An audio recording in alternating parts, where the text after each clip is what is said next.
Oop, I almost just made a whoopsie, but I fixed it before you even knew, and I didn't have to tell you anyway, and I have in fact outed myself. I had myself muted, and I realized immediately. Immediately! You wouldn't want to have to deal with silence. You'd rather be able to hear me, I would think. Good thing of a professional streamer who checks everything before they hit the go live button and definitely doesn't forget that they were recording goofy miscellaneous nonsense, mere minutes before stream occurred. Hi, popping in to tell you that Fern updated their submission. Ah, I see. Okay, Fern is 4th. I'll go grab their updated stuff once we get to Fern. We'll get there, yes. EG such a professional. Thank you. You could call me a professional because I am a fresh mushroom. Although that makes me sound edible. I don't know if I like that, actually. Sorry for the late update. That's okay. Don't worry about it. I will say, I do have a couple little housekeepy things to do before we talk, or before we start, which does involve talking about submissions going on right now. So, first things first, I'm Squiiji. I don't know if you knew that, but I'm happy to meet you. I'm Squiiji. I'm a freelance artist, Fungi. I'm also an art educator. And this week, we're doing Vtuber design critiques for charity. Today is day 3. We are almost at $3,000 raised, which is incredible and insane. That is crazy. We've almost doubled what we raised last year, which is so incredible. I'm so proud of you guys, shroommates.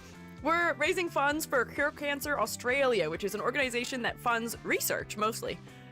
Yeah, so powerful. Shroom State, so powerful. So, fellas, if you guys would like to participate in Crits for Charity. See, can I beat Amber to it? I did. If you would like to participate in Crits for Charity, you can do so by following that link. If you donate 30 USD or 45 AUD, you can have your design critiqued live on stream if you would like. Let me get it in YouTube also. Bam. Hi. Hi, fellas. 50 critiques is insane / positive. Yes. I think we are not even halfway through, but I am making good progress with the critiques. It's going well. It's going well. So, we are 16 critiques in. We're 2 days in. I can do an average of 8 critiques a day if I'm focused and if we start at 1 p.m. EST. And I believe we currently still have, including today's, we have 8, 16, 17, 18, 19, 20, 21, 22, 23, 24, 25, 26, 27, 28, 29, 30, 31.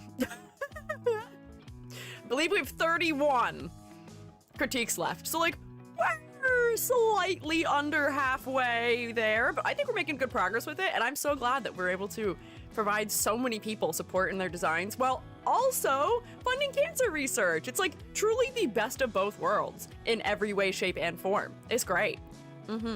Thank you for the bits, Edward. I feel that. Yee! Wahoo! You got this? Thanks. I'm sticking with it. So my housekeeping that we need to do before we get started today is that I do have all the designs prepped for today, I believe, other than having to update Fern's with Fern's submission. Fellas who are tomorrow's fellas currently look to be Maddie Ice, Winter Echo, Lunar Fox, Riruku, ×2, Joking, Nablu, and Tyria?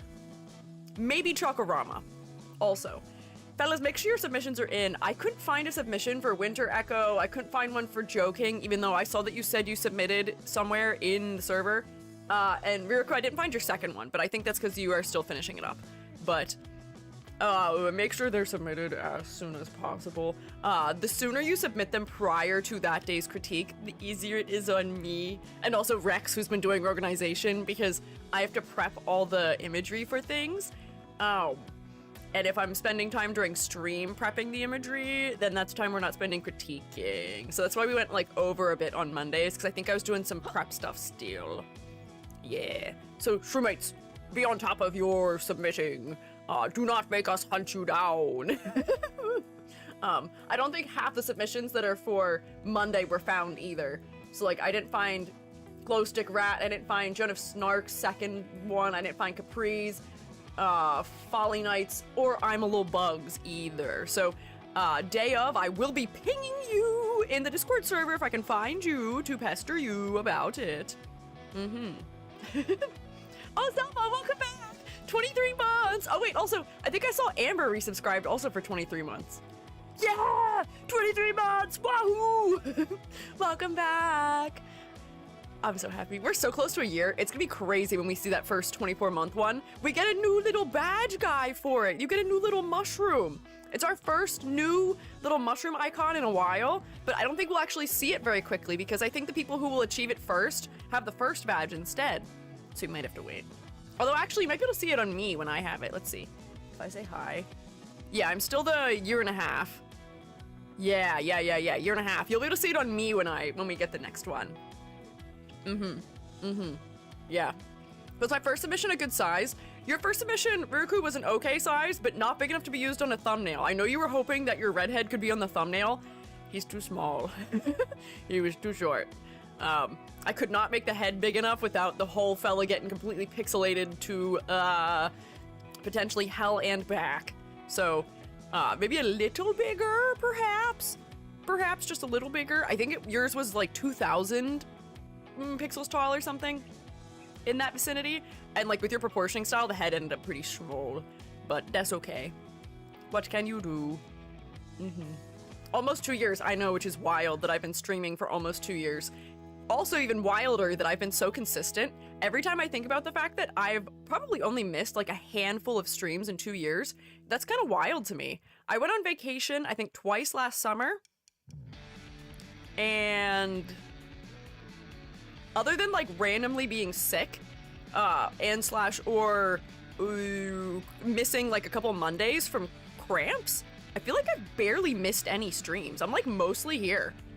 More than 2 years?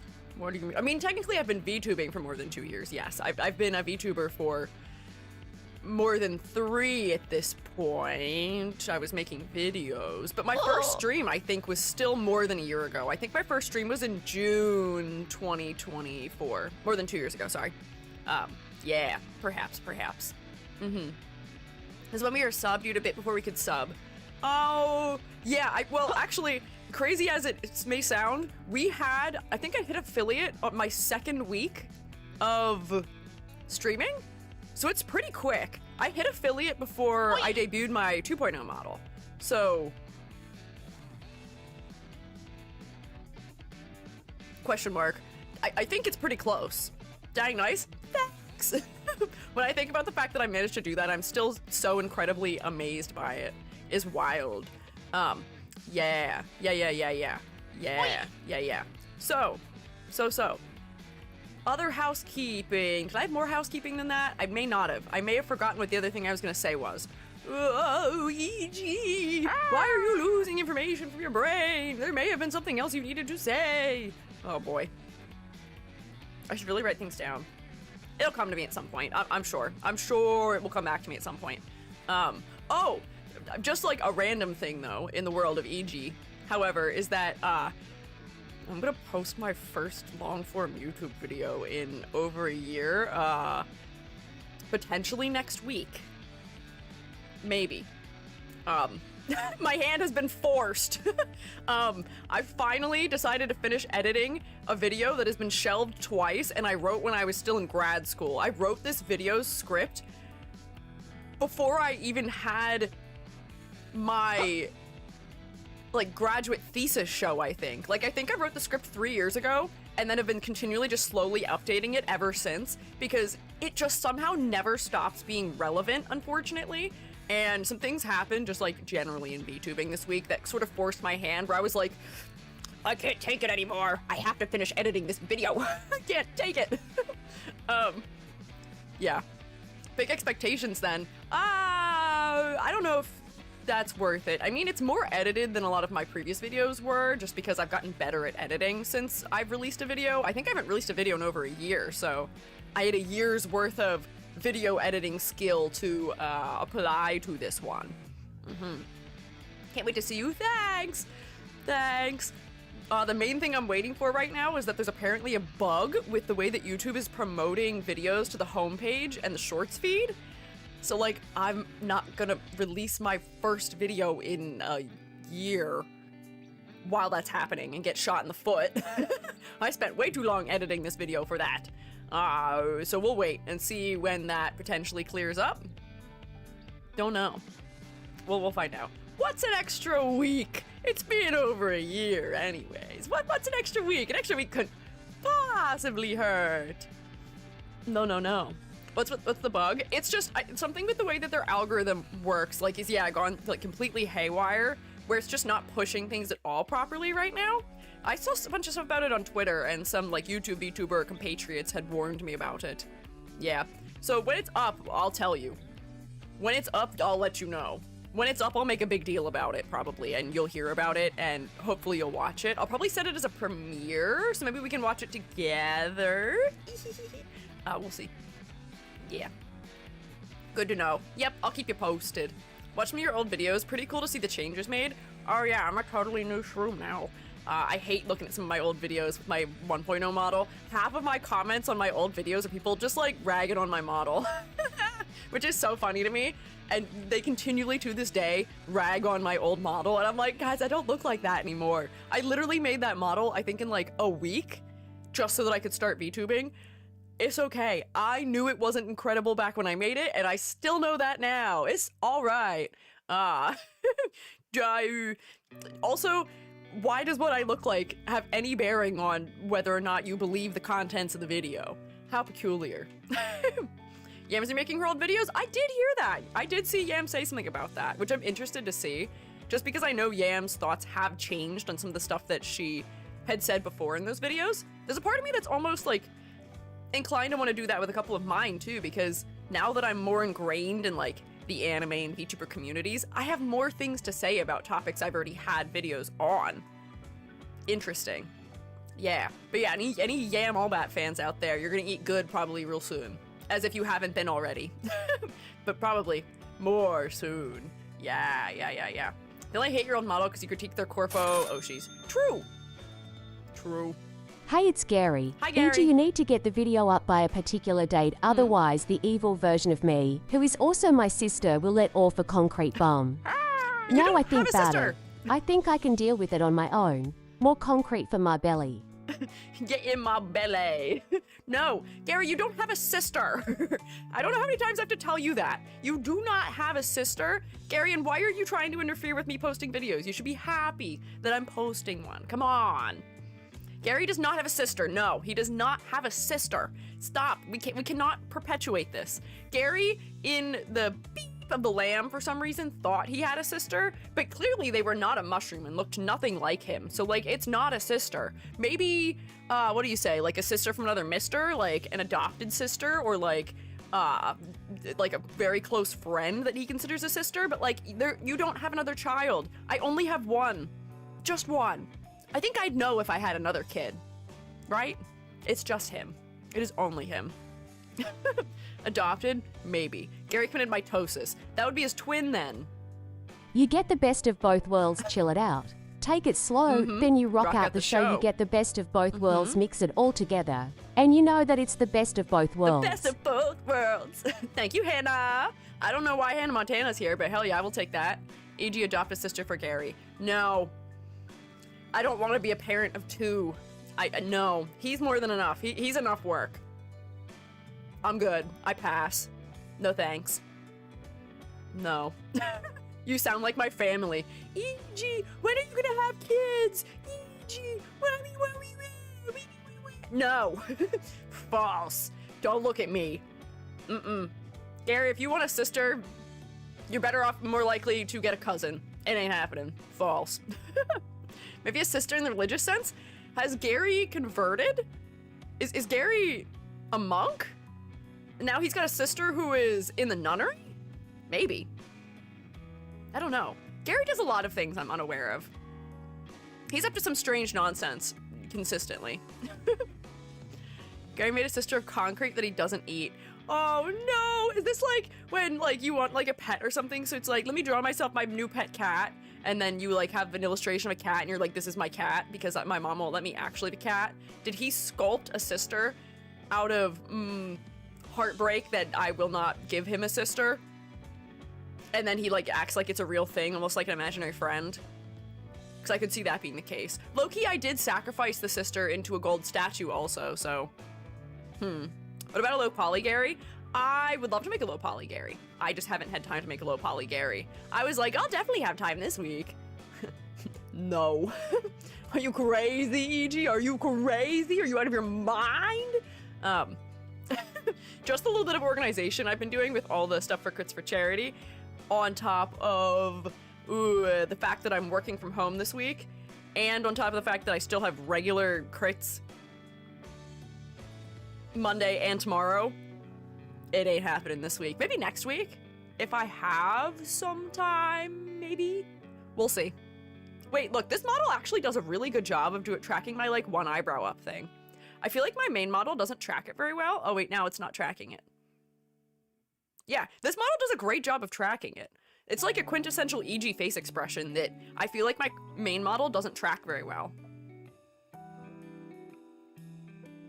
Scrutinizes you, winks in a really disturbing manner at you. Gary, Lena, Garyana. No.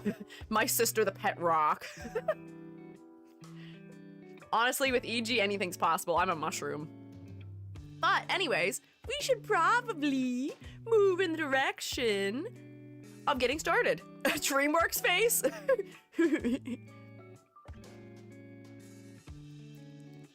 I can't smirk. Does that count? That was kind of a good smirk. That's kind of a good smirk. It's really hard. I'm not good at smirking as a person, and this model's mouth is like really not meant to smirk. Hang on, go back to the center. Close enough, close enough, close enough, close enough. BTW3 designs have been pushed very back the line to prioritize active shuramates. I have nothing to do with that. Oh. It was all Squiiji decision. This is true. Thank you, Gary. That actually was the other housekeeping I was supposed to mention, because originally those crits would have been today. So those 3 crits are Edward's crits, which are for the people who have the oldest designs that haven't been critiqued yet, which thank you, Edward, for always sponsoring those fellas. I'm gonna focus on getting through the crits for people who are like actively showing up to the critiques today and tomorrow and whatever the days it takes. Those ones might just get pushed to the end, so that way, like those ones, I don't know if those people are going to show up physically for the crits. Man, Rex has better memory than I do. Thank you, Rex. Oh, because I'd sent it in the mod chat in the Discord server. Thank you. Thank you. Sorry, Edward. I hope that is okay. I didn't really clear it by you, but they will get critiqued, and they still may get critiqued sooner than they would have otherwise because they were sitting in folders that we just haven't filled. So I did grab them, and they will happen. They may just happen Monday or Wednesday next week as opposed to today. Totally okay? Okay, I'm glad. Secretary Rex strikes again. Thank you, Rex. Hey, Shroommates, say thank you. Say thank you to Rex again for doing organizational work and hunting down Shroommates who have not submitted their models or who need to be added to document and or who need pings and things like that. Please say thank you. Yeah. Thank you, Secretary Rex. But I think that actually is all of the housekeeping I needed to do. So, with that in mind, why don't I take roll, and then we'll look over the rubric, and we'll set up bingo, and we'll start the crits. Perfectly a half an hour into stream. Who's here for class today? If you'd like to check in for class, if you'd like to be part of roll, you can use the 1 point channel point redeem known as here on YouTube, or not on YouTube, on Twitch, sorry. Or on YouTube, you can say here or hi or something of that nature. If you'd like to check in, but you don't want me to call your name, you can use the quiet here. Or otherwise, lurkers, don't worry, I got you marked down already. I appreciate you being here as always. And VOD watchers.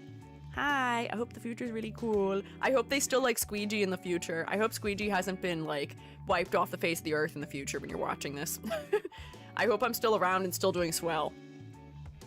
Tell me how the future is. Let's see, who's here? That was weirdly existential. Sorry about that. Let's see. Beginning of day is here. Frostbushi, Fia, Nissa, Aerith, Edward, Friendly Guy, Nixdorf, Opalescent, Corey, Toonie Imp, Binks and Bonks, Seasonal Sade, Bugs, Nilo, Starless Mage, Lemia, Peanut Bun, Fern, Ule Mini, Chokorama, Sanazum, Cotton Candy Floss, March Rabbit, Apple Pen Silly. Hi, future me. Yeah, say hi to your future selves, Shroommates. They can see you. Look, you're on TV. I see YouTube Shroommates. I see Cool Dog and Under the Willow and Riraku and Turret and Alexander Rune. Finally made it to a Squiiji stream. Welcome in. Thank you for stopping by. I appreciate it. All right, let's teleport. Oh, I got the wrong folder open. Hang on. I'll fix this. I gotta open the right folder first. Then I will teleport because I have to look prepared. There we go. Now I'll look prepared. Almost. Bam. There we go. Okay. Now we teleport. 3, 2, 1, go!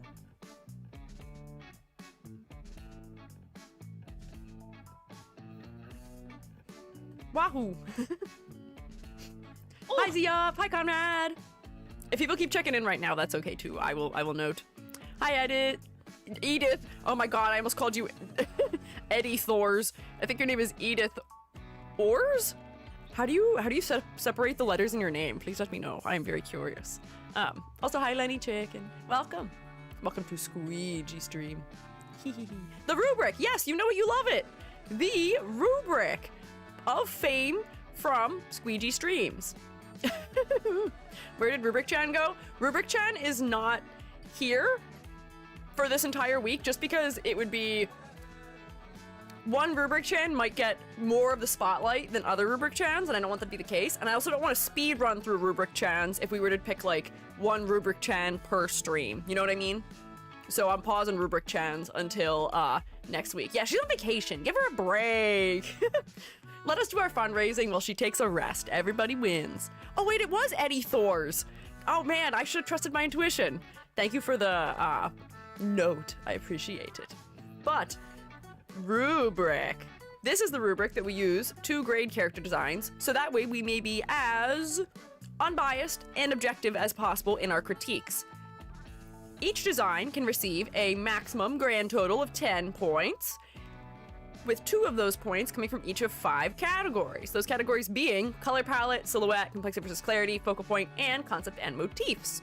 To get full points for your color palette, it needs to be cohesive and interesting, the contrast needs to work at a distance, the color placement should support the focal point, and there should be a strong color hierarchy present.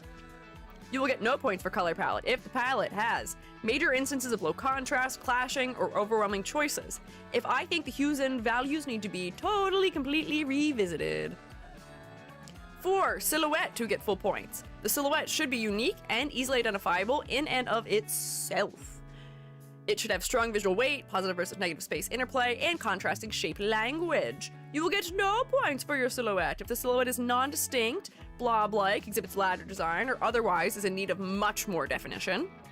To get full points for complexity versus clarity, the level of detail in the design is appropriate to the medium. The details are specific and support both the concept and the focal point, and I can turn you into a cute little marketable plushie without removing all the elements that make you clearly identifiably uniquely you. You will get no points for complexity versus clarity if the design is distractingly complex to the point of, or distractingly complex or too simple to the point of genericness, or if it doesn't pass the plushie test. For focal point, to receive full points, the primary focal point should be well executed. The viewer should be drawn to look at the face, first and foremost, and then can visually explore the rest of the design. You will get no points for focal point if the primary focal point is not at all focal, due to low contrast, over-under detailing, or being completely outcompeted by other elements. And finally, to get full points for concept and motifs, the concept should be clearly, creatively, and thoroughly explored and supported by motifs. Key conceptual aspects like your personality traits, your fashion style, your culture, if that's applicable, your occupation, your hobbies, your species, should be able to be identified visually. If the concept is visually unclear, underdeveloped, or non-existent, no points. I can also award bonus points for having a compelling, unique, or otherwise well-executed concept, having a unique, exciting art style, and / or putting it on the fridge if I just like it for personal taste reasons. There we go. Wow. I had to get that one out. I just wanted to make sure it was there. I wanted to say it as fast as possible. Nissa, you read my mind. I was reaching for my hot chalky as you redeemed that, because my voice is like weirdly froggy. I feel like my voice never totally, completely, fully returned to normal after I got sick. I feel like I've still been a little bit froggy.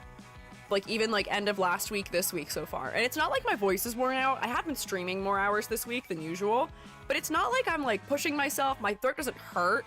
Like my voice doesn't feel worn out. I'm just like weirdly froggy. You know what I mean?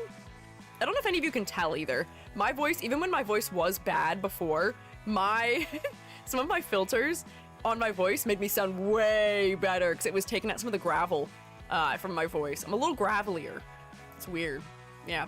Oh no, Edie's turning into a frog! Oh no, what was the first sign? Was it the fact that I have two giant eyes on top of my head, more or less?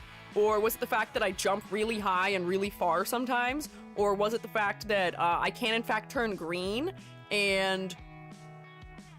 Well, you know what? You've never seen me eat a bug, so at least there's that. That's my last offense. When you see me eat a bug, then you can start with conspiracy theories that I am actually a frog, but I think for now, that argument holds no weight. I may blink sort of funny, but I think that is something that we could possibly overlook in the court of law. Hi, Ari! Made it! I want to tell you, Squiiji, I've been using the rubric to help my friends with Vtuber designs. The rubric's such a good idea. I'm glad! I'm so glad it's helpful. I've seen this rubric, surprisingly, reposted places without credit, which is actually fine. I don't actually care. I found it on Pinterest, which I thought was really funny, and I also found it on Reddit, where people were just using it for like character design in general. Essentially, it was my old rubric. It's not this version, but it is very funny that it's out there. People are using it, which makes me happy. I don't care that much if I get credit for this rubric. I don't think this is the most original thing I've ever made. I mean, I did write it, but like, it's a rubric. Yeah, it's a good framework, and I'd rather people just use it. I don't mind. I'd rather it be used if it's helping people to have stronger design, sort of just like in general, you know? You look like the main character of a cozy game like Stardew or Animal Crossing. I would love to play a little game where the characters look like me, like I look right now, right? I'm a cute little guy. Hey, game companies, you should commission me to make your models for your characters. I did that once. I think my NDA ends in 2028, and I can tell you about it then. But I think the only thing I can still tell you about it is that it got canceled. So look forward to models I made in 2023. And 2024, being posted to my socials maybe in 2028. Thumbs up. Cries. Yeah. It's a good way to remind yourself. Yeah. Shroomhouse EG cozy game. Yeah, it'd be really cute if I could work on a game that would like actually go to production.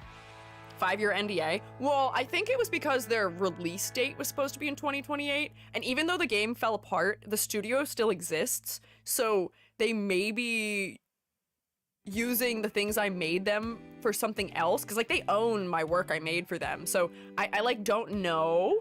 I know that I'm not allowed to show you the stuff in it, and I can't tell you anything about the things I made other than the fact that I made things.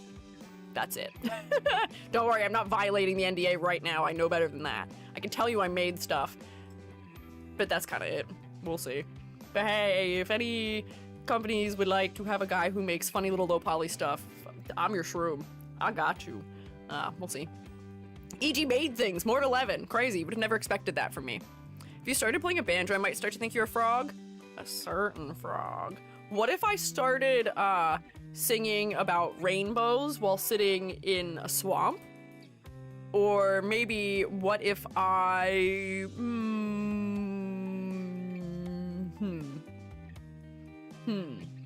Might be other things I could do to give you suspicion also, yeah. In the words of Iron Mouse, you're a stuff doer. Yep, I do things. Many. Many don't reach the light of day, but I do a lot. I'm always out here working. Anyways, I should just take a sip of the hot chocolate I picked up like 45 seconds ago and start the critiques.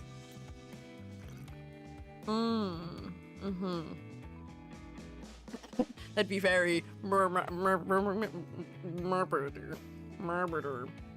You can chill in my pond anytime. I've got lots of lily pads over here.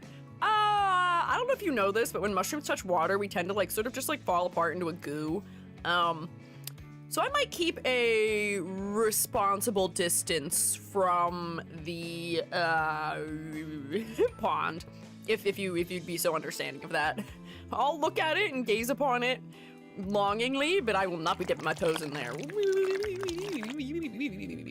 Gloop's okay though, because that's still what I'm made of. It's got a similar consistency to me. It's not thinner. It's not less viscous. It's similar viscosity to me, so it's not destructive. I am not completely redoing my first submission, so here's a better size. What resolution do you want, Squiiji? Usually something that's between 3,000 and 6,000 DPI, or not DPI, pixels on its longest side is usually applicable, but for VTubers especially, I would hope that the longer side is the height, is the vertical, because otherwise the head ends up really small and I can't use it.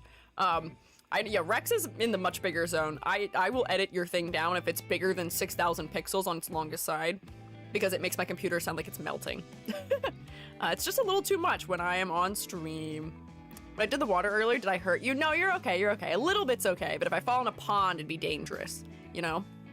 I didn't know that. Why do they dissolve? It's because mushrooms don't have like, what do you call it? Like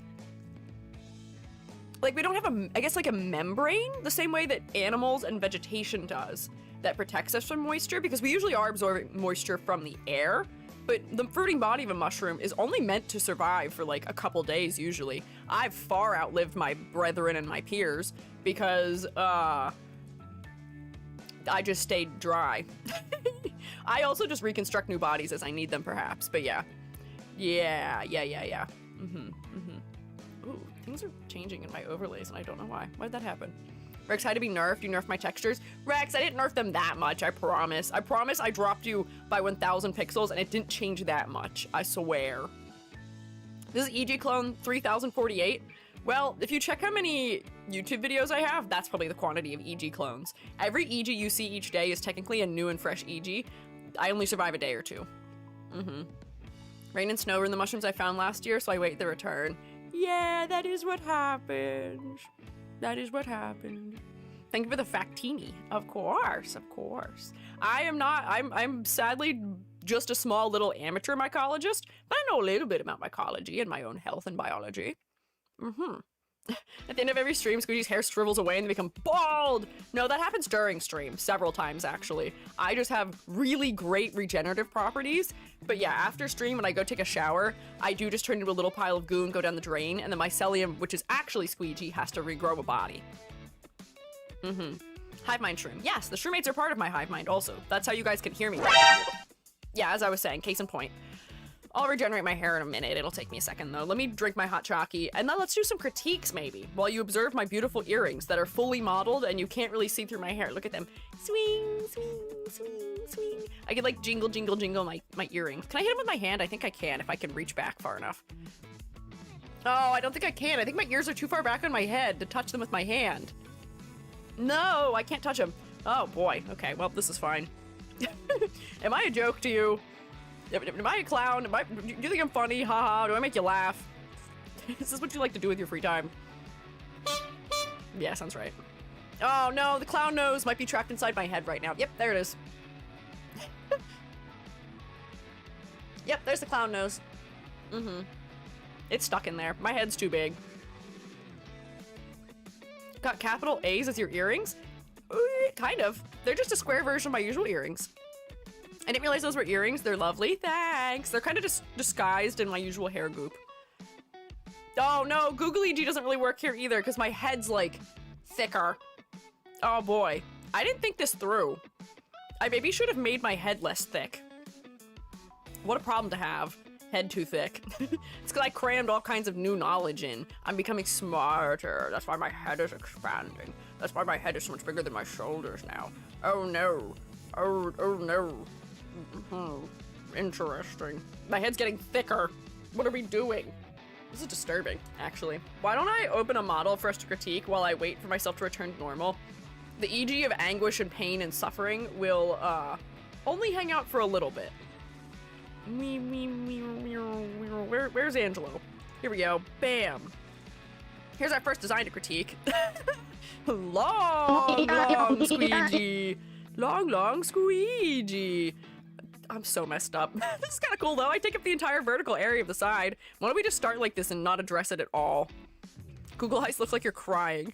The shroomates are torturing me. My eyebrows are getting blocked. My eyebrows are blocked. And they're dropping glue on me. Glue. How could they? Yeah, let's not address what I look like for the next couple of minutes in case anyone else shows up so they can be really confused. Let's start our critiques. Where's my pen? Actually, be the first question. There it is. Nice. I'm fully prepped for this. Looks like we're in a bucket hat. I do have a cool bucket hat. Whoa. We should ping Angelo, who was here yesterday. I'm gonna ping them in the Discord server right now as we speak. Studio chatting. Pop. You're up. Woo! We might get started and then we'll see if Angie appears. 5 head. I always have a 5 head. This isn't new. This isn't new. This isn't surprising. It's not exciting. This is what I always look like. My skull has always been very tall. This is Angelo/Angie, who uses the pronouns he/they and can be found at Angelo Lavelle.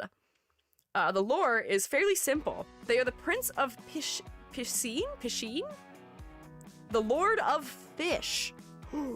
Lord of all fish. I love that we have both a fishy form and a non-fishy form here for us. Also, the semi-transparent fabric that is waves. Ooh, texture is so fun. Oh wait, you're right, Rex. Hang on, bingo. Let's play bingo. Hey, Shroomates, play bingo with me, please, maybe. Please, please, please.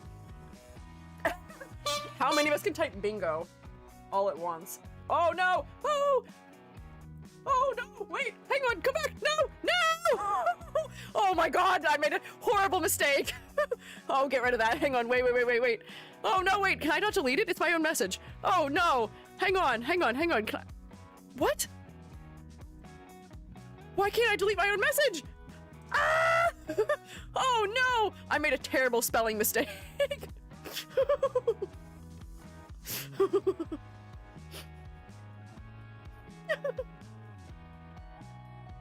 Oh god. Thank you. Thank you, Eddie, for spelling it correctly. You good? I tripped the word bingo and I accidentally typed BIMBO instead.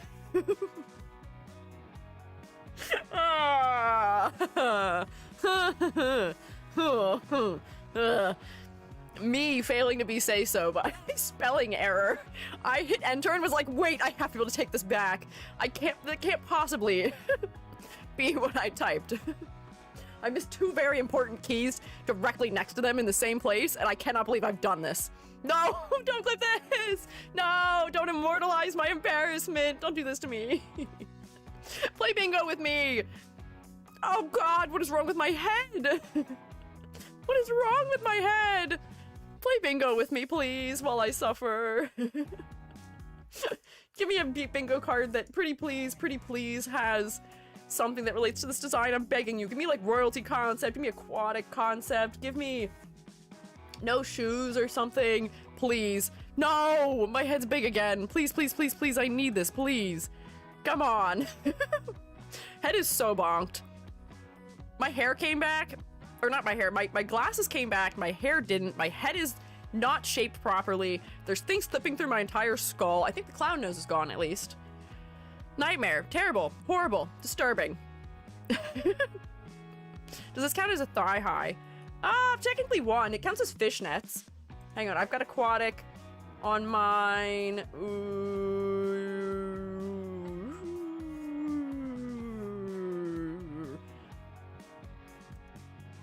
Yeah, I don't actually have most of the things that could possibly be nice if I did for this design, but that's okay. Please, chat, I need this. My model's kind of broken. Light hair, pale skin, breathing in. What rhymes with skin? No, light hair, pale skin is for when you're blonde and you have very pale skin, or when you have dark hair and dark skin and the contrast is low. Please fix my skull. Good God. They're coming right now? Perfect. I was not intentionally stalling, but we did in fact stall. Okay, that helped a little bit. Where's my hair? I just want my hair, please. Is that really so tall of an ask? Oh no, hits the button of everything becomes frozen and unusable. The terror, the horror. Aha. We're so back, thank God. That was kind of scary for a minute. We're so back. We're so back. Would this count as animal ears? Sure, they are fish-like, and they are in the place of ears. Yeah. Turret, I need you to know that that YouTube translated what you said to be style soon. What does that mean? You said still bald, and it didn't know. Hi, Angelo! Okay, here we go. Now we begin. So, first of all, I was starting to say, before I got distracted because the streammates were torturing me, that the asymmetry and the texture here is lovely. It's delicious, delectable. The asymmetrical, sheer, sort of mesh fabric that has a water-like texture on it that culminates in like a shoreline, like the waves are crashing. Delicious. Lovely.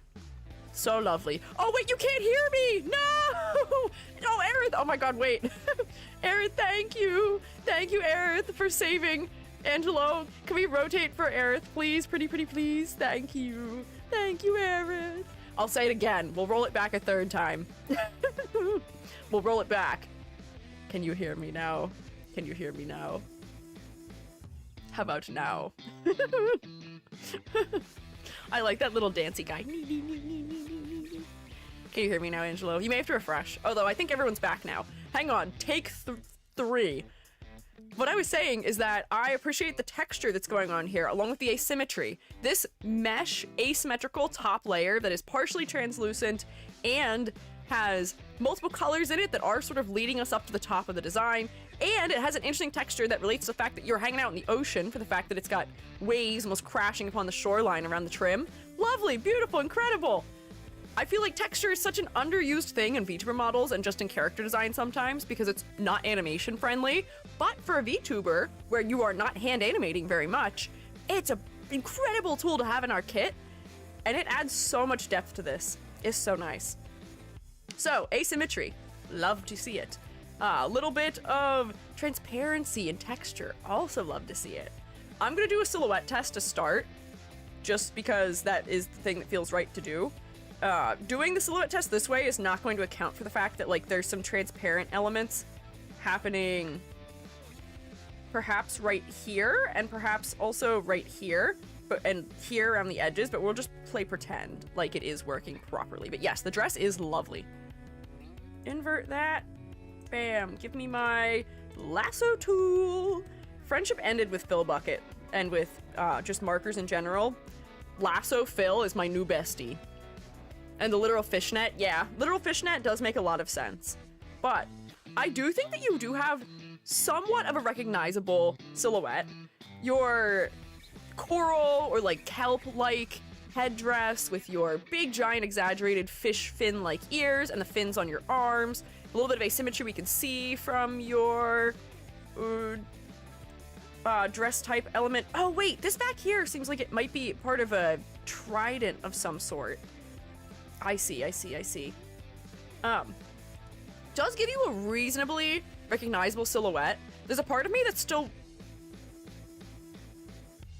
I'm gonna ignore this. There's a part of me that's still wondering if we may be able to get a little bit more out of it, if we do some more exaggeration, but I think you've got a very strong basis for silhouette already. So I can just like, whoops, where's my colors?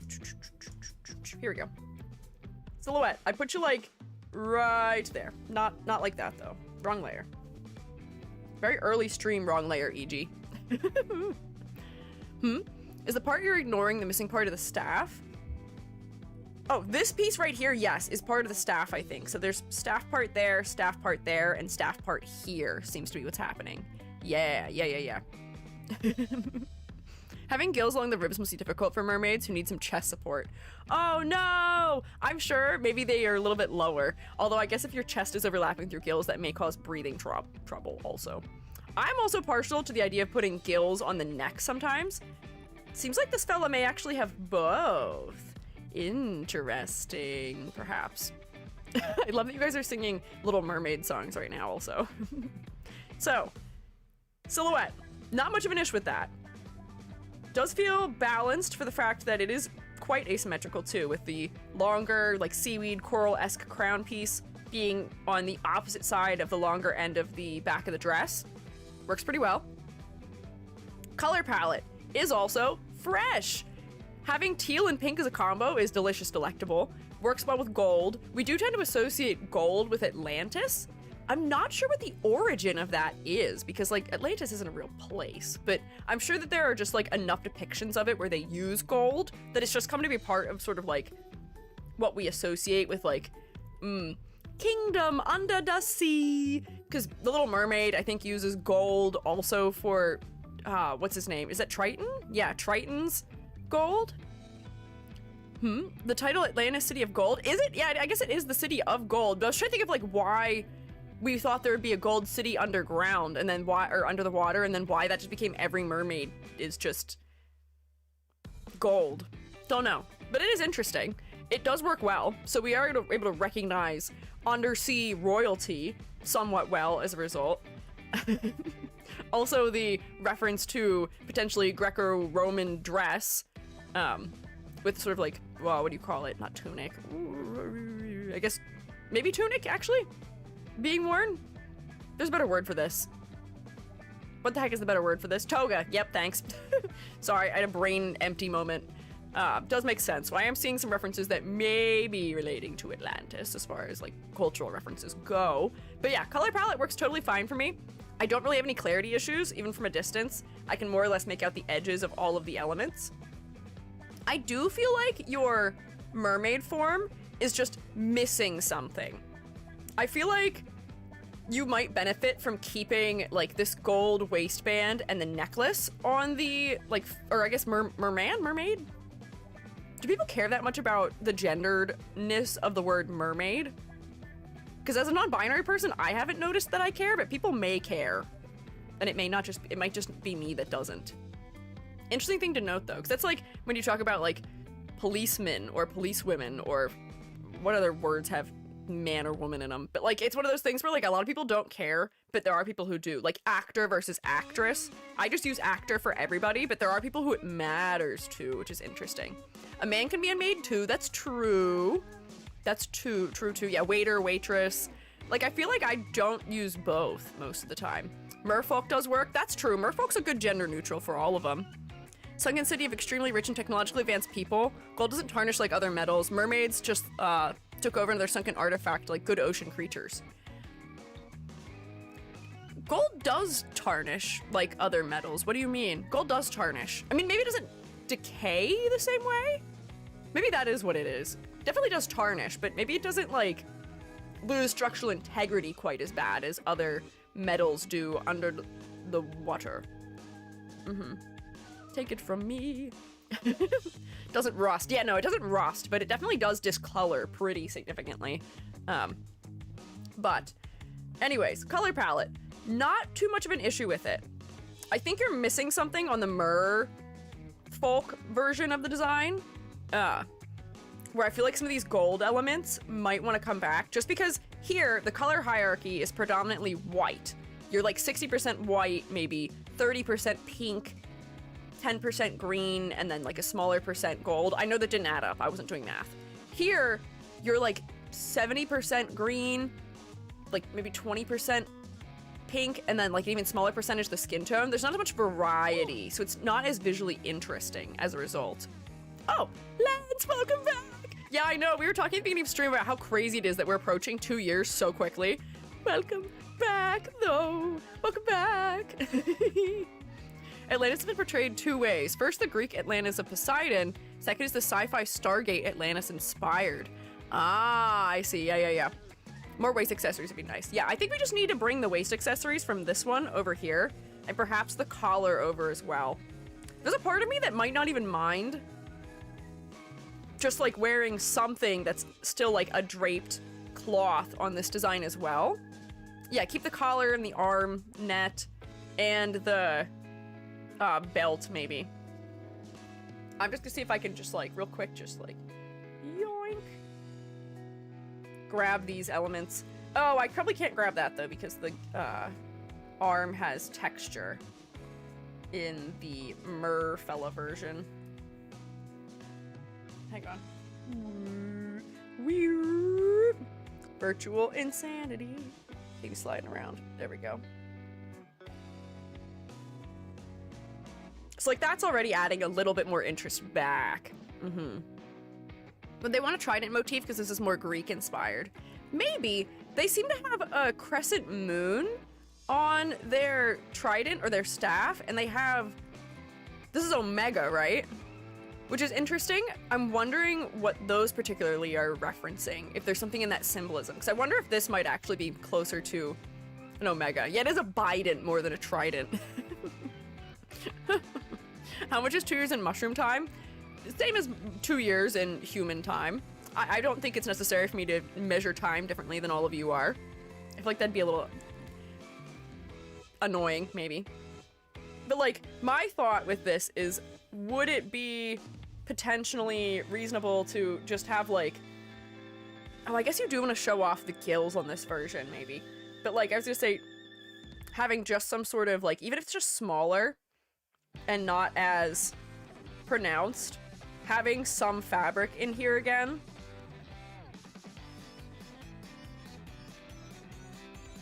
I don't want to just give you what essentially becomes a skirt.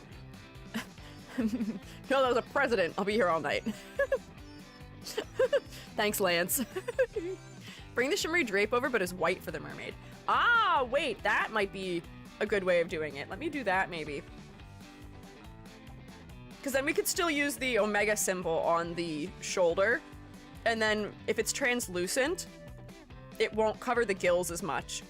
And plus, when you're swimming around, can you imagine how, like, cool and ethereal it'd be to just have this, like, slightly shimmery, translucent material sort of just, like, trailing behind you as you move? Probably be pretty cool. Like, if I turn this down.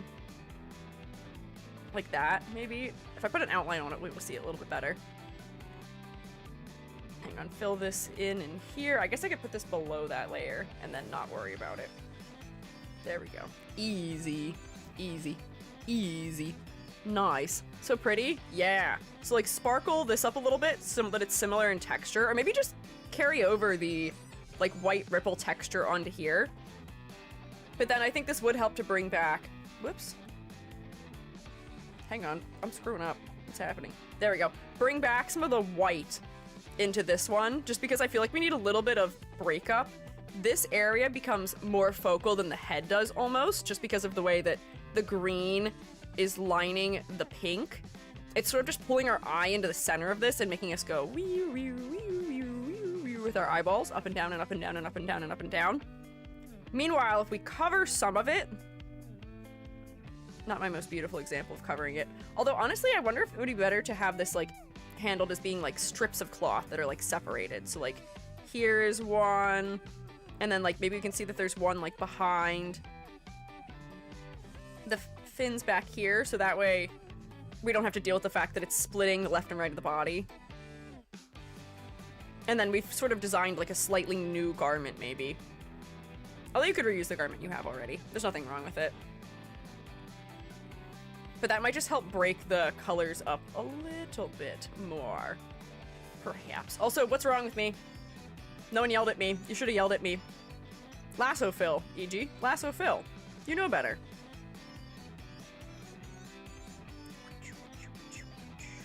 Bam! Look at that! You see how fast that was? Bam! Bam! Bam! Look at that! Come on! Does Twitch allow naked mermaids?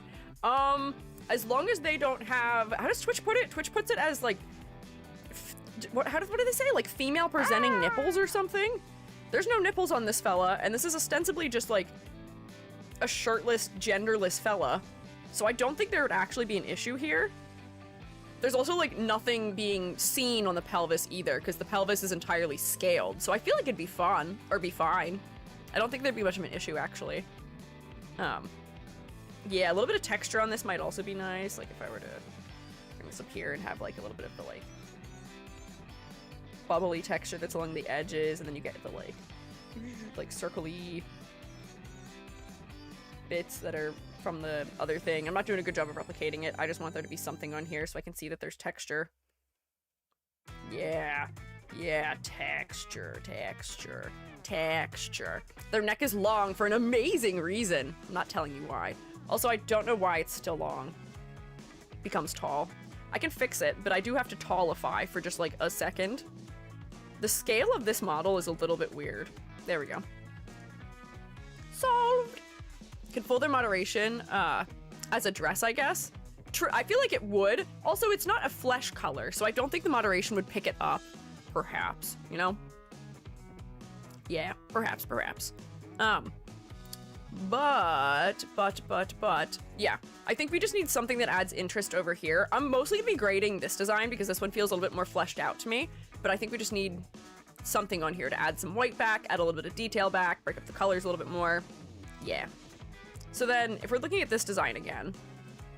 Oh wait, I can grade for level of detail first before I do that. Level of detail, for the base model, I think is fine. All of your details that you have in the design serve to support the concept, whether it be fishnets for the fact that you're under the sea, a coral, headband, pearls.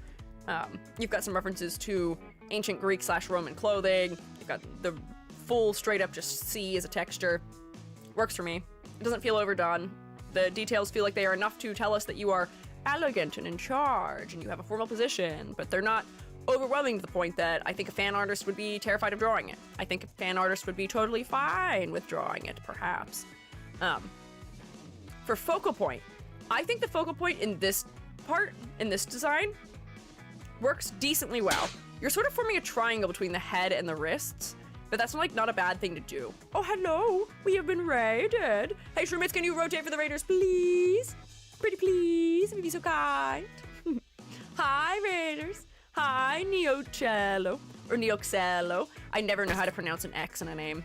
I'm a teacher. If I got it wrong, please let me know. But hi, how was your stream? What were you up to? I'm Squiiji. I'm a freelance artist Fungi. I'm also an art educator. We are doing Vtuber design critiques for charity today. We're fundraising for Cure Cancer Australia for a donation of 30 USD or 45 AUD.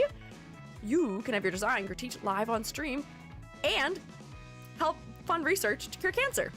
What an incredible win-win. But hi, how are you? Arrock_M. Thank you for following. I appreciate it. I see Arrock and Neocello. Hello, Neocello?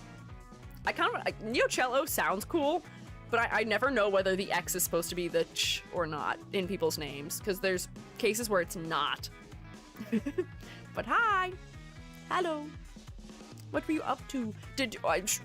Mods, did we get a shout out and I missed it? I may have actually missed it. I may have been too focused looking at other things.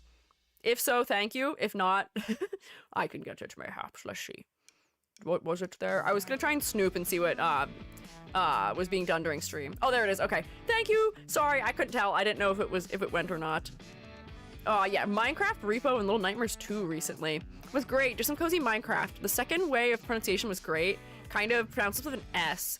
Neocello? Neocello? Not Neocello. Neocello. I was exclamation point peeing. Good for you, Rex. That's okay. I usually notice it very quickly if the shout out went through or not. I was just too focused trying to figure out how to pronounce a name. That's on me. I was distracted. I could have gotten it. I just wasn't paying attention.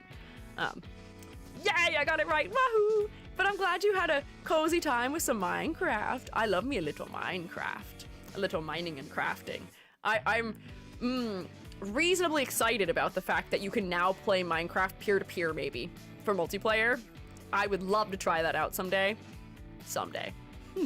Oh, but if you and your fellas need to do things like eat or drink or snork me, do not let me hold you here.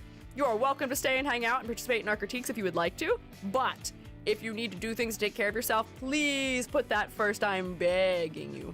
Please. While you're already distracted, what does spot blacks mean on bingo? Spot blacks are when an area is filled with the line art color. So like technically on my model I have right now, my eyes and my mouth are spot black because it's like the, I can't air quote, I don't have fingers. I can't air quote. Air quote. It is the line art color and it is filling my mouth on the inside and it is filling the inside of my eyes too. But that would be also like if this person had decided, oh, okay, instead of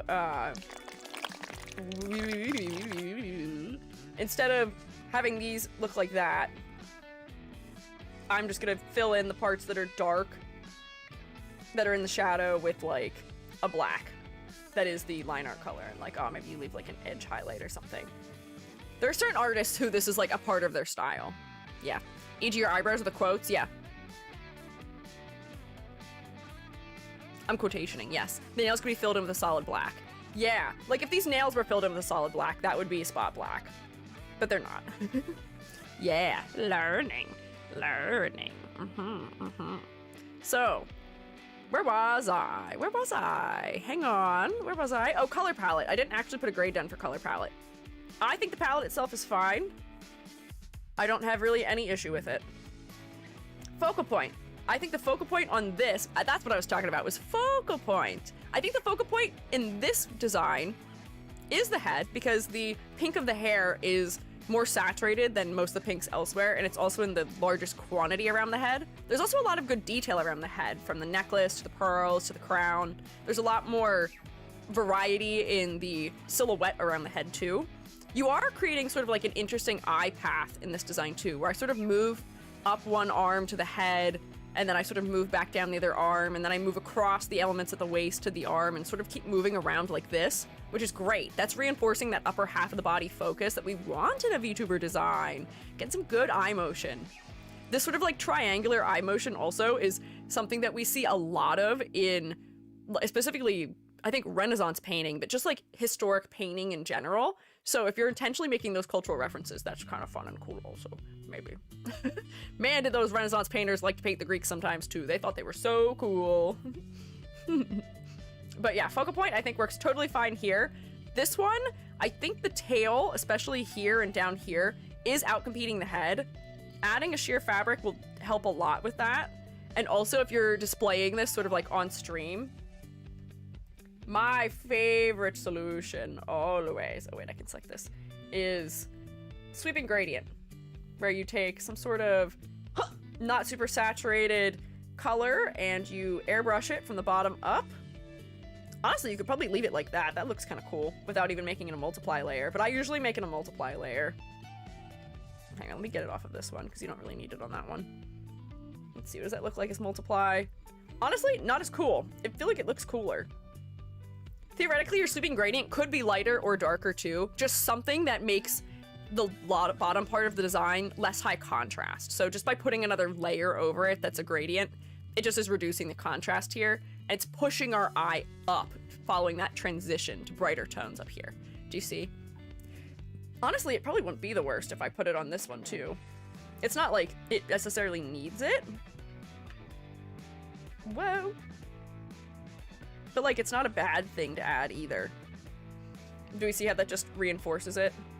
It also feels like I'm seeing you sort of deeper under the water too. Yeah, kind of like a watery ambiance. Yeah. Leg is a challenging focal point due to simplicity mostly. Oh, I can see you finding the leg to be distracting. There is a lot of detail here. Maybe the leg details don't need to be as high contrast, which similarly, as we've done, making this part a little bit darker, a little bit less high contrast is just helping the head to be more focal again still too. I see the case you're making for that. I may actually move focal point to here as a result though. Yeah. For concept and motifs, I don't really have any issue. I think we have a pretty clear understanding of who you are. You seem a little bit intimidating from the fact that your eye is so wide, your pupil is so small, your hair's covering one eye. You seem a little bit mysterious also, but your 3-style mouth and all the use of like rounded shape language in your hair and the pearls helps you to not be too intimidating or scary. So I feel like we might be getting an accurate read of a personality. I'm not sure if it's your personality, but that's the personality I'm getting from this. But I don't think anyone would struggle to see that you are the prince or lord of fish. I feel like that's something that no one would be shocked to hear. Mwah. Bam. There we go. And that is grade already. Look how locked in I was. That was so efficient.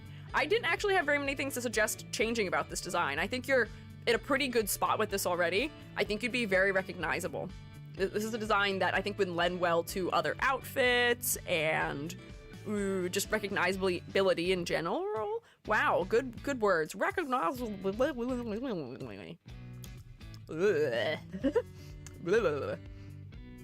I got this. But yeah, let's see. What is that grade? This is a 2, 4, 6, 9 out of 10. What a strong start. Hell yeah. A rather rare 9 out of 10.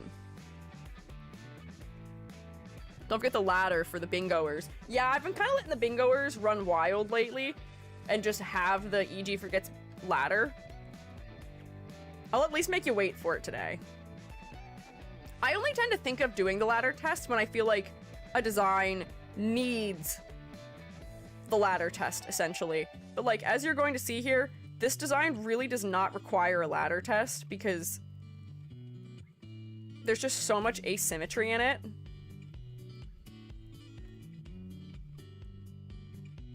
That I wasn't wanting for it. Like, does anyone want to volunteer to attempt to climb this ladder? Anyone? Be my guest. Go ahead. Give it your best shot. Hit me with your best shot. Dun, dun. I don't think you can do it. Destruction 3000, clustering of details around the head, nothing to even start with. You put your foot on this one and it just snaps right off. No. No. Me, I jump big, I jump big. Okay, and then what are you gonna do after you jump big? Hang out with this? Hang out with that? No. I'm tall, I'll try. If you're tall enough to use a ladder that looks like this, you don't need the ladder, is what I would say. Totally a passing ladder design. Totally an unapproved ladder as far as OSHA is considered, but approved by EG is what I would say. Anyways, you know what? I'm not benefiting myself by doing this. Oh, I do have no shoes on my bingo. Interesting. Okay. Bam! There we go. There's one design. Just climb the sides? How? How are you going to do that? How would you climb the sides? By just like grabbing around it? Like climbing it like a fire pole or something? That's not using it as a ladder. I don't think that counts. I'm not gonna give that one to you. But can we get a round of applause, please, for Angelo? What a strong start. 6 foot can do pull-ups on this ladder, yeah. Also, Rex, I saw you highlight something. Oh, if I see a 9 or 10 or 10 out of 10, I will tell them to debut, because you know how many in the past who never did. I know the 9 out of 10s and 10 out of 10s that I have seen before, that I have like overridden and decided we were going to look at anyway, despite the fact that they vanished off the internet, makes my heart hurt. Yeah, time to debut, bestie. Time to get the model made. Make a couple minor edits maybe, but I think you're mostly there. Yeah. Oh no! Hey, can we jostle Moobot? Moobot, why are you being mean to bugs? Why are you not letting bugs clap? This happened the other day too. On Tuesday. Jostle Moobot, please. Pretty please, pretty please, pretty please. Oh boy. But thank you, Angelo, for submitting. And thank you, Striker, for sponsoring Angelo, as well as the next 1, 2, 3 fellas we're looking at. Today is Striker Venom's day. We're gonna have a day of crits next week, I think. I think it's Monday. That's gonna be only Dr. Shooty crits, which is funny also. For all the sponsors that Dr. Shooty had. Oh, Edward, thank you for giving a sub to Bugs. Hopefully that does save Bugs from the evils of Moobot. Moobot's a little more tolerant of our emotes when clapping is happening, but can we rotate for Edward, please? That was very kind of Edward. Oh my god, Edward, that's 350 subs. Good god. Thank you, Edward, times 2 or times 350. That's almost 1 for every day of the year. I'll say thank you every single day to count for 1. New badge? Oh, did you get a new badge for that? How does that work? Is it like does it give you something fancy for it? I'm intrigued to see. Edward's leading the spore economy. Beep. Thanks. No! No, Gary, what do you mean? Gary, don't say beep. Come on. Come on, Gary. Don't say beep. Don't say beep. Oh, you get a little present. That's cute. Oh my god, it's Orpal. I wonder if I can make like a custom for that. Hello, gamers. Oh, hi, Gary. Yeah? Let's see, Gary. What's your ish? It's your favorite boy here. Yeah, it is. That's true. You are my favorite boy. It's Gary. Okay, I'm gonna do this comma by comma and see. And Gary is here to bring up something. Okay, what are you here to bring up? It wasn't flagged for anything? Beep. No, we constantly go on about climbable or dangerous ladders. There's definitely something in there it doesn't like. Let's see if the rest will go. So Gary, okay, Gary, yeah, take your time. The shroommates are patient. You can get the thought out. But have any of you thought about how a ladder being dangerous technically doesn't stop anybody from trying to climb it? Wouldn't that mean that every ladder is climbable then? Food for thought. No, it doesn't, because climbable implies that it's possible to climb. There is no try. There is only do. There's only do. There is no try to climb ladder. There is only climb the ladder. If you cannot climb it, even though you tried, doesn't matter. Don't count. No. False. No. Climbable isn't climbing a person? What? No. The filter on TTS is not that smart. It is not, I promise you. That's not what it's grabbing. How weird. Okay. Next design, though. Go on. Oh, that may be what it is. It may have grabbed that. Thank you, Eric. No! No! Oh, no. Oh, man, yep. Brawly. All right, next we have Felina Luna. There we go. Bam. Got you open here. I'm going to read the deets, and then I'm going to eat some cheese. While I have a little hot chalky also. Dang it, internet ruining that word. I know. I want a goon to refer to, like, a silly henchman that may or may not have been causing trouble in Scooby-Doo. Not anything else it could possibly refer to. I feel like such a millennial saying that, though. Past 3 a.m.? Oh my gosh! Get your snork memes, Opal! Thank you for hanging out, though. Good nighty-night. It's giving marching band, as it is meant to. Very apt observation there. So this is Felina Luna, who uses the pronouns she/her and can be found at Feluna, or Felina Luna. I keep saying her name wrong, and I feel so bad. Felina Luna at Felina Luna VT, because is cat. She's here. Hell yeah. Hi. I hope you didn't hear me saying your name wrong. I fixed it. I corrected it. Oh, I see you redeemed here. Hi. Has arrived on the premises. Felina's a classic design in the shroom state. That's true. I think we critiqued Felina's design for charity last year, and I also drew Felinia for Art Fight.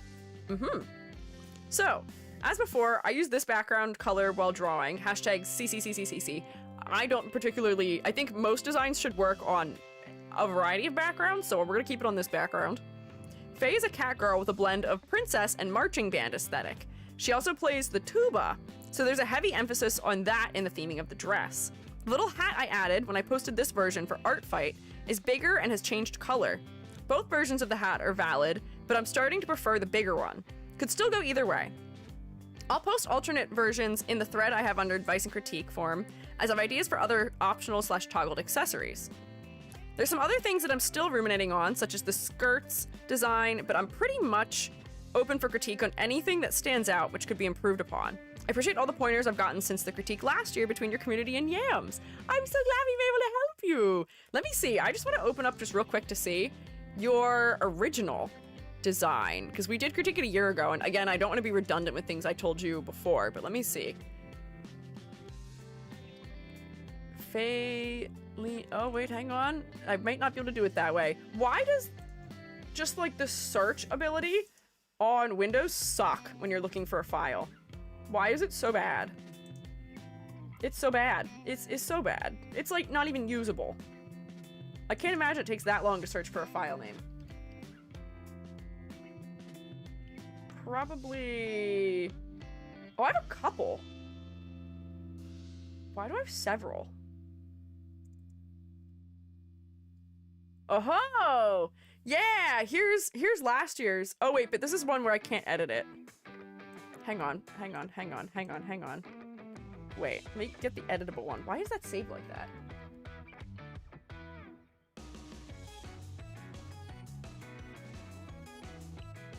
Is it this one?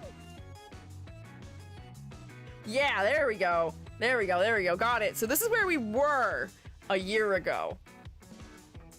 And here's where we are now. Interesting. So some things have definitely changed, and you have taken some of the suggestions that the Shrewmates had made. So I think we had suggested turning the outfit into something that looked a little bit more like band major-et-y, which you did. And I think that's helping a lot to get the marching band angle across. I think that's adding a lot to it. You added the musical, like, sheet, or what do you call it? The musical staff, I think, yeah, to the bottom of the skirt, which is great. We can still see the tuba inspiration in the back of, like, the longer underneath part of the skirt, which I almost wonder if this would make sense to just be a part of this. We'll think about it. We'll think about it. Having black, whatchamacallit, tights on underneath, I do think helps a lot with clarity and making the focal point a little bit higher in the design. The switch to a darker palette with more contrast, I think, is benefiting you also. Clef, which is base clef. Aha, you're right, it is base clef. This is true. If I remember correctly, your hair was base clefs, which I think we were potentially exaggerating or trying to move so that we could see it a little bit more clearly. I do still think that we may need to relocate your ears a little bit so that we can see it clearly that is what those are. I think your ears could maybe be rotated just a little bit, both for the fact that it would help your silhouette and for the fact that it would make the cat element a little bit clearer in silhouette and make the base clef hair bits clearer in silhouette too. So let me just rotate these up a little bit. Oh, I copied and pasted it. Why did I do that? That's fine, I guess.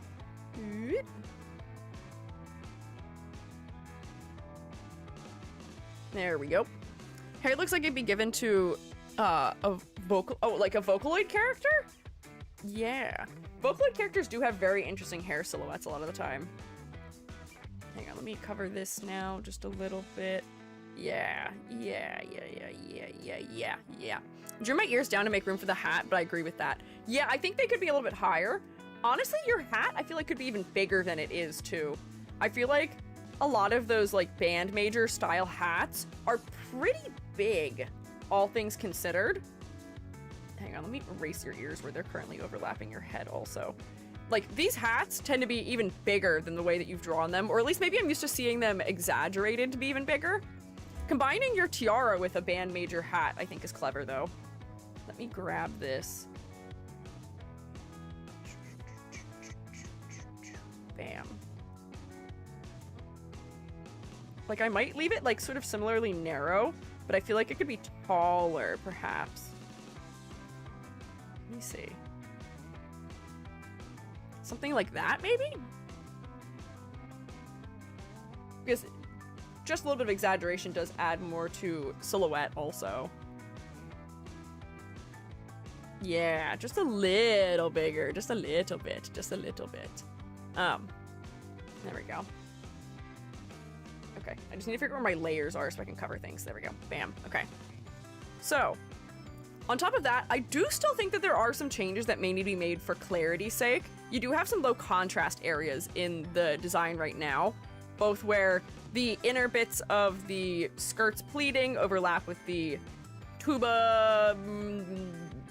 what do you call this part of it? Not a cone. There's a name for it. Bell? This part, where these are overlapping. Similarly, where the hair in the front and back is overlapping. And where the hair is against the, like, sort of, like, off the shoulder part of the sleeve. They're just very similar in color and value. If I go like this, layer, new correction layer, huge saturation, luminosity, and I remove all of your saturation, bam, bye-bye. You do have a lot of elements that are very similar. Yeah. As a former marching band student, can confirm those hats are huge. Thank you for confirmation. Skirt and clock thing are two different things. Clock thing? What clock thing?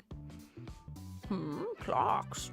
The bell. Yeah, the bell. Oh, wait, look at me. I know a couple of music words, but I think we just need more clarity between some of these edges in a couple of places. Don't be afraid to push your shadows darker in some places. Like, I know you're going for sort of like a flat rendering style, but... Whoops, wrong layer. E.g., come on. Multiply. But you could push the pigtails back, at least where they're like close to the head and the ears and the shoulder and sort of like the front bits of hair, so that way it just becomes clearer to a viewer what elements are in front. It also adds more depth to the design. So if you want to go for something flat, you could just fill the entire pigtail in dark, if that's what your rendering style calls for. Otherwise, you could just have drop shadows in some places and do it like in a cell-shaded manner. But even something like that much is already bringing this front tendril of hair forward a bit more to us. So I don't know if it's something that we even need to do to all that extreme of a degree, but we just need some of it to clarify these edges in here. And I'm going to do the same thing down lower for the skirt as well. Let's see.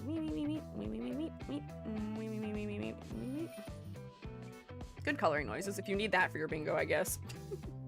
I don't need any of these things for my bingo, and yet I'm doing them anyway. There we go. This will probably like follow the shapes a little bit more than what I'm doing, but yeah.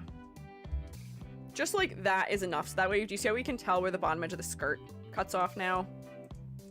Yeah. Depth. Yeah. Render can fix the gloves versus skirt. Yes, similarly. Also, the gloves maybe would just need something rendered to make them darker, but honestly, if you just had like a darker outline on them and slightly change the pose, that may work a little bit better. I would suggest that often when you're doing line art for artwork, choosing a line art color that is like 3 or 4 steps darker is better for clarity as opposed to going lighter. There are certain cases where light line art does work, but I would say that in this circumstance, I don't think it's working, especially because the gloves are going to border things that are lighter, so the outline wouldn't have enough contrast. This is something that I think is like my main critique for Cookie Run Kingdom, weirdly enough, for their sprites. But like, if you had an outline that was like, oh, wow, this is a slightly purple undertone. Oh, interesting. This is pure white also. I would advise against using pure white sort of in general. Pick a white that has like a subtle undertone of something, because that adds more depth. Let me get a color layer so I can just put that on there. Hang on, color, there we go. Nope, don't selection tool it. Or I guess do selection tool it, because then I can fill it in a little bit easier. But like, you could go for something that has like a blue undertone if you want, or you could go for something that has a cream undertone if you want. That just adds more interest to the color palette in general a little bit. Let me just fill this in and then I'll do the outline. Whoops, it just like wasn't working for a second. Oh wait, hang on. E.g. Lasso fill. Lasso fill. My beloved lasso fill.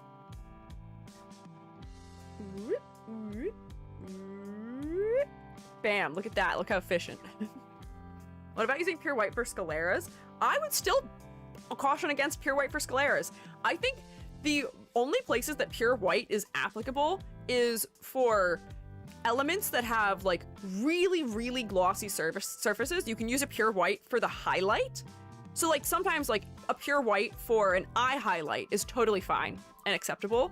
But white is a color that is sort of influenced by its surroundings. A color feels white when you see it in relation to other colors that are darker. It feels white through contrast. So like if you look at me right now, I'm sure my hair looks like it's white and my eyebrows look like they're white, but they really are not.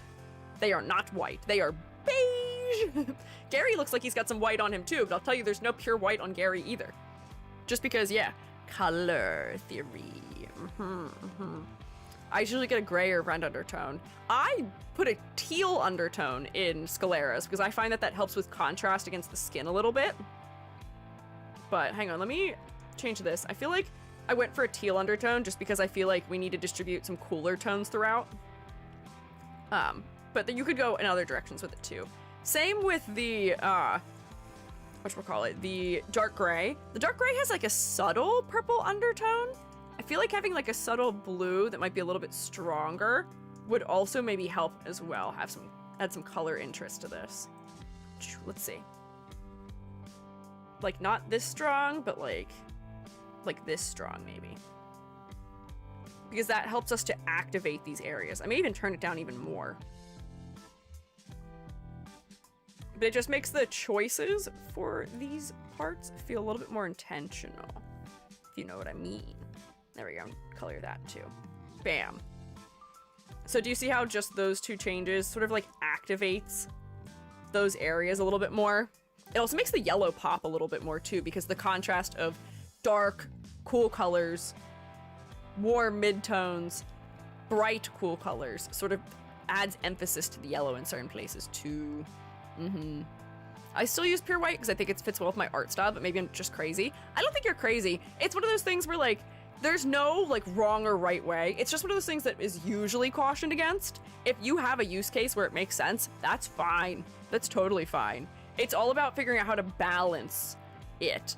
Using pure white in large areas just doesn't give you room for adding highlights, is usually the trouble. And that's the same deal with using pure black, is that it just doesn't give you a lot of flexibility. If you use pure black, you can't have anything darker than that. So pure black might be fine as a line art color or spot black or your darkest shading tone, but pure black should not be like a flat fill color usually if you're doing like a shaded illustration for your midtone, because there's no tone darker, you know?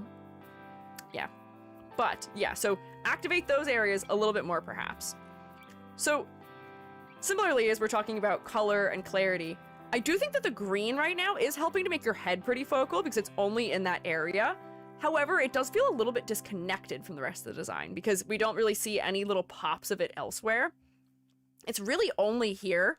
And I would say that the hat is outcompeting your eyes also for the fact that it's green.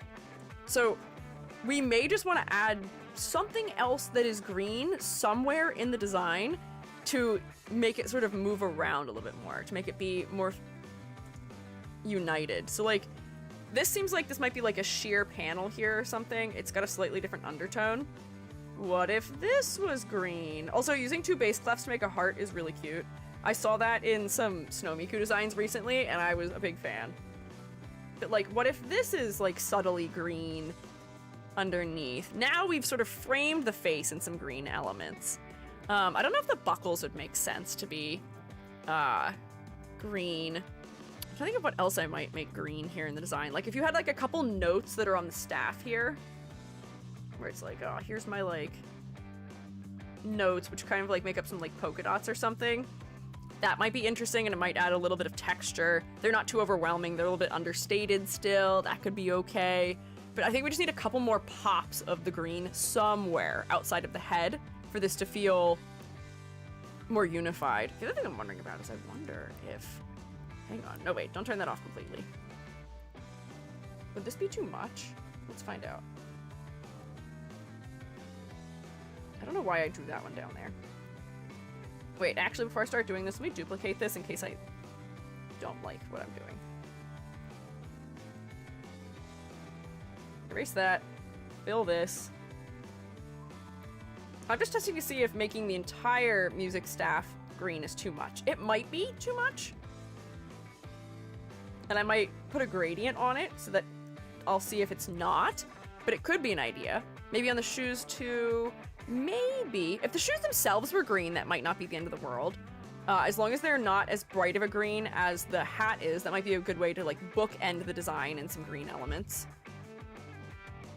That's not too bad, actually. If I were to turn this down a bit so that it's a little more subtle like that, that actually looks pretty decent.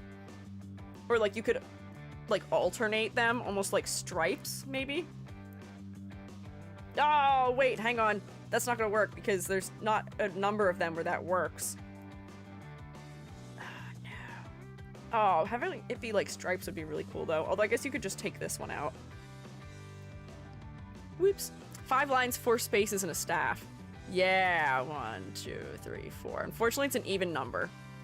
But like, that's not too bad. That adds some interest to the skirt also. Middle 2 lighter? Oh, I guess you could make both of the middle 2 lighter, yeah, so that it's sort of like framed. I don't want there to be a ton of green down there, but like that already is helping to distribute the green a little bit more. And maybe the shoes being a dark green would work because there's nothing else black in the design. The shoes could be dark. I also thought of adding a sash of some sort, perhaps around the skirt. Oh, wait. Have you seen, there's like the very classic like band major style of sash also, where it's not around the skirt, but it'd be worn asymmetrically like this. And then it goes like this, and there's a piece that like crosses over here, and then this one crosses out here. Do you know what I'm talking about? Have you seen these before? It can also feel relatively regal as well. This, I think, would be a great idea, because I think the other thing that this design is in need of is more asymmetry. It feels quite symmetrical right now. This actually, I think, would work incredibly well. You could put like, make it like have like a green trim or something. Doesn't have to all be green. You could have your yellow come back in the center, or white or something. And then you could have something that's like, oh, here's the emblem of my kingdom because I am a princess, right? Me, you, princess. Like, here's your bass clef parts again happening in here, and there's some other details or something occurring. Maybe something. But yeah, I think that would be a good move. Now we've got a major moment of asymmetry. I feel like that's reinforcing both a regal aspect and a band major aspect. Yeah, and I've got more green throughout. Ooh, yeah, I'm here for this. That's great. That's a good accessory. That's a great suggestion. Reminds me of that one anime with music. Is it Hippike Euphonium, perhaps? I would imagine it might be. I was struggling with the asymmetry department, aside from making the smaller version of the cap offset, so adding that's likely the answer. Yeah, sometimes all you need is just like one big asymmetrical element that just makes sense for the design. It's something that is not like shooed in for the sake of asymmetry, but it's just a realistic accessory that is worn, and that is what this is. Also, the thing that I'm looking at is this with this as well is maybe both of your little hair curlies don't have to be in front of your shoulder. Maybe one goes behind a shoulder and the other one goes in front. The other thing I'll caution you of here, right now where I'm just in this area, is that you've got a tangent here. Your line for your collarbone and the line for the hair is overlapping in a way that forms a tangent. You may want to just go like, and add like one more little like place where it's, whatchamacallit, spiraling. So that way it's not sharing that line with your collarbone anymore. I don't know what I'm doing. Hang on. There we go. I've done a really interesting job of drawing this. Oh, wait, hang on. That's not how this works. Hang on, I got it. There we go. Every time I draw spiraling curls, I have to think about it for a second. But because I'm trying to mimic the way you've done it, my brain was like, nope, no clue. What's going on? Oh, hi, glow stick rat! Notice that a tangent too late. That's fair. Sometimes I won't notice I have a tangent until I get pretty far into a drawing as well. And sometimes when that happens, the best thing to do about it, like in this case, is just like thicken up the line art so it feels like you meant to do it. Where if you just like take this and go, whoops, wrong color. Like that. That breaks it a little bit, and then like maybe like that comes through a little bit more also. All it takes is something like subtle to rounded tangents for the win. If you didn't have different line art colors, the other way I solve them is by going like this and sort of merging them into each other a little bit. So it looks like we're having a contact shadow, but when you've used colored line art, it doesn't work quite as well. But yeah, you might just want something there so that that tangent isn't happening. I feel like this solution might be a little bit better just because it's creating clearer shapes. Yeah. Mamito Moe does have this sort of hairstyle. A friend told me this color palette reminded me of that character. Interesting. I don't know who that is. Could offset the pigtails too. We had suggested that previously, but I feel like that feels a little bit too unbalanced now looking back at it. I feel like for the fact that you are a princess and in the marching band, those are two things that both sort of rely on a little bit of like order and status and things like that. So I do think that having a decent amount of symmetry is okay. You just want a little bit of asymmetry perhaps, just to break it up so it feels a little bit more natural, you know? Also, don't be afraid to break your outer edge. If these things are hair clips, make them come off the edge of the hair. Just have a little bit of an edge. It makes models and designs feel higher quality when things break edges and don't sort of line up flush against the edge of something. So same deal here with like this. If it breaks the outer edge of the hair just like a little bit,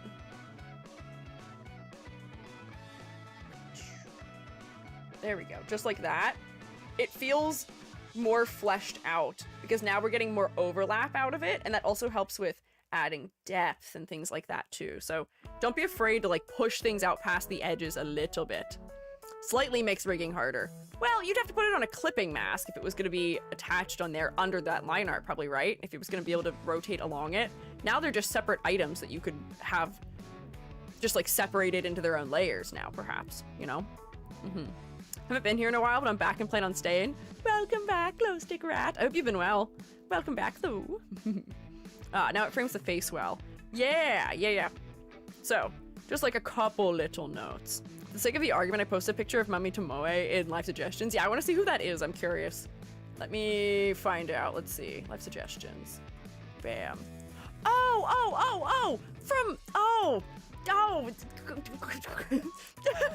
was thinking of the totally wrong thing. I know who this is. I was trying to think if that was a character in like Hibika Euphonium or like Your Lion April or something. Madoka Magica. I know this. I know who this is. No. No. But I do see what you mean. I see some similarities. But I think this is a good example of a design that is maybe influenced by this and is maybe referencing this while still feeling unique on its own. It doesn't feel like you've copied this design. It feels like you may have been a little bit inspired by it, perhaps, you know? Which is a good thing. Inspirations are great. We love them. Yeah. So, let's see. I feel like I can start grading. I hadn't actually placed any grades yet. So, for color, be careful about some of those low clarity areas. Definitely add some drop shadows. Also, distribute your green. I may have to go... Well, it's not reconsidering all of them. I think middle of the road is fair for it. Redistribute the green a little bit more, and also be careful of how similar some of your values are between the gold elements, and then I think you're good for color. For silhouette, I think that your trombone bell? Hang on, what was it? Wait. Oh, I don't know what it was now. The name was in here. One of those things. One of those things. This is helping with your silhouette, as is your skirt being a little bit pleated and your hair having a unique shape. Let me turn off my edits so that I can actually look at the silhouette, though, of the original. before I started editing. Actually, somewhat recognizable. Somewhat recognizable. Oh yeah, tuba. First paragraph, thanks.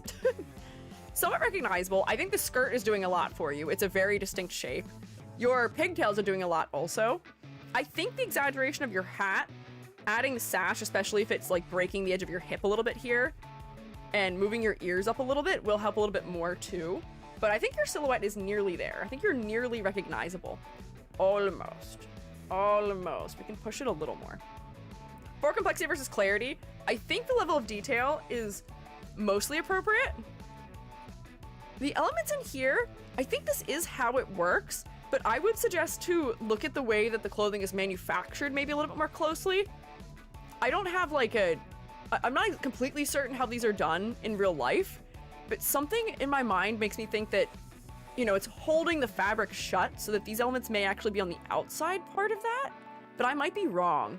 These just look a little bit unusual to me as far as like the way they've been handled as a detail. And there's a couple of details that I think could use to be like thickened up a little bit too. Let me bring back all my edits so that we can see where we were again. Hang on, what is this? Okay, a couple edits. Don't know what that is. What is this? Great question. Oh, that's what that was. What is that? There we go. Good. Green. More green. Hang on. Nope. What is this? Oh, color layer. Another color layer.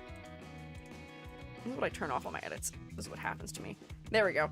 Oh, they're covered anyway now, so we're not going to worry about it too much. Ask the resident fashion designer or expert.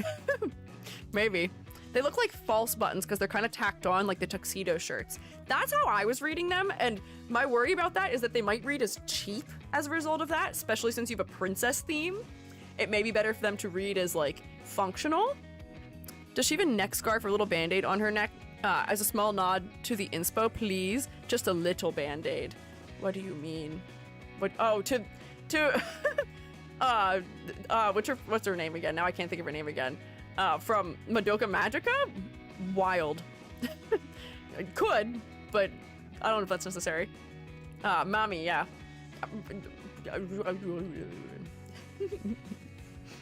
But, yeah, I think a little more attention to how those are assembled. They guys need to look at how corsets work. Yeah, don't be afraid to use some references, because I think that is one of the things that is missing from the details right now, is, like, clear references. And similarly, like, you can alter the shapes of elements to feel like they're relating to your motifs. So, like, what happens if these little bits on here, instead of forming a little flower, become hearts, because heart is a consistent motif in your design. So, like, you could have them shaped like this instead, you know? And now we've further customized this outfit to relate to you, you know?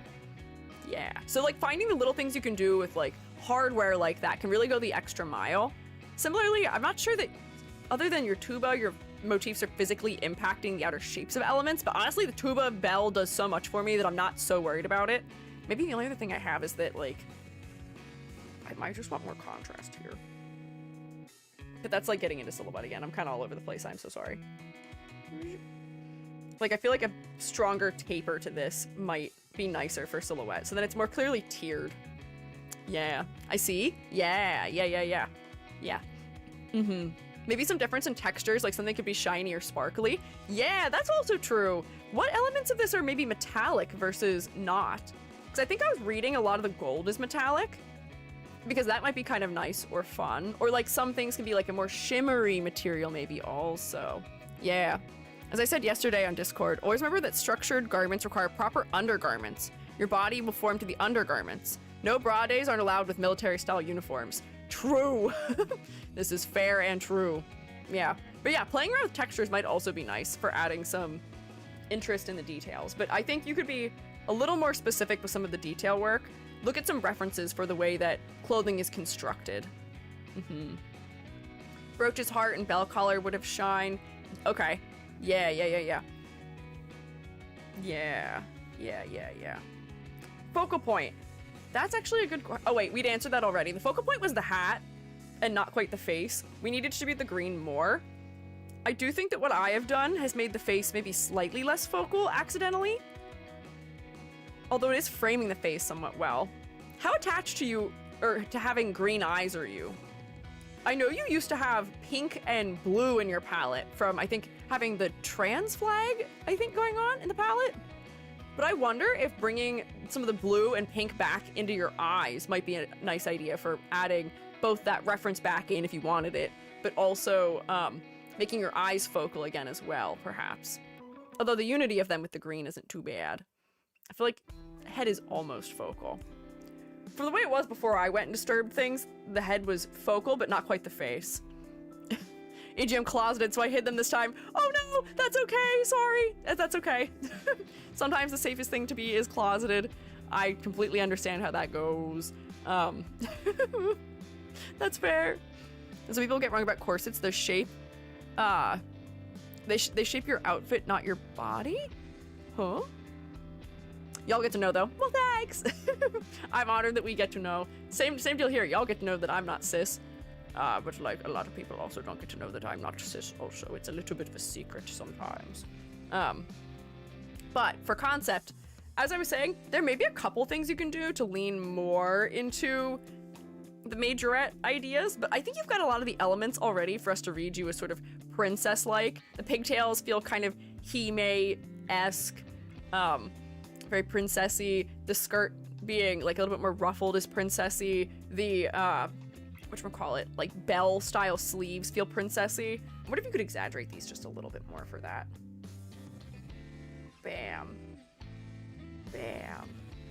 Yeah, or like having something that has like a little bit more like lacy of a trim on it might also help reinforce the princess angle a little bit more, because I feel like that is getting sort of beat out of the design, not beat out of the design. The majorette angle is sort of winning, where we may want the princess angle to compete a little more. So like if this was like more ruffled here, so now we've got a variety of fabric types. If we can see that there's like, oh, this is a fabric that's under here that's sort of like ruffly. That might be nice also. People think corsets are a way to force your gut, but they're actually just a bra with extra steps. Oh, yeah. I see. Bra with extra steps. That's funny. But yeah, so like that I think is helping with some of the like elegance. It's feeling a little fancier, you know? Yeah. Oh, Glowstick Rat, thank you for the bits. Did that complete our sub goal somehow? How's that work? Peculiar. Intriguing.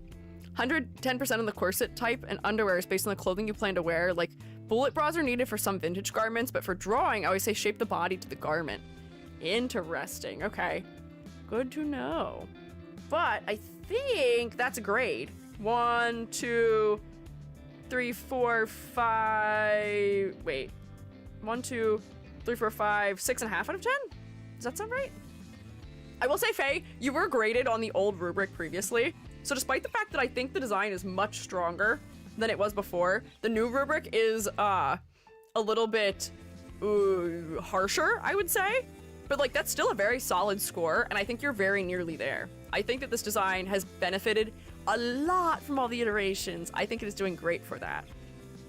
So do bear that in mind. I need to make my PSAs constantly about the fact that a 6.5 out of 10 or anything above 5 means that the design is doing above average.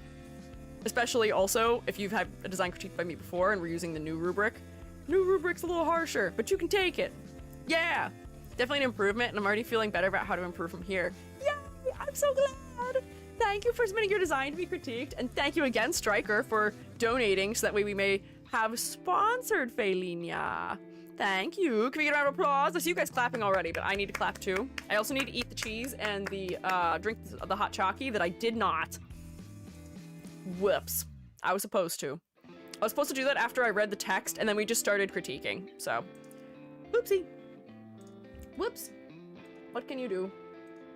Next, we have Echo. Where is Echo? Whoops, I'm in the wrong folder. Hang on, where's my folder? Here we go. Echo Bee, who I believe, did Echo Bee want pinged? Yeah, Echo Bee would like a ping.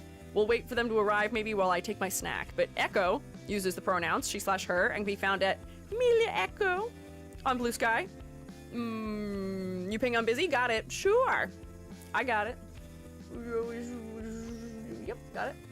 I know I saw... Oh, wait, you're here already. I see you. Never mind. No ping needed. You are ready. The deets are... This bumblebee slash jester character is one of the insect models I like to use for fun and also to showcase slash enhance some of my personality traits. This one has more of a prankster personality, for example. I love the color scheme, but I'm a bit worried about the details and the clarity of the design. It'd be really helpful to get some advice on that. Hey, shroommates, ruminate on it. I'm going to participate in Eat and Drink. Oh, also, I saw some notes. We got a hype train? What's happening? How'd that happen? Intriguing. Interesting. Ooh, my hand feels weird. That's weird. I just got a weird feeling in my hand, almost like how, have any of you, like, ever been stung by a bee? I got a weird feeling in the back of my hand, like I got stung by a bee. How strange. Where, like, it, like, first just, like, it doesn't hurt, it, like, just feels, like, weird, and then it starts hurting? Do you know what I mean? Got the itches? No. Like, it feels like I got, like, hit by something that was, like, had pressure, and now it's, like, warm. It's, like, in the back of my knuckle. Weird. Peculiar. I did my hand stretches today. Come on, leave me alone. Unwarranted strange things. Thanks again. Yeah, thank you, Faelinia. Go back to lurkings, I write notes. Good luck. Oh, wait, I forgot to check my box for twin tails.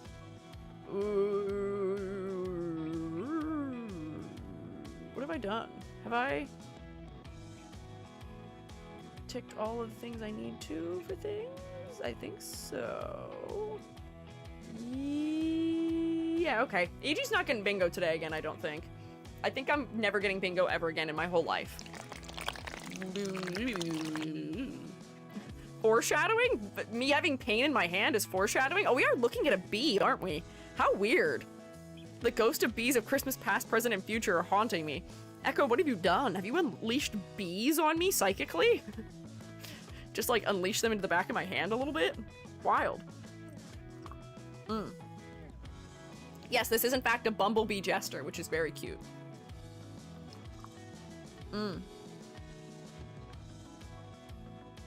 They are a prankster. Maybe. Whoops. Perhaps even the echo of a bee? Bees, bees, bees, bees, bees, bees. Bees, bees, bees, bees, bees, bees. Yeah. The bees are echoing in my mind. I'm gonna eat my cheese. Cheese and bees? I feel like I'm doing a lesson on rhyming. And sound effects.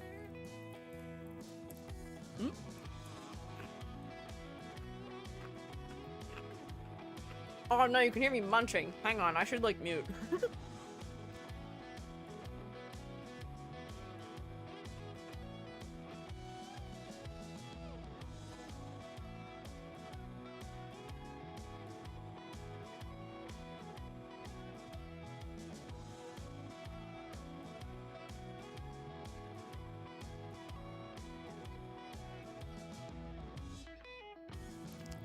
Hey Shermits, do you want some? I'm having stringed cheese, and I'm eating it with, pretzel, they're like pretzel slim cracker things? I call this poor man's charcuterie. Here, I share. I offer you handful. Do you hear them? Here you go. Just the cheese, though? Why just the cheese? Why don't you want pretzel cracker? Why don't you wish for pretzel cracker? Why not? Why not? Hang on, I mute again so I can eat, so I can chew, so you don't have to hear me chew.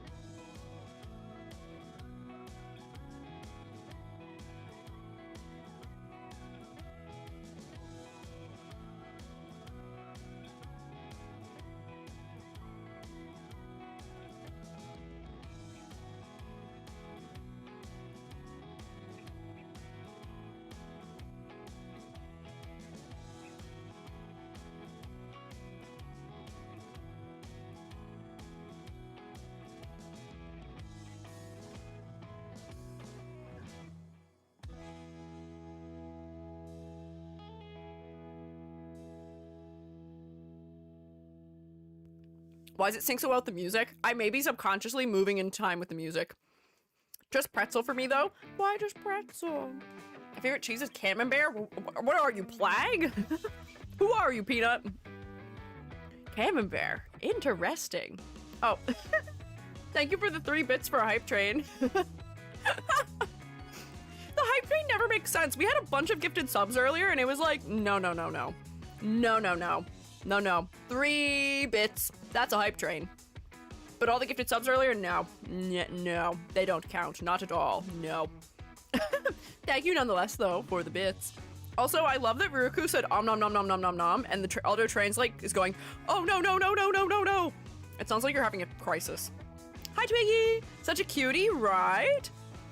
Not a cutie pie, but a cutie bee, maybe. Very cute, yeah. Being picky. But here we go. Now we can get started here. Why are we spinning Gary? Did he deserve it? Did he do something?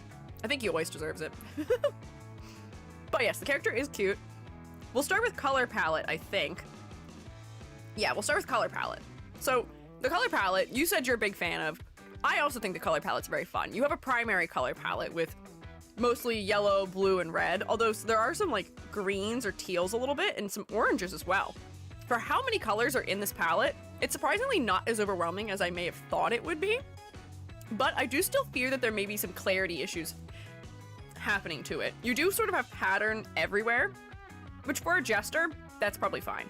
That's sort of what we expect. We expect a jester to be a little bit overwhelming in pattern. It's kind of a part of the gig, essentially.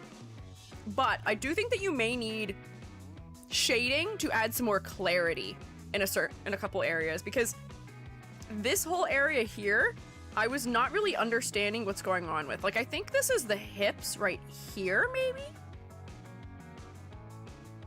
Although I guess it's a bumblebee, so it's not like hips in the traditional sense. Hips more like in the sense of like abdomen and thorax distinction area, you know what I mean? But like this, I couldn't tell whether it was behind or not.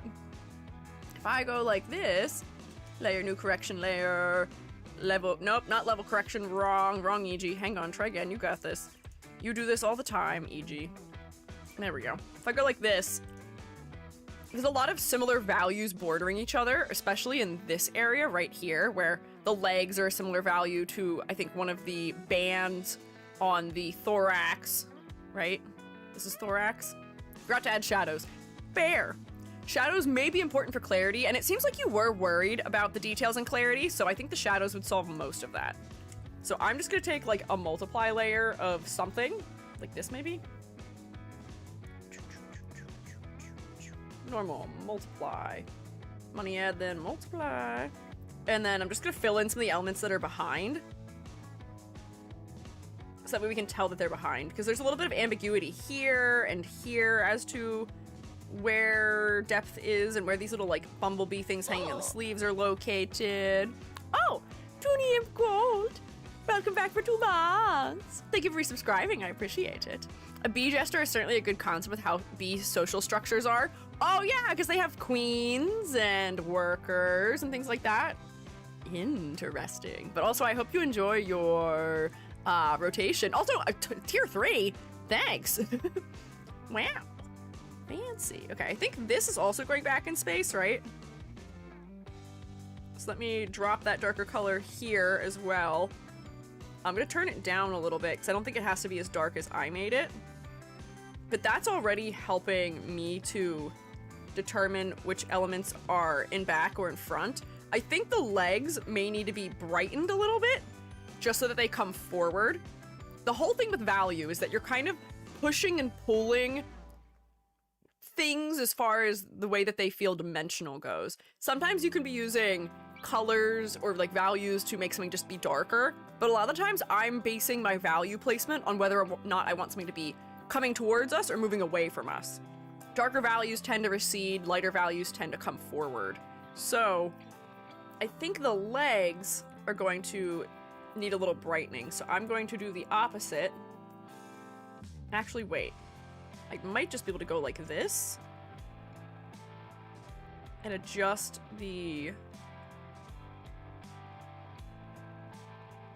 levels of the legs. I was gonna try and put like an add glow layer on it, but I forget that that's just gonna wash out your line art. Let me try this. Layer, new correction layer, level correction. And if I go like this, let's see. theoretically, also if I clip it to this, theoretically I should be able to, oops, it might be a little bit too bright. I might be able to pull this back down. Hang on, let's see. Let's play around a little bit. I'm just trying to get that top of the thigh area to be a little bit clearer against the stuff that's behind it maybe. So I may actually push this even darker then and push this lighter. But we just gotta have to play around with values sometimes until you get something that works. So there we go. I think I'm able to see what's in front and what's behind now. I may also go for something like in here, so that way I can see that these sleeves are going behind the edge of the body, because this yellow touching that yellow is a little confusing also. But I'd probably like blend this one out a little bit too, so that it's not a harsh cutoff. So if I go like this, and then blend, blur. I'm sure you know these things. It's sort of like an artistic thing, but we just want to preview it right now, essentially.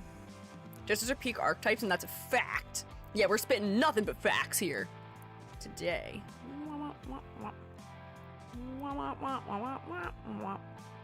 There we go. So now those are moving away from us. Now I think we've sort of worked out the clarity trouble. It feels a little bit less overwhelming as well because the yellow isn't so bright and all over the place. I think this has also helped to refocus us to look at your head more readily too.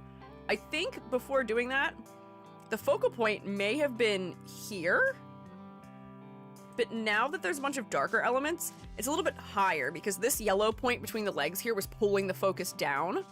Now the focus is a little bit higher. The level of detail in the torso is still outcompeting the head just a little bit though. So there may also be something to be done about that to make it so that it's more even. Maybe, let me see. Because we could just put a gradient on this white thing so that it's not as bright at the bottom too.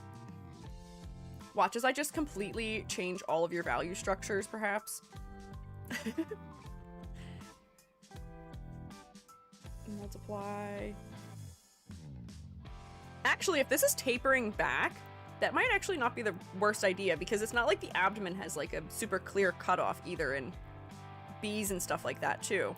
So like if this is sort of like a gradual transition, that might help us to understand that this is sitting on like a diagonal plane as opposed to a perfectly vertical plane too. But now we're even higher. Now the focal point is definitely up here somewhere. So it may just be that you just need something adding a little more contrast in your face. The eyes being nice and dark, I think, does a lot to help, as do the antenna being dark. Maybe we have to do the opposite. Maybe we just need to not have dark values around the neck as much. Where like some of these purples are kind of dark. If they weren't so dark, the contrast wouldn't be so high, maybe. Perhaps. Changing value structure sounds scary. Echo's gonna come out of this critique valuing mushrooms over honey. No, value structures visually! Not changing the things you care about. I do think maybe making the shadow for the sleeves, like you did, be more orange-reddish. Yeah, I wasn't worrying about color so much for it. I was more so worrying about, making things come forward or go backwards. But yeah, we could make it like more brown, which might make a little bit more sense. Yeah. But there we go. So I think we've pushed the focal point back up a little bit just by playing with values. One of the other things that I think that you would benefit from silhouette-wise is spacing your items out a little bit more intentionally. Okay, I'm not allowed to be a clown legally right now. Oh, we can't even see it. I can't be a clown. I'm not allowed, legally. I'm just a little guy. I'm not even funny right now. The clown is clearly right here. But a lot of your elements are overlapping each other so much that they're not doing as much for your silhouette as they could, you know? So you do have, hang on, if I move all this and select the outside edge here. There we go. You do have somewhat of a recognizable silhouette.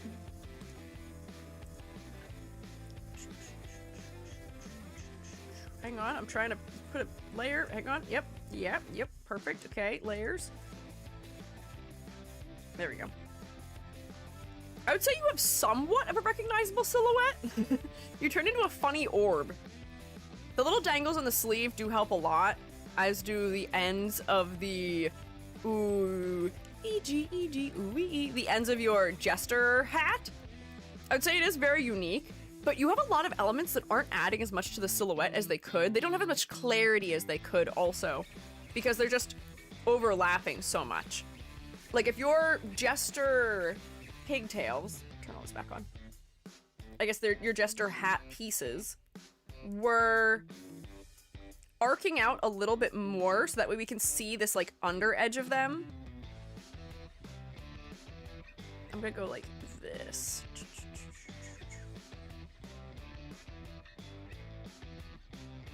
And there we go. I'm not sure this is gonna work perfectly because I just have to sort of like patch things underneath. Oh wait, hang on. These layers are in like the wrong order now. But if we position this out just like a little bit further, now we can see the edge of the sleeve. Now we can see the bottom edge of the hat. And now we can see the bottom edge of the pom-pom more clearly in silhouette. And like maybe these would point down. And I think that that will benefit you. Similarly, I feel like your antennas could also be like just pushed a little bit higher on the head too. So that way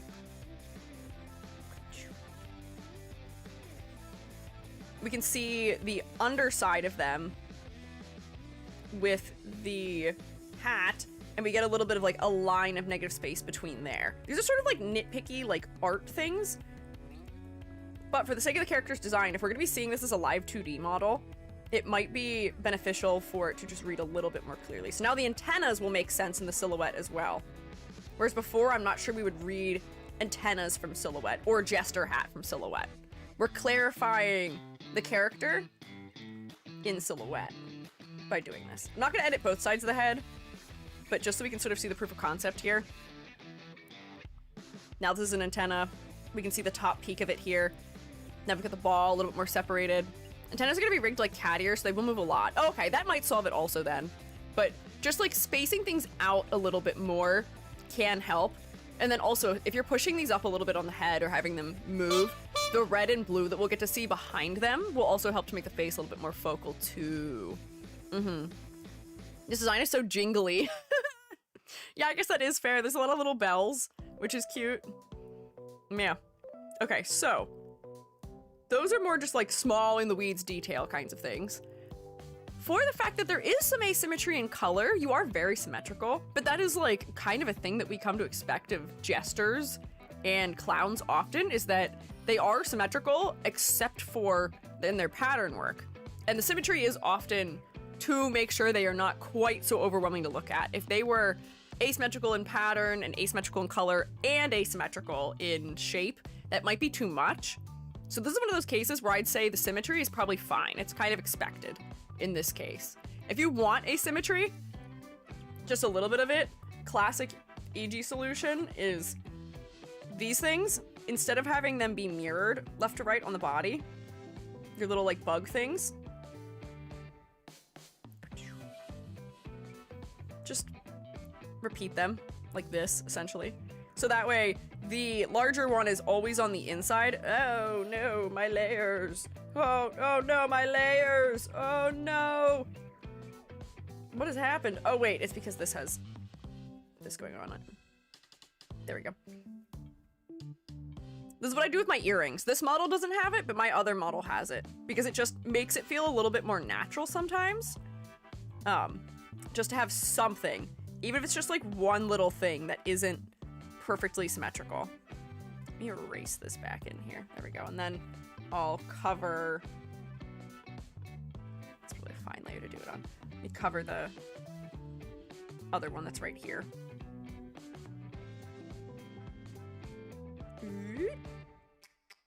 Yeah.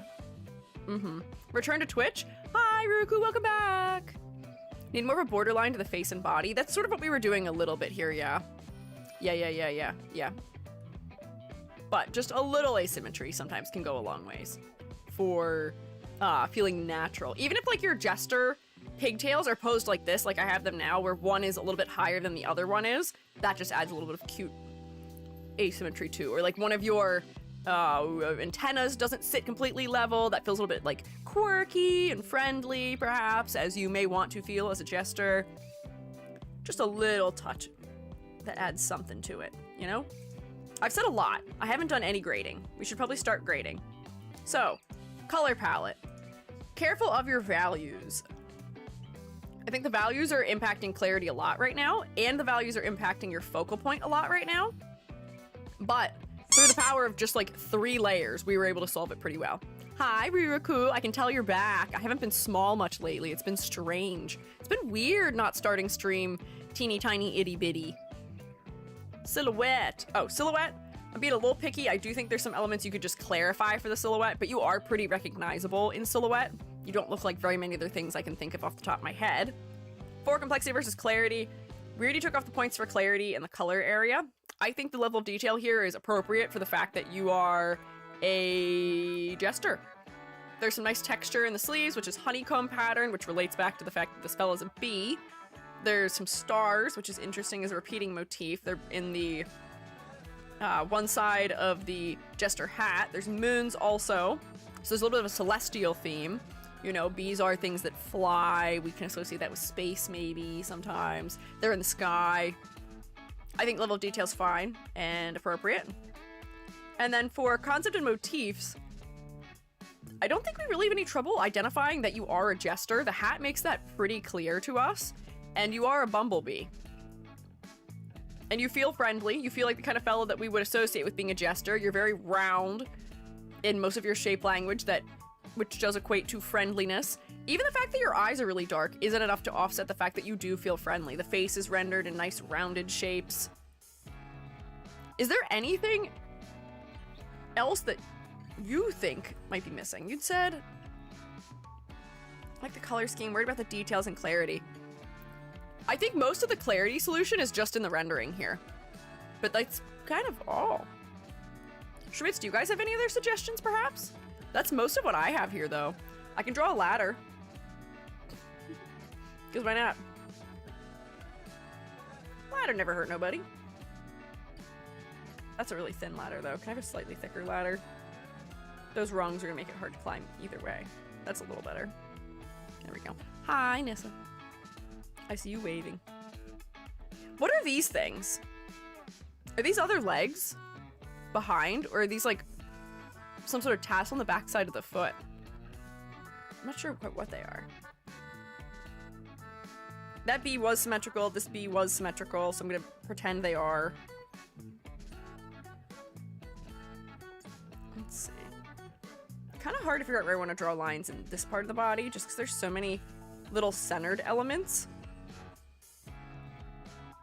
Big ribbon. Hang on, you should put that at the top of the big ribbon properly.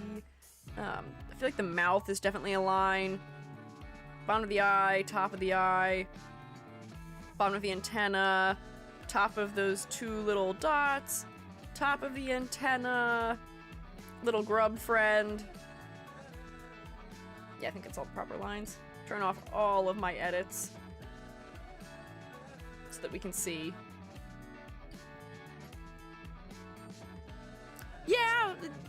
Yeah, there's some variety. It's a very straight ladder. There's not a lot of broken pieces to the ladder. There's not a lot of diagonal movement to the ladder, but that does come back to what we were saying before about how, you have a lot of interest coming from pattern, and a lot of your clowns and jesters do have clothing that is symmetrical, just because if it was both asymmetrical and highly patterned and asymmetrically colored, it'd just be too overwhelming. It's already a little overwhelming oftentimes, but it'd be too overwhelming at that point, you know? So I think it's appropriate. I think it's okay. You do have some clustering around the face. I think the clustering that's happening around the chest is one of the other reasons why the chest is becoming focal, as well as the color. But I don't think this is a ladder to be too worried about. Turn all of my layers back on, except maybe that one and this one. Nope. What other layer do I have that I don't want? This one. There we go. Yeah. So it's boot decorations. Oh, okay. Interesting. Here's a question. Does this fella have 6 legs? It looks like they only have 4 limbs. I feel like a 6th limb might be kind of fun. Even if they were just standing directly behind it, in like a perfect front view. So that way when you do like a little bit of like live 2D motion of like, turn look this way, turn look that way. Like one leggy steppy out from behind on this side and like then this one, the back one steps in here or something, so it's like the back of the body is adjusting. Maybe. The other 2 pair might be in the sleeves. Oh, there could be several in the sleeves. There could be 2 in here and 2 in here maybe also. Yeah, give me all the leggies. It's only my current insect sonus that technically only has 4 legs, but I like to believe she can tuck 2 of them in the sleeves. Okay, I want to run with that theory because I feel like that would be cute. Also, why am I so tall? Am I overcompensating now? It was so hard being so small. Now you must suffer with me being gigantuan. I'm gonna take up most of the screen while I finish this grade. 2, 4, 5, 6, 7.5 out of 10. I'm going to be massive and take up all the space in the world because you can't complain. This is my stream. I make the rules. I say, now that I look like I'm crying, that was not an excuse to torture me. Hey. Can we get a round of applause for Echo, please? Thank you for submitting, Echo. Your bee fella is very cute. And also, again, thank you, Striker, for the sponsor. For sponsoring this design. Clap, clap. We can clap with our mouths by saying clap. That also works too. I'll accept it. But here we go. Let me save that. Oh, I can't fix my height now, because if I fix my height, it's gonna change my neck. You just have to deal with this now, I guess. We're just stuck like this. You have to suffer the consequences of your actions. How's it feel? How's it feel? You've trapped me like this. I'll be stuck like this forever, and it's your fault. Who's next? Let me see. Oh, it's Fern. I have to grab Fern's updated design, though. Fern, are you here? Fern, are you here? I need to find your updated version, perhaps. E.g., no matter how big you get, you still fit in my phone. Well, I fit in the computer also, I guess, no matter how big I get. What about now? Do I still fit now? How about now? This is really funny with the long neck. I feel like I'm a toothpick. This is E.g. with a strong stipe. I'm growing straight out of the ground right now. Can't escape. Oh, yes, I can. I can escape. Watch. Watch, you wanna see me escape? I'm out. I'm free. I'm in your world now. I could be climbing through the walls. You have no idea where I am now. I'm free. Freedom at last. I've escaped. The roommates were holding me hostage in the classroom forever in my tiny little Polly Pocket classroom, but now I've climbed out the window and you'll never get me back in. Unless you will. Unless I will now T-pose to match Fern. What can you do? Did you gotten our French fries? I'm munching on your French fries.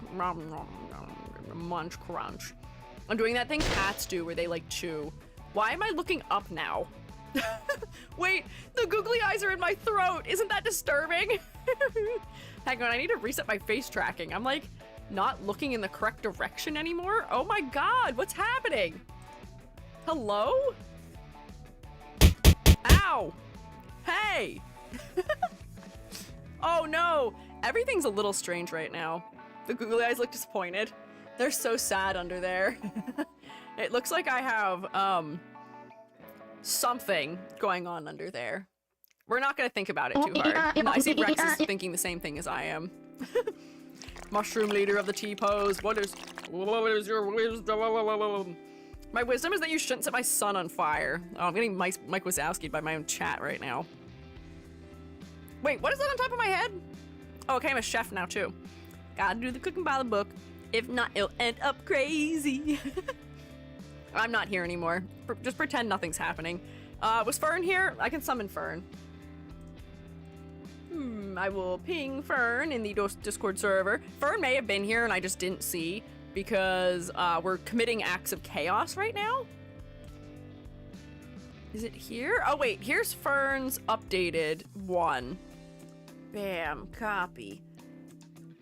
Paste. Oh boy, okay, hang on. Whoops, I drew something I shouldn't have. Hang on, paste. Put that on top of there. The wings may have to go behind the text, perhaps. Oh, what a time to be raided. What a time to be raided. Hi. Hi, raiders. My name is Squiiji. You have to believe me. I'm here somewhere underneath the layers and layers of strange things happening. Hi, Kimmy. Welcome. I'm a freelance artist, Fungi, if you'd believe it. I'm also an art educator. We're fundraising for charity today, which is kind of cool, despite the fact that I look like a total goober right now. We're raising funds for Cure Cancer Australia for a $30 USD or $45 AUD donation. You can have your design critiqued live on stream if you would like, fellas. I'm trying so hard to say hi. There's so much happening right now. There we go, I'm kind of back. Hi. I don't normally look like this. This is what I look like IRL, but I don't normally look like this on stream. It's just because we have a redeem right now. It's a little disturbing. Ow. Hey. Beautiful. Thanks. I'm glad you think so. Some people didn't. I posted this on Twitter for the first time yesterday, and I've gotten some mixed thoughts. I hope that doesn't change how everyone thinks about me. But hi. Wow. Thank you, mods, for getting the shout out. Oh, God. Well, at least I'm short enough now you can see my face without me ducking. How was your stream? What were you up to? Hi, Kels, Anyo. Hi, Buzzy. Hi, Fearless Rock. Oh, Ray Chui. Hi. Squimshed. Somebody crushed my head. They stepped on me. Please, no steppy. No steppy, please. Most unique model in quotes I've ever seen in a good way. Thanks. This was my April Fool's joke on the Shroomates, was doing an IRL stream. And this is me. This is who I am at heart, on the inside, deep down inside. I still am very slay, and I will not let anyone say otherwise. I was showing off my knowledge for GeoGuessr in a VTuber quiz. Oh, see, there we go. Now I'm nice and cozy. I'll be okay now. GeoGuessr scares me. I can be good at GeoGuessr sometimes. There's continents I'm better at than others. I am real bad. I think specifically with South America, I was not very good at determining which country was which, but I'm real good at Africa, let me tell you. I did a real good job when I used to play it. Is it still the way where you have to like pay to do certain things on it now? I feel like I heard that at some point. I haven't played GeoGuessr in a hot minute. Also VTuber quizzes. I feel like I might do kind of well on them. I think I've seen an above average number of VTubers out there in the world, but I hope it was a good time. If you and your fellas need to do things like eat or drink or snark me or escape the terrible, horrible abomination you see before you, I wouldn't blame you. I have Uma ears, I got a chef's hat, I got a blanket, my head's doing strange things, I'm on fire. There's a lot going on. But if you need to eat, drink, snark me, please take care of yourself. If you want to stick around and hang out, if you want to participate in our VTuber design critiques, you are welcome to do so. We'd love to have you. I can't be bald in this form. It's not possible. I don't have hair. Joke's on you, silly goose. Turns out you're the real silly goose after all. Ha ha ha ha ha ha. To play for a long time, you gotta pay. Oh, it's like $2 a month. Interesting. Oh, okay, I'm kind of back. This is like almost what I look like. This is not right either. I'm not supposed to be this Squiiji. I'm not supposed to be normal Squiiji. I'm supposed to be square Squiiji. Why do I look like I'm having a crisis? I guess maybe I am. This is accurate for how I'm feeling on the inside right now. Awful. Terrible. Wide. A clown. You're humiliating me in my own house. In my own house in front of the Raiders. How could you? Why does my hair look dark? Okay, this is fine, I guess. Everything's fine. Let me uncrush my skull at least.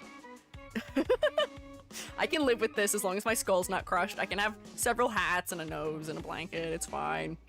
Some of your deems that broke your model? Yeah. Yeah. How do we unlock normal EG? It's because the default... I didn't change square EG to be my current default, and it resets me to be default when I go back out of being IRL EG, Mage EG, things like that. Yes, I am the cozy, wide, clown, Uma, witch, chef, otherwise known as Squiiji. That's my new intro. Ow. My head did fix. Be thankful to not have access to Eldritch EG. That might have been too much for my psyche. I may have broken down. I'm good. Why don't we read the details about Fern? Why don't we do that? Why don't we do some crits? Crazy. Can you imagine critiquing designs? Is Fern here? Did I forget to ping Fern because of the chaos? I may have. No, I think I did. Hang on. I have to ping Fern because I did not. And I also didn't see Fern in chat. Fern, if you're in chat, I'm so sorry. There's so much happening. Crit time. Bam. Sorry if you are here, and I'm just pinging you also. Fern's been here. Oh. Sorry. Oh, you are here. Okay. It's been a little crazy. There's been a lot happening. I apologize. Okay, so the deets on Fern are that Fern's name is Fern, and Fern uses she/her pronouns and can be found at Fern the Fairy. I am mostly trying to focus on making this design feel unique to me and also making it more interesting in the bust stop / half body view. In my past version of the outfit, I had a long flowy dress, but I kept feeling that it was too formal. I also realized that I wanted the design to fit my proportions for 3D purposes. That's a good idea, that's good thinking. So I ended up changing both the body shape and the clothes in this iteration. The pants are inspired by foxglove, and the tunic's inspired by English bluebells. I still plan to include wings in this design, but I prefer to focus on the critique on the rest of the outfit for now, since the wings will not always be visible. Themes I want to incorporate: Celtic knots, bluebells, foxglove. Lore. Ooh, lore. Fern is a fairy princess rejected by her subjects due to being half human. She is on the run from the unseelie court since they want to off her to prevent her ascension to the throne. The Seelie court helped her to set up a hidden pocket dimension, and she is now streaming to humans in order to practice her diplomacy. I love an excuse for why VTubering is occurring. Fern said they're present 3 to 4 times. I'm sorry. I'm so sorry. There's been a lot happening. Reasoning, the D&D-esque outfit is... Oh, reasoning for the D&D outfit is that it makes sense if she is trying to defend herself while on the run, and it also fits for gaming streams since I'm a big fan of RPGs and action games. How do I get this to read as a fairy when wings are not present? Ho ho ho ho! Fern, I think you need to go down the route of like looking at fairies in media who also do fight. Oh, what is it? There's a movie. Oh no, is it Fern Gully? Hang on, no. Am I just thinking of that because of your name? There's like little guys that, no, not Fern Gully. No, what is what I'm thinking of? Oh no. Oh no. Oh no. Tinkerbell, yeah, Tinkerbell may be good as a reference also, because there are a couple characters in Tinkerbell who I think are dressed more in a way that looks like they're fighting. Oh no, it's epic. Yes, it's epic. Thank you, Chakarama. I think it's epic, which is a terrible SEO name for a movie. Epic Fairies movie.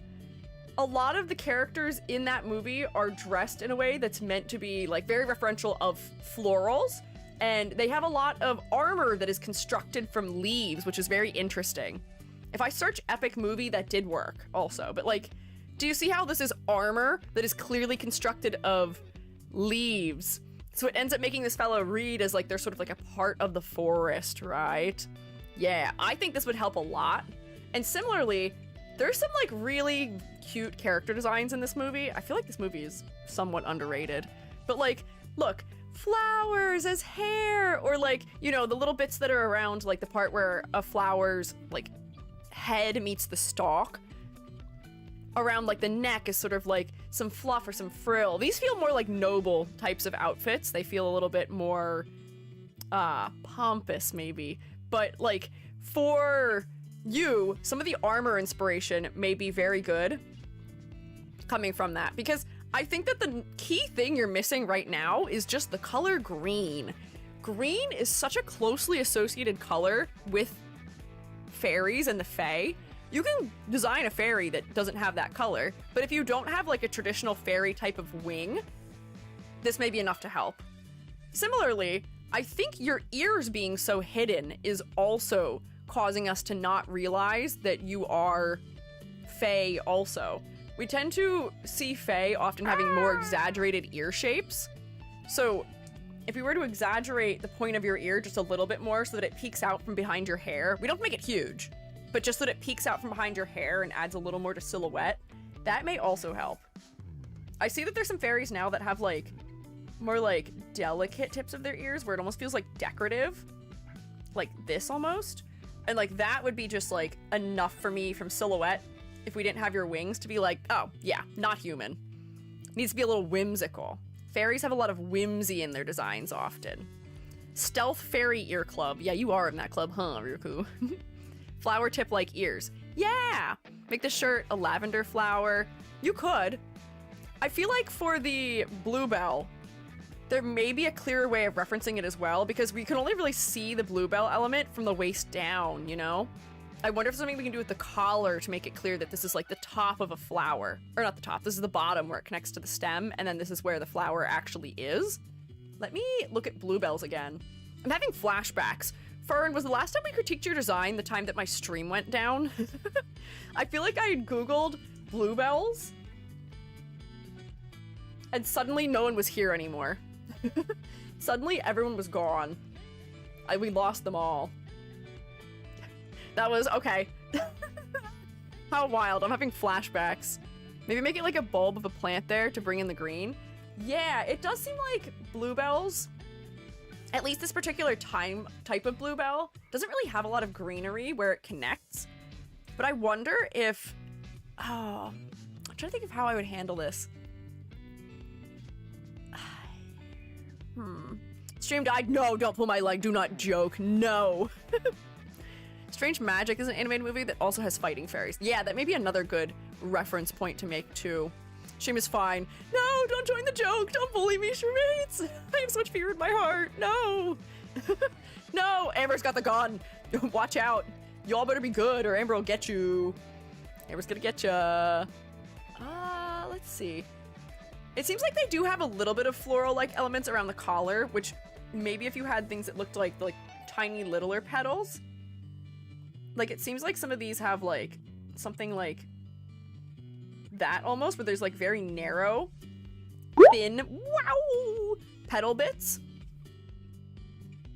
happening around the neck. That may be something that could just be a good hint, but otherwise we don't have to just be faithful to one kind of flower just in the dress part too. We can use the fact that like other flowers may have a collar that like is around where like the stem connects, and we can use that also, because that may also provide a nice transition from your neck also.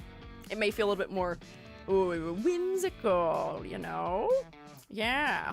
Yeah. No, yeah, this is why I didn't want to do it. I didn't want people to get confused. Will you go back to your low poly? Oh, I was supposed to, I forgot. Hang on. No real EG this week. You only get strange small Squiiji this week. Next week I'll come back, but you're stuck with tiny EG for now, because I worked really hard to be tiny. And I'm back! Look at me! I feel like I love this model so much. I'm so cute and small. Also, acorns. Oh, you know what? Acorns may work actually really well with the color palette you already have too. Or like, if you want to stick with more browns, I wonder if we could bring in like, oh, like maple seed pods. You know how they have the little like swirly thing on the side of them? Like that might work well. Good point. Trying to figure out how that transition would work. Maybe I'll use flowers as a cravat or something. Yeah, florals or leaves as a cravat might be nice. I'm only taking the green out of your eyes because it's a green that's already here.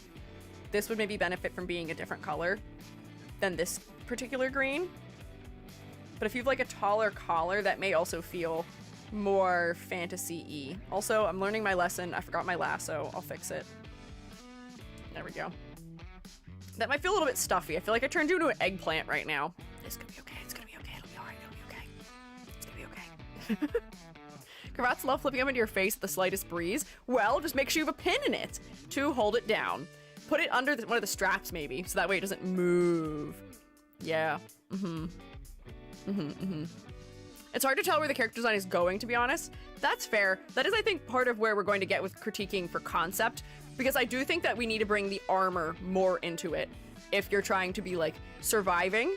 And I don't know if metal armor makes as much sense. We do also tend to associate the Fae with silvers sometimes, but that's more if we're thinking of, like, the elven style of Fae. There are some, like, storybook versions where gold and, like, bronzes and coppers are more prevalent. And that may also help too if the gloves weren't silver. They feel a little bit disconnected right now because almost all the other metallic elements are gold in undertone. Aren't fairies weak to metal? They're weak to particular kinds of metal, but I think it is based on what particular folktales we're listening to about them. Could do plant/wood-based armor instead. Yeah, like our fellas from Epic. So that is something where I would send you into like the fashion research zone. Find a particular style of armor that you like that you think makes sense for this fella. To me, you come across as somebody who is like maybe more of like engaged in like agility and ranged combat. Maybe you do have 2 swords, but you feel more agility based than like strength based. So if you can find some armor that is for like a light foot soldier that is from like some particular era or time period, and then you could craft their armor but out of, you know, wood and or plants, that would do a lot for you. Iron, they're weak to iron. Okay, so gold's fine. Gold is fine. Then yeah. Having the gloves also be made of the white material and having the petal shapes. You could have just straight up petals also for the armor too. There's a lot of options there, but I do think that doing something like that would be beneficial for the outfit in general. I do think that this outfit is in some ways an improvement from your previous outfit though. I feel like this is a little bit more concrete into like an idea of like the story and the lore and, you know, the fact that you would be on the run and trying to keep yourself safe. So yeah, it does feel a little bit important. If you add more gold elements and more of the Celtic knots, you will become more important feeling. We tend to associate importance with like adornment often. So like if you have more elements that have a little bit of filigree or have a little bit of gems and gold and things like that throughout, that will also make you feel more important too.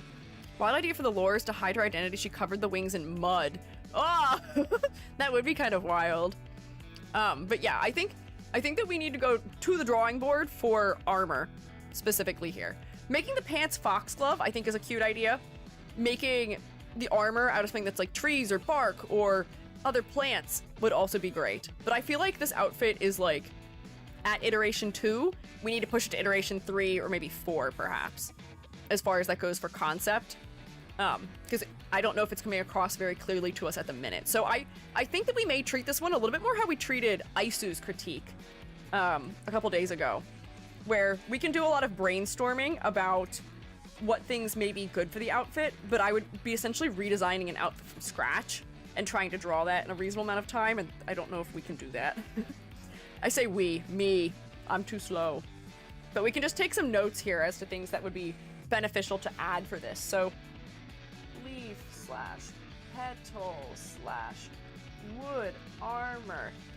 I do think that we need a little bit more of the like Celtic knot, like sort of like whimsical shapes. And one thing that I've seen recently, sort of in like fairy style designs, is using vines to create those Celtic knots. If you've seen any like there's like European folktale style illustration, you'll see it sort of in like the borders sometimes, or like in like the way that they've constructed houses for those. So using vines, whether they be the vines that are green or vines that are brown and older to fit your palette more, vines as Celtic knots might work very well. Using vines for the belts, you could do all the above. You could use the vines for the belts, but have the vines sort of interact in a Celtic knot like way somewhere, so they become more ornate maybe. Then they become more unique also, perhaps. Yeah. Wood swords. The swords do read as wooden right now, but I think that's because they're in a scabbard.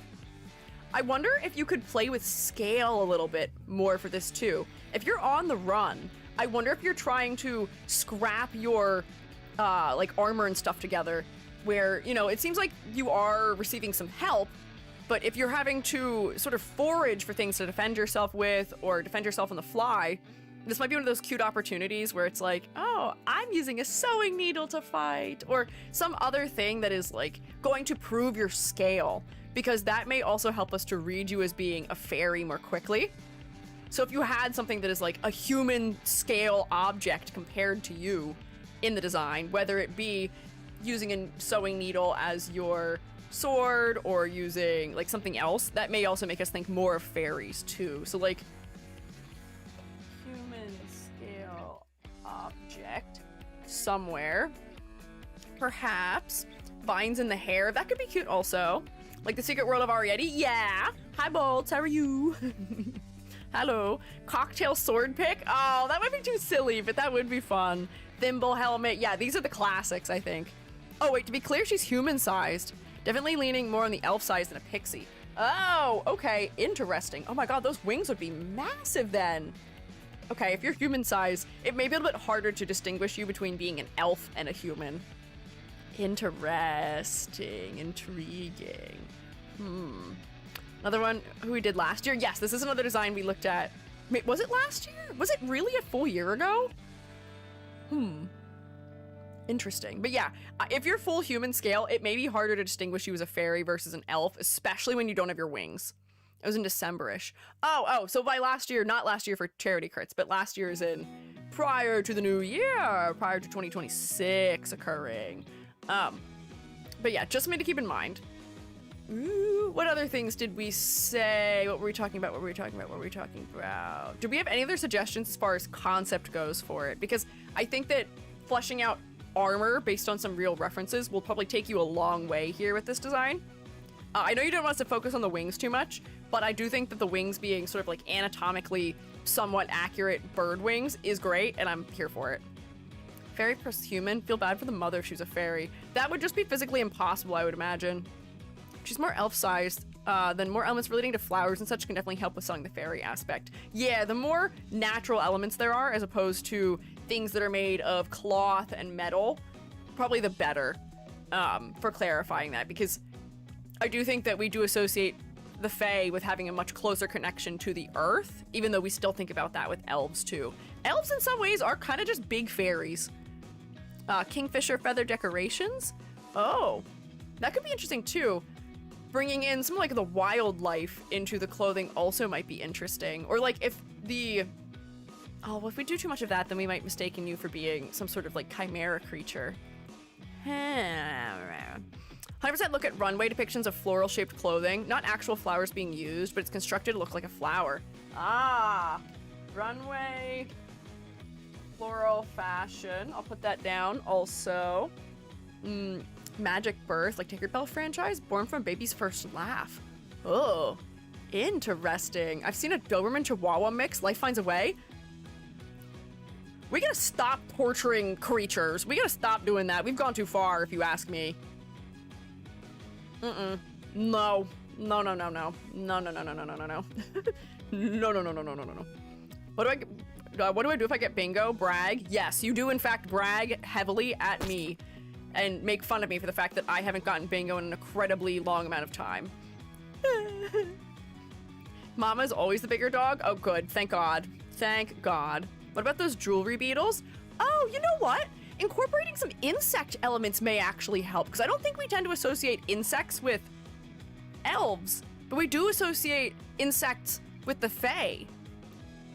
So even though you are like human scale, or there could still be ways we can incorporate like fairy types of shapes, or not fairy, butterfly wing shapes somewhere in the design, or yeah, like beetle shells being used as gems if we're using like jewel beetles and things like that. Insect references.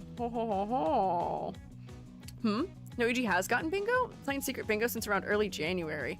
I have been playing bingo. I haven't gotten bingo in a little bit though. I haven't gotten it this week yet, which is weird. It's been a minute. And I think I'm gonna continue to not get it today, unfortunately. God, what is this lock? Does this count as a body harness? Kind of, not really. Not completely. Man, come on. Yeah, like insect accessories. Yes, insect accessories may be great. We do associate insects more with the Fae. Let's see, do I have anything else? Because I think the problem right now is if we were to grade this based on the design as it is, even if I take the wings away, I think that it just isn't fleshed out enough to have the silhouette that it needs, to have the color design that it needs. Where like, once you start solving one of these things, it's gonna solve everything else probably very quickly, you know? So like, right now, the color design feels a little bit one note because you're mostly purple and brown. Your head is very focal though, I can give you that. Your head, by being the only orange, is quite focal. Let's see, put this here, but like, you are quite under detailed. I think your silhouette is in need of a decent amount of work, and the color palette isn't all that engaging just because it's really segmented. The purple is all in one place, this color's all in one place. The brown is at least distributed, but the color palette isn't as engaging as it could be, despite the fact that you do have green and purple and orange in it. The colors need to be distributed a little bit more also. Yeah. Reminds me of Ruby season 1 through 3 models. Yeah, so like, what I'm saying is we definitely just need more iterations on top of this to get further with it. And then for concept and motifs, I think if I were to see the design without the details you'd provided to me, I would have understood that you are something unhuman, or inhuman, with your bird wings, and that you are something that you're somebody who does a lot of fighting because you have swords on you. But I don't know if I would have guessed that you are both somebody who has much status and that you are a fairy specifically either. So like, I'm getting some of it, but I don't know if I'm really getting enough of it, you know what I mean?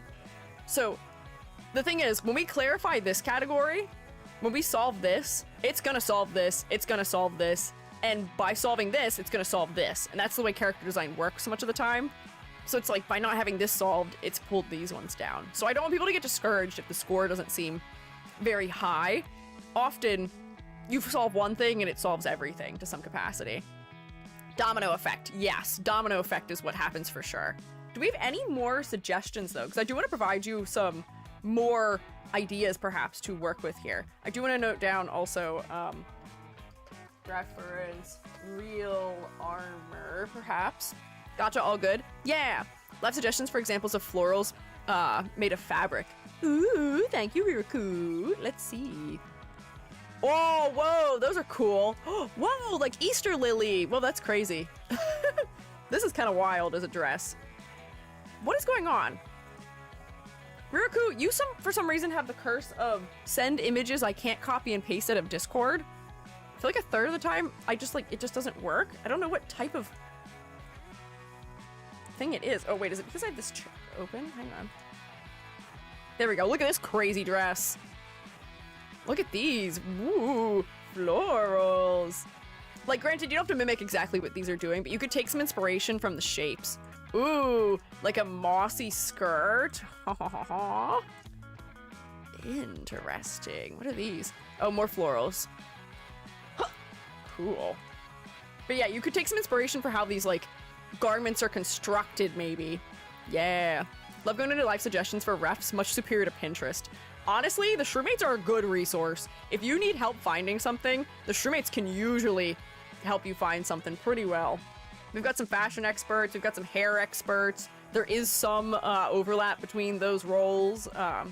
We just have a lot of artists also, which are incredible. They're just screenshots? Yeah, I don't know what's wrong with them. I can't copy and paste them for some reason. And it may just be that it's something wrong with Clip Studio, maybe. Yeah. Yeah.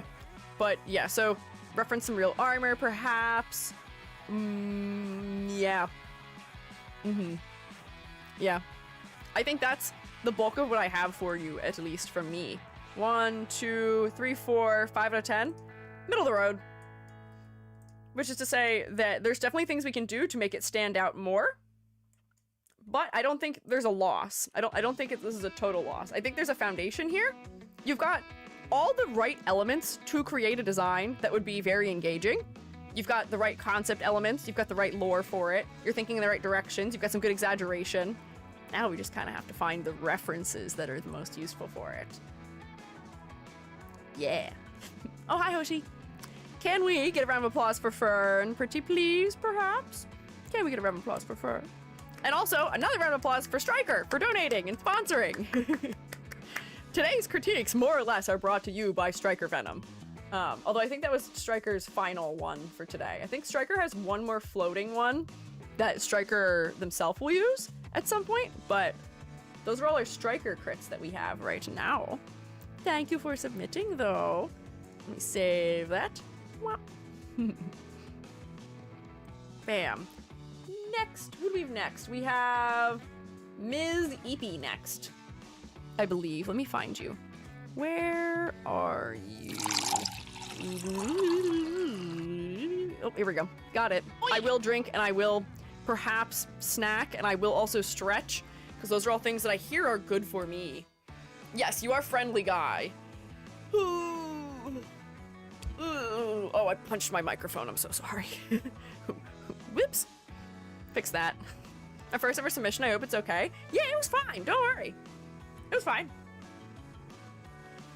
All right.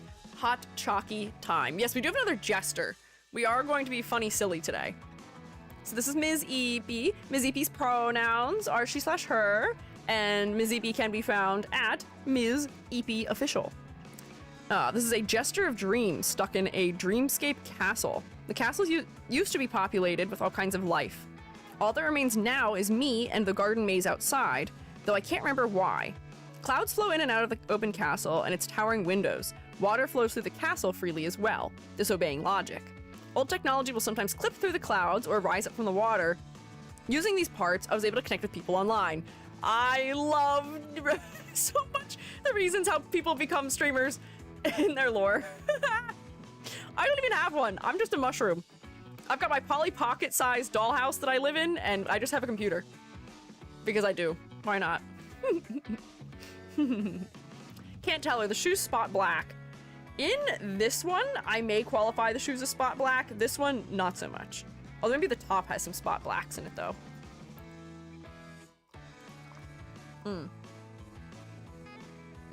Hot chalky. I need to drink way more of this hot chocolate.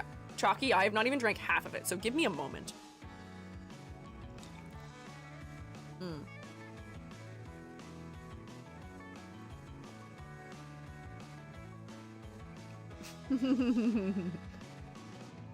EG just uses a modified flip phone as a computer.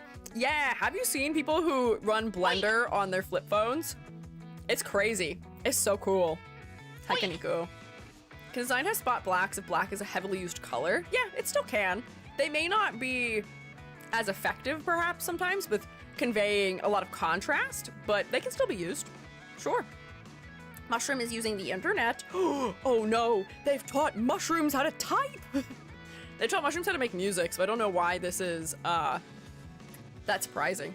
Did you ever watch the Possessed EG clip from Tuesday? No, I forgot to. I forgot to watch it. I'll have to try and remember today. I've been busy, unfortunately. I've had a lot going on. Also drinking hot chalky. Yeah, it may be May, but you will pry my hot chalky out of my cold dead hands. My cold dead slimy mushroomy hands. I will drink hot chocolate year round. I don't care. I am not beholden to the seasons and the outdoors. I will drink my beverages at whatever temperature I want, at whatever time of the year I want. You can't stop me. I'd like to see you try, actually. Although I may, tomorrow, be enjoying a nice cold Verner's. A nice cold, my favorite ginger ale ever. Because Fungi Father bought some for me as a gift. And I don't know how we got it, because it's not easy to get where I live. He obtained it and gave it to me as a gift over the weekend. Because we celebrated Mother's Day and family birthdays. It was cute. Question, hot chocolate with milk or water?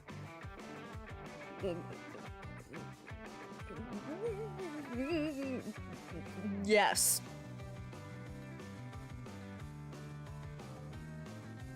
Yes.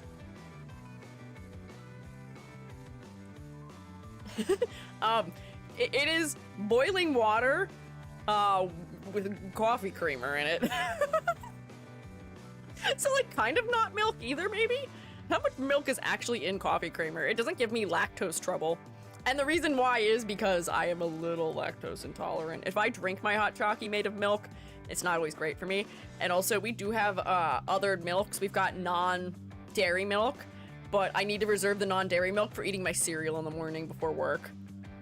So I can't spend all of my milk allotment on hot chalky because I'd go through it too fast, you know? Yeah. Same? Okay. I'm glad I'm not alone, but I will say, hot water plus a little coffee creamer ain't too bad for hot chalky. It's not too bad. Getting towards jingle jingle territory. That's true. Hang on. Need to drink some more of it, and then we will jingle jingle, and we will focus. Jingle jingle, just like a jester. I called it a segue. Go ahead, you can partake in keys if you want. If you feel a need to jingle some keys, I'll allow it. It's fine. Waiting for an ahoge for the bingo desperately. You're so right. I also need a ahoge for bingo, and it's crazy to me that we haven't had one yet. I feel like almost every VTuber design has an ahoge. If you're ever low on hot chocolate, you can have some of my hot concrete. Gary, it's not the same. Gary, that's like not even remotely the same. This is sweet bean liquid made with one of the most magical substances on the planet of Earth, and you're eating rocks. You're drinking rocks. I think if you heat concrete up, it sets faster. None of this works out well for you or for me. No, I'm okay. I appreciate your offer though, man.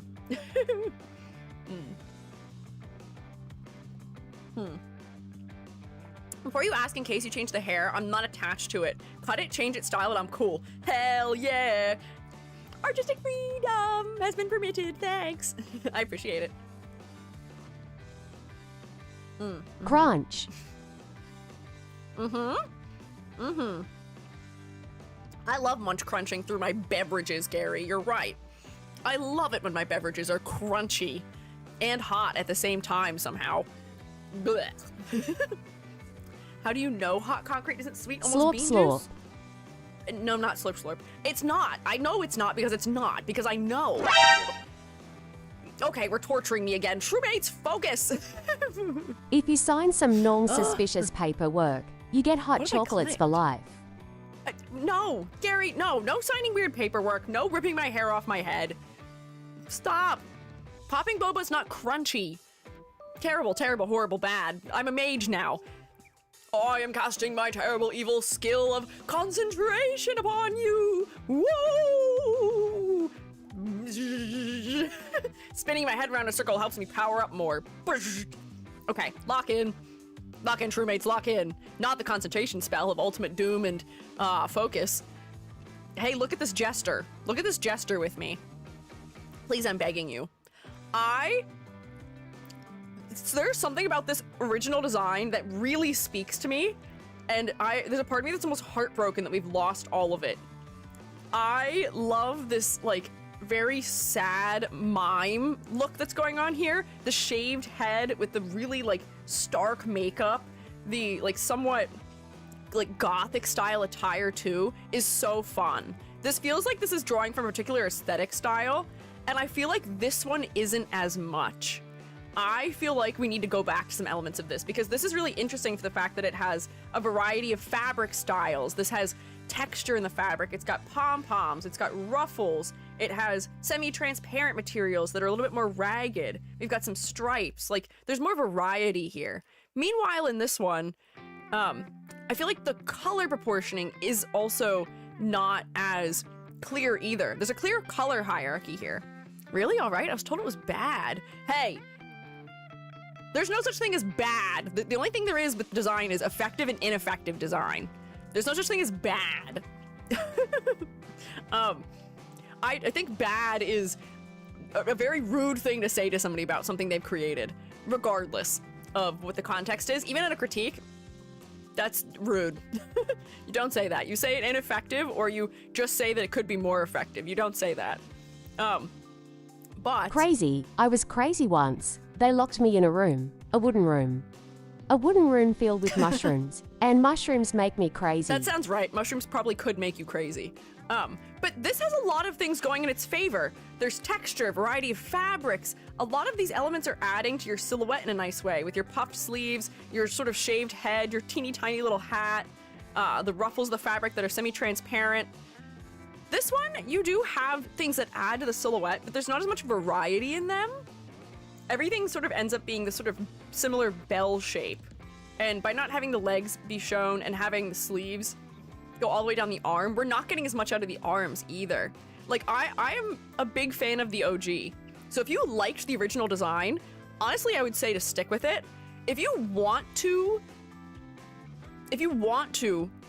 rework the second one, I'm sure there's ways you can bring these elements over into it, but I think this will take more work to shape into something that would be, like earning, I guess, as many points as this one is just by default. Now, I changed the colors a bit because I accidentally LGBTQ'd it. Cis female who's unintentionally masked. Hell yeah, power to ya. You can do whatever you want. Jester hat should count for a hoge? No. Illegal. False. No. So, things that I think might work well here. if you like, these are just questions, hang on. So my question for you would be, did you change the design because you got feedback that made you decide to entirely redesign? Do you still enjoy this design personally? Or do you want to go in this direction? What do you want with this? Because either way, we can shape this up or we can shape this up. And it is up to you, whatever you want us to do. If I'm shaping this one up, I'm probably gonna be pulling elements from this one over, just to make you aware, because I think there's clever stuff here that we would want over here. If not, there may also be a way to sort of almost like merge them in some way, combining some of the like positive aspects of both, you know? That's the question. That was like 3 questions all in one. Because like, I'm thinking about, as I look at this, I'm like, well, instead of having this long symmetrical collar under here, you could put like a jester style collar under this. You could also have a jester style hat on here that has this type of like trim on the top edge of it and then has these spots and is similarly dark.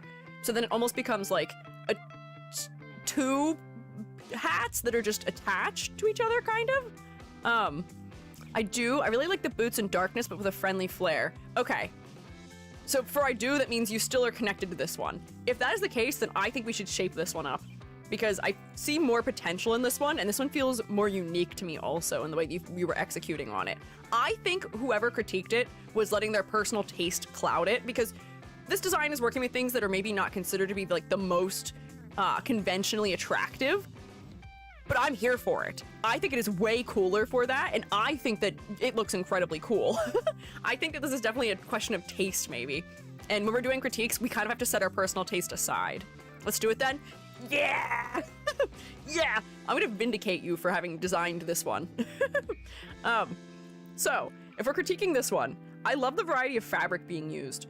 I think that there's a couple places we could exaggerate a little more, just so that the shapes are more fun. This clown fella feels sort of sad. So there's a part of me that wants to exaggerate your sleeves out sort of at the lower point to make them more teardrop shaped. If we make shapes all sort of cascade towards a lower point, that does make the person wearing them feel a little bit more, not dismal, but like a little more quiet, a little more reserved, a little sad, you know? And that is sort of one of those quintessential clown and mime aesthetics, is to lean into looking sad all the time. Oh, sorry, I need to retunify. Hang on. I gotta visit Toontown while we meander. Yeah, melancholy, that's the word I wanted. Thank you. Hang on. That may be tall. Why'd that happen? There we go. I've been re-smalled. Don't worry, I'm fixed. I'm back. Did you miss me? Okay. So, I'm gonna make those a little more teardrop shaped, so that way they sort of reflect that. That also will make them just feel more fleshed out as a fabric. I do think that your pom-poms probably will need to be repeated somewhere, because I do feel a little bit out of place right here, right now, because that's the only place they're really occurring. You have them on your shoes. Maybe the one on your hat just needs to be bigger, so that they're like in a similar scale. There is something I love about this itty-bitty teeny-tiny hat, though, so I don't want to tell you to exaggerate it. I feel like it goes so well with the melancholy, but making the pom-pom on top of it bigger, and maybe the one in the center bigger? Just so that they look more similar to the other pom-poms may be good. So let me make this one bigger, too, if I can manage to. Where's my... I have a grow one of these, don't I? Yes, I do. Ha ha ha ha ha. Bam. Look at that. Look at that pom-pom.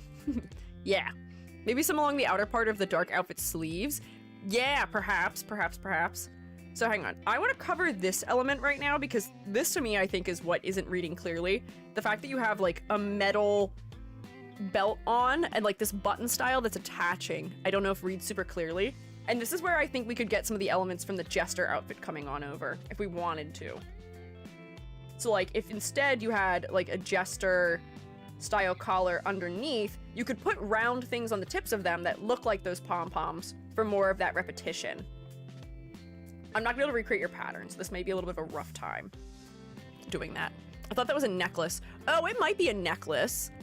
It wasn't really clear to me what they were. I like the vest with its hanging aspects. I kind of hope it gets incorporated.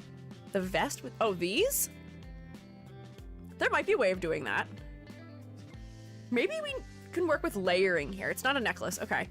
We might be able to work with some layering in here some more too. Like if we wanted to add a layer on top that was doing what this is doing, where you have the like long drooping bits coming through here, that might also be fun because that does add something interesting to the silhouette too. I'd have to think about how we would incorporate it from this. But yeah, these waist elements are cool and might come over nicely. And I want to bring the collar over also. This is fun. I feel like we're just kind of doing like a redesign together here right now. But I think you had all the right elements between the two. We just have to bring them together.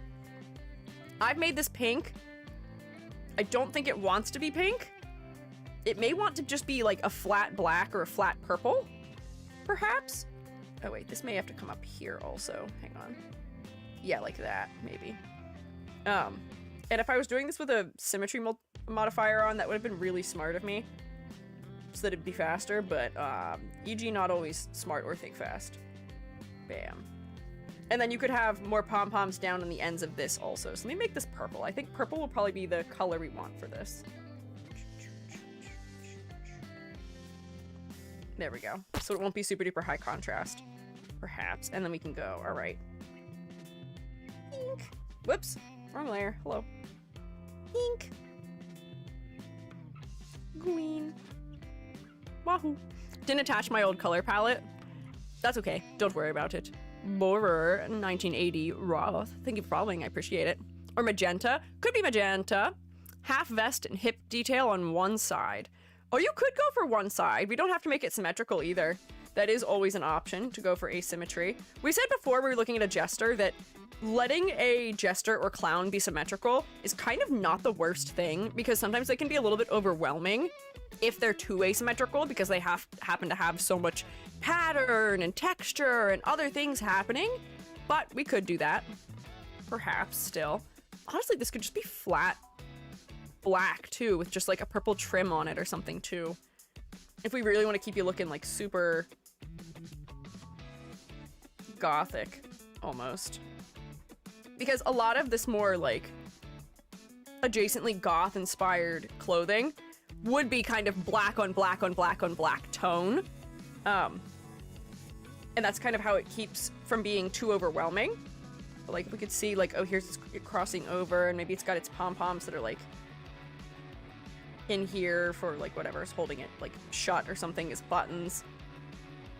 Honestly, I feel like this might be a pretty decent solution for it. Bam. Worried about that in my notes. Motifs too. Ah.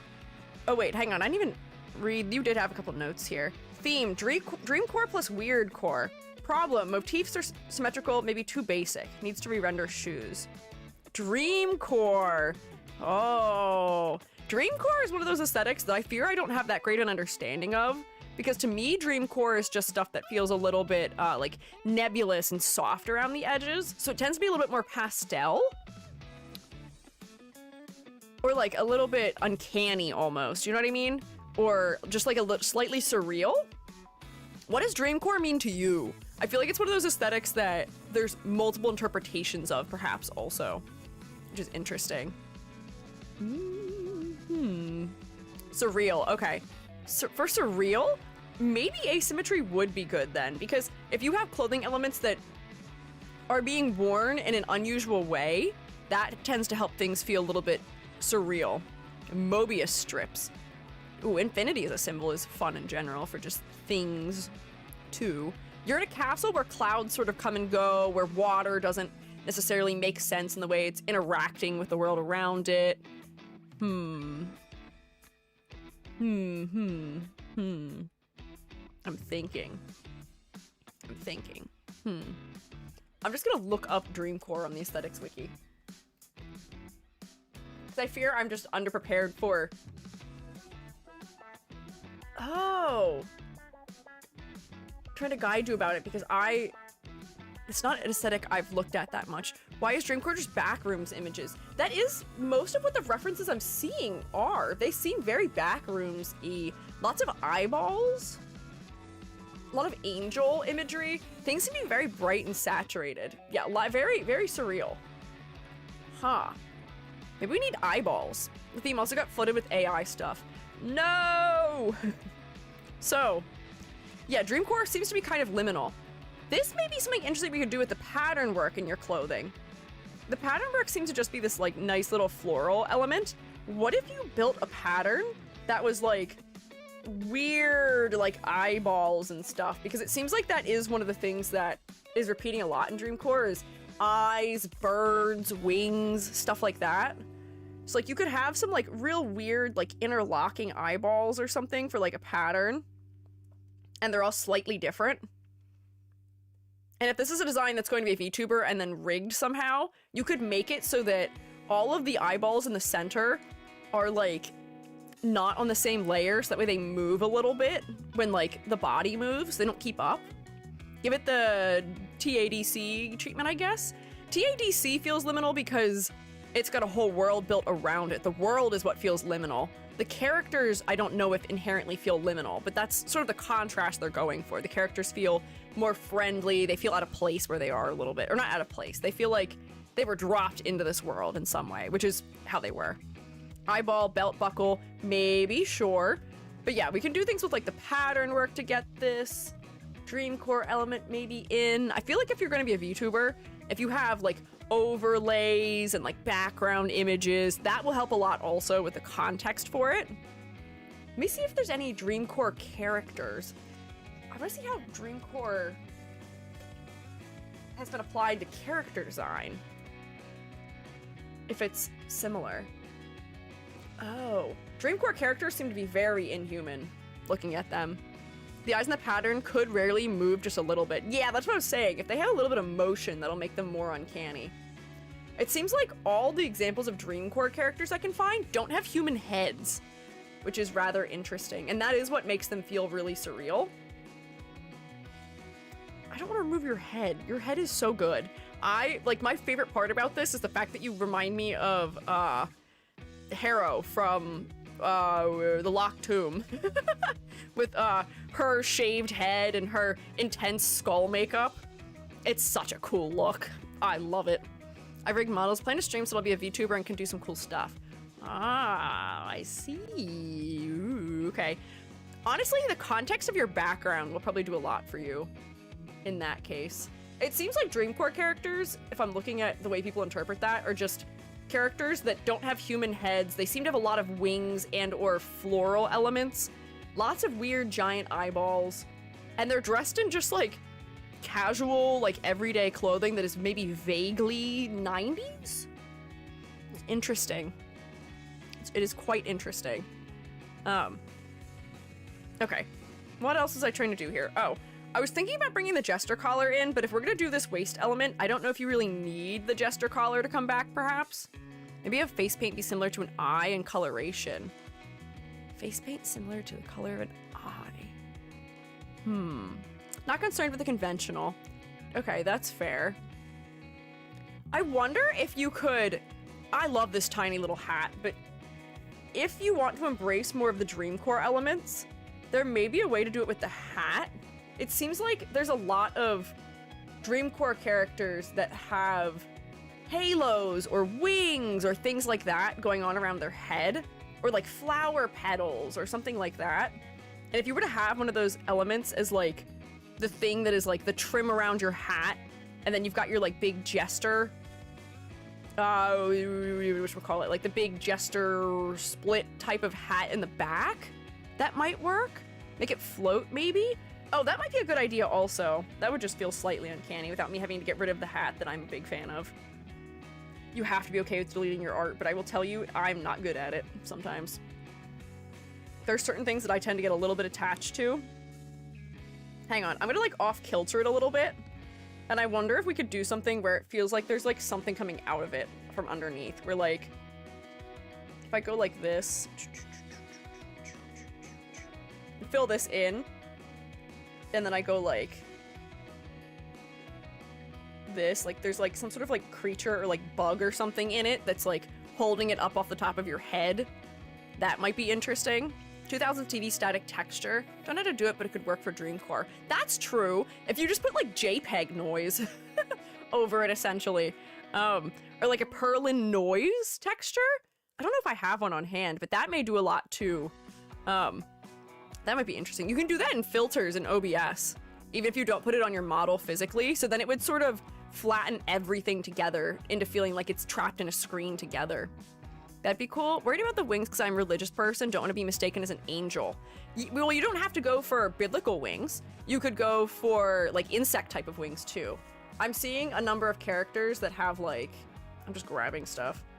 Like there's a lot of characters that just have eyeballs, but like wings like that wouldn't get too biblical. Or like something like this where like this is floral as opposed to being insect-y. Surprising amount of mushrooms happening here too. But yeah, we don't have to get biblical with this. We don't have to get religious with the imagery. It seems like there's a lot of options to go down instead too. But that may be a fun motif to bring in, because I do think that one of the critiques I would give you is that you don't have like a motif. You are a clown with some slightly tattered clothing. You've got pom-poms and you've got stripes. But if you had another layer to your concept, that would provide us a lot of inspiration, and that would allow us a lot of opportunities for merging, though the ideas coming from that motif, with the stuff we already have before us. So like if you were to bring an insect element in, or if you were to bring a floral element in, or if you, like for insect, if you pick a specific insect, we can shape things based on their wings or their legs or their body shape, or do things that those things would do. That adds a lot of elements that can help us to customize you in a truly unique way.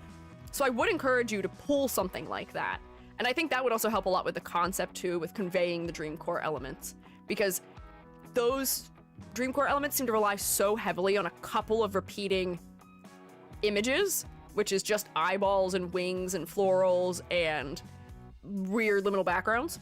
That would work. Wings made of tattered cloth like the skirt trim. Yeah, that could be cool. That might be good. If you can find an insect that has like kind of like lacy wings maybe, or you could honestly even just like invent your own little insect if you wanted to also. Yeah, that's a good idea, Rex. Thank you. Love to see more with those clouds from the lore. Oh, you could do more with the clouds from the lore too. I wonder if there's a way to like, like I'm trying to think, if you just have like ambient mist hanging out around you, that might be kind of wild also. That might feel very dreamlike. So like, I'm not gonna be able to draw it, I'm not rendering it, but like if you just have like semi like transparent things that are just sort of floating around you and moving just a little bit, like the clouds are clinging to your edges, or like you're standing sort of like between them at all times, that might be kind of interesting too. Because it seems like in the world that this character's trapped in, reality and physics kind of just like don't exist and don't make sense. So like, not necessarily placed the way I've placed them, or like maybe you're like standing in them almost. But that could just be an interesting way of bringing that element into the character. Or like you were saying about how like water doesn't behave the way that makes sense and it's just kind of like doing stuff all over the place. You could have like, oh, whoops, I got wet, so now my makeup on the one side is like all dribbling down all over my clothing and my face and stuff like that. So then you're being influenced by the world. Wait, the pattern of the dress is tile? Subway tile? Could do. Maybe. What if the wings are made of clouds? Maybe. Also a good idea, yeah. There's a lot of things. Puffy cloud-like sleeves. Yeah. Yeah. I think there's a lot of mileage we can get out of this. There's a lot of potential ideas here that could be fun. Finding more ways for us to see the world impacting the character is always a good thing. Could be more pupils in the eyes, because Dreamcore has heavy eye imagery. That would be kind of wild if you had more than one pupil. Like if you were almost like, hang on, I'm gonna, whoops. Well, actually that kind of worked.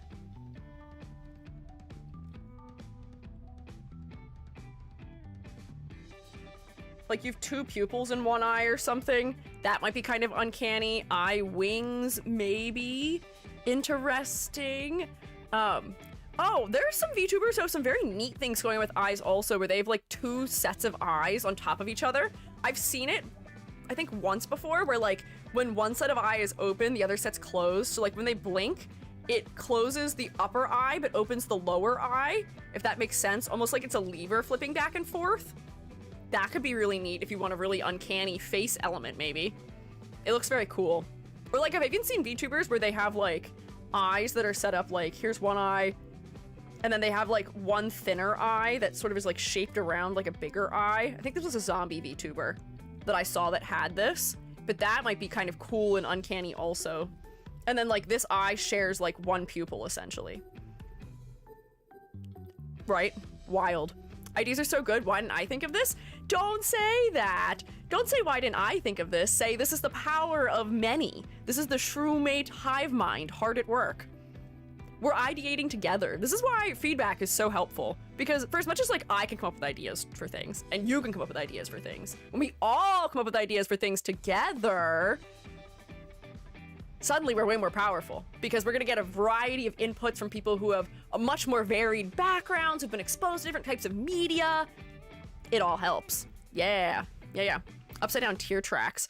Oh, that would be wild if like you're just not adhering to gravity at all also, and there's like the makeup is actually going up instead of down. That could be crazy. But yeah, there's a number of things I think that you could incorporate in here that would probably help convey that more. I haven't graded anything yet. Let me start grading, because I think we can. I think we're at a point where we can start.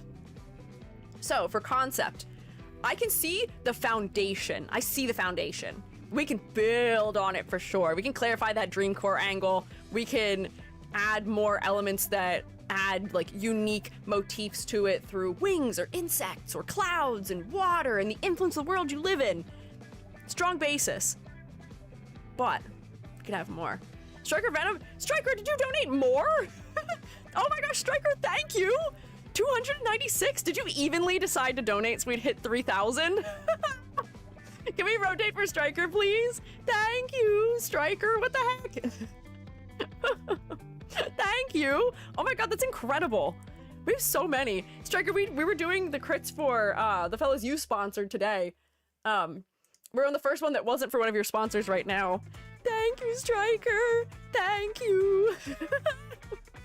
Thank you. Striker-thon at this point. Low-key, in some ways, yes. Striker really wanted me to play Little Nightmares 2, I think. I did put that as one of the goals officially in the thing. 3,000 was EG does play Little Nightmares 2, so I guess it will come to pass. As crazy as that is. Wish me luck, I am such a wimp. But I will persevere! For cancer research! I'll do it for cancer research! There were goals? Not really. Not really. The streammates have been joking about me doing that as a goal, and I was like, you know what? Why not? Why not do it as a goal? Sure. Let's see, can I change the amount so that way we can still see? Let's see. If I do this, does this allow it? There we go. I changed the amount so that way we can still see what the number's tracking. But thank you, Striker. Thank you. Oh, I'm so tall. Thank you for making me tall also, Striker. I'm sure that was your doing. I'm sure you were thinking kind EG thoughts and you grew me in your mind. EG's heart grew 10 sizes that day. You got this for the research. Yeah. Give them the VIP for skip the line critiques. I have Striker penciled in for skipping the line already. Striker, when you want your design critique, you say the word. Whenever you want. You say the word, just let us know. But, critiquing this design. We're critiquing this one, as opposed to this one. Oh, let me turn all my edits off first. I would say the face is quite focal because that really bright white is so stark. That is so stark because everything else is darker in color more or less, and you are majority dark in color in the palette. I do think these elements in the leg are maybe just a little bit too bright. They could use to be pushed back just a bit because they are a little bit distracting. But I do think the face is still very focal. For complexity versus clarity, I think the details could be more specific, as we were saying, and the silhouette will probably also benefit from making things more specific. But honestly, the fact that you're bald and the fact that you have this like really like tattered trim to the bottom side of your dress already or not bald, but the fact you've got like a really tight haircut do make your silhouette pretty recognizable as it is. And for color palette, purple, teal, pink, and black totally works. I'm not too worried about clarity. Just maybe have some areas where there's not stuff happening in the body. Like, I don't know if the arm details are completely necessary. Maybe they don't need to wrap all the way up the arm or all the way down the arm or something. But I think level of detail is, or the color placement is appropriate. I think it's fine. Bam. Without Striker donated, they should have permanent line skipping privileges. Purchasing the ability to just skip the line whenever.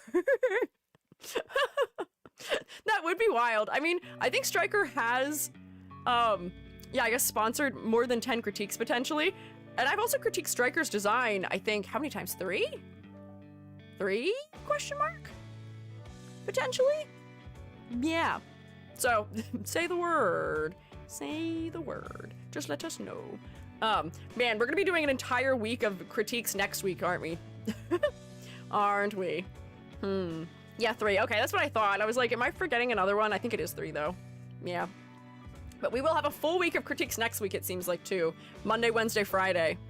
I did much better on the OG. Yes. I would say that your new design would not have scored as high because the focal point, especially with the hood on, isn't really the face. It's kind of the chest. The color hierarchy doesn't work quite as well. There's some clarity trouble with some of the overlaps happening in here.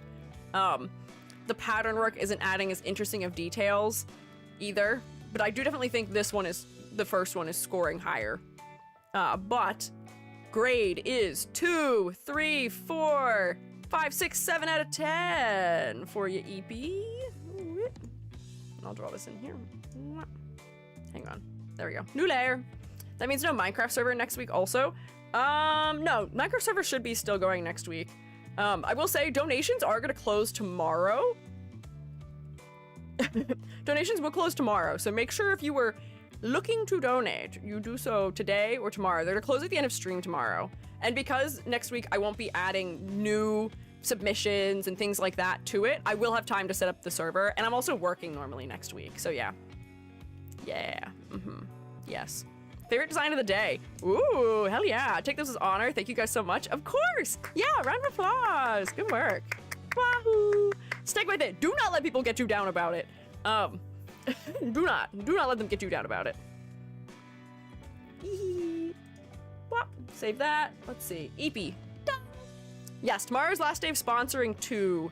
Yes, so if you would like to be sponsored by one of the sponsors that is happening, get your info in immediately. The form is not going to change after stream tomorrow, essentially. Or after whatever submissions are made before the end of stream tomorrow. Them's the rules. Because otherwise, I think this would go on forever and ever and ever and ever and ever and ever and ever and ever and ever and ever and ever and ever. Which on one hand is cool, but on the other hand, we do need to have a little more variety. We can't just do critiques every single day forever. I know some of you would really enjoy that, but I need a break. I need variety. I can't tell what day it is anymore. Infinity Charity. Infinity Charity would be cool. I would love to fundraise forever, but that's one of those things also where, like, I don't want people to feel pressure to donate more than they can if it goes for too long, you know? I don't want people to put themselves in a hard place as a result of that too, you know? Need to play a game break week? We might have to at some point. Next week I was planning to do crits on Monday, crits Wednesday, and then we do something else Friday. We'll see if we have a full other day after that, because the following Monday we may use then. Man, lots of days. Today is Wednesday. It sure is. I'm so confused also, because I did get used to the Monday, Wednesday, Friday schedule, so the fact that I streamed Monday, Tuesday, and now Thursday, Friday this week is also real confusing. Real confusing. But, EP, thank you. Thank you for donating. Let's find our next fellow, which is, Imp, I believe. Yes, the Imp. The Imp, thank you for donating also. Today is day. That's true. Today is the day. Today is the day. I need to stand up in a second. My tailbone hurts. I'll add some more details for mine since I forgot to add them in the submission. This fellow's a digital avatar to be specific. He's wearing a kind of butler-styled outfit, and the avatar's form is human-like, as it's actually very comfortable to the entity behind the avatar. Okay, so this is the Imp, he/him, at Toonie Imp God. This little fella is essentially an avatar of an otherworldly entity, not able to be comprehended by normal senses, conceptual basically. In appearance, oddly, he is very human, which makes those that see him surprised, thinking they were going to see something else entirely.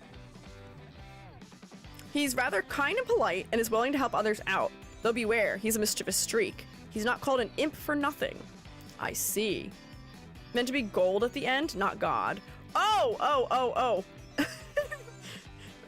Gold, not a god. Have I been misreading your name this whole time? I made an oopsie in spelling. You're an entity, so I totally believed it. You were like, oh, it's an entity, and I was like, yep, it's a god. Surely. Surely you're a god. Makes sense. Checks out. E.g. spelling strikes again. The only part I ever screw up... Ouchie. That's fair, actually. The only part I ever really screw up is the username. I always get everything else fine.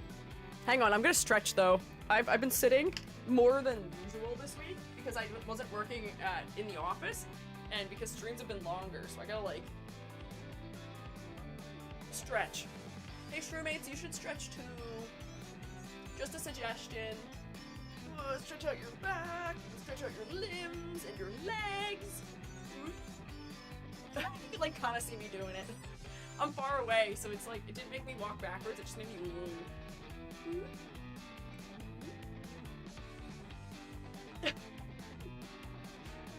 Hi, can I, like, hello? Don't tell me what to do, I'm gonna compress. No, don't compress. Uncompress. Decompress. We're relaxing. Decompressing. I'm gonna hit a couple squats real quick. 1, 2, 3, 4, 5, 6, 7, 8, 9, 10, 11, 12, 13, 14, 15, 16, 17, 18, 19, 20. Just fun. There we go. I'm back. There we go. Whoops, I dropped my headphone. There we go. Make sure you move your legs around, or you can have things that will not be fun happen with your legs. Best of luck. Oh, what's happening? Oh, bye, Riruku. Good luck. Welcome back to YouTube, Riruku. So, first of all, I love a low poly style. I love a low poly style. Let me tell you, so fun already. Pixel art. You're more pixely than I am in low poly, though.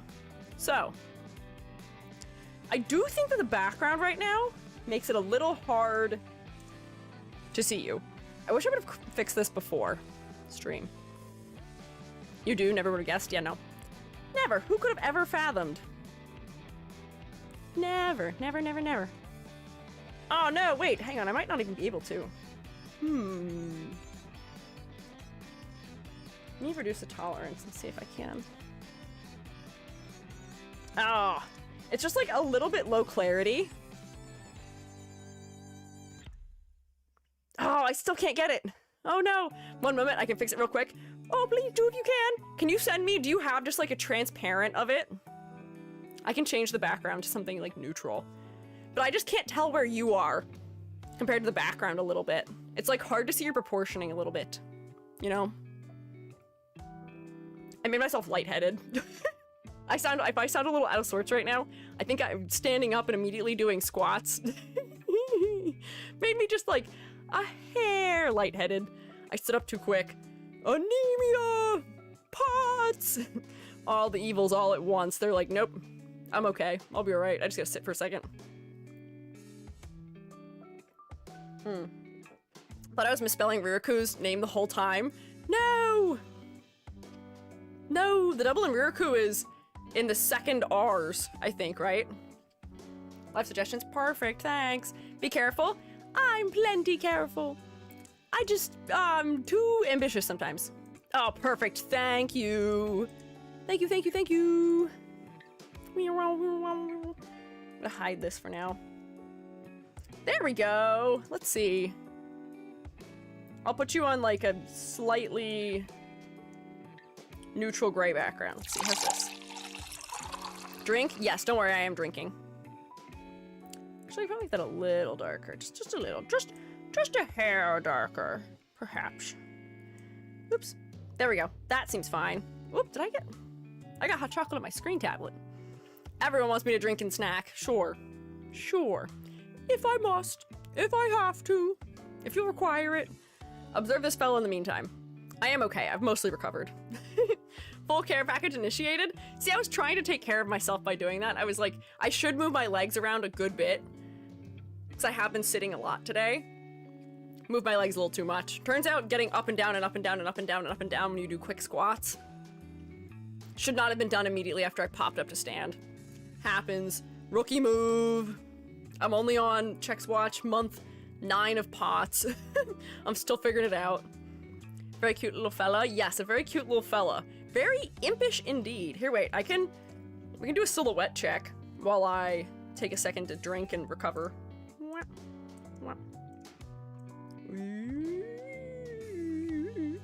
Yep, there we go. Bam. You do have an advantage from being low poly, but also your proportioning style does make your silhouette quite distinct. I do like also that you're not being sort of held back by a grid, where you have tilted some of the elements to add asymmetry to the silhouette also. It's fun. Yeah, very unique for a VTuber especially. Take care of yourselves. That includes chat too. True. This is truth.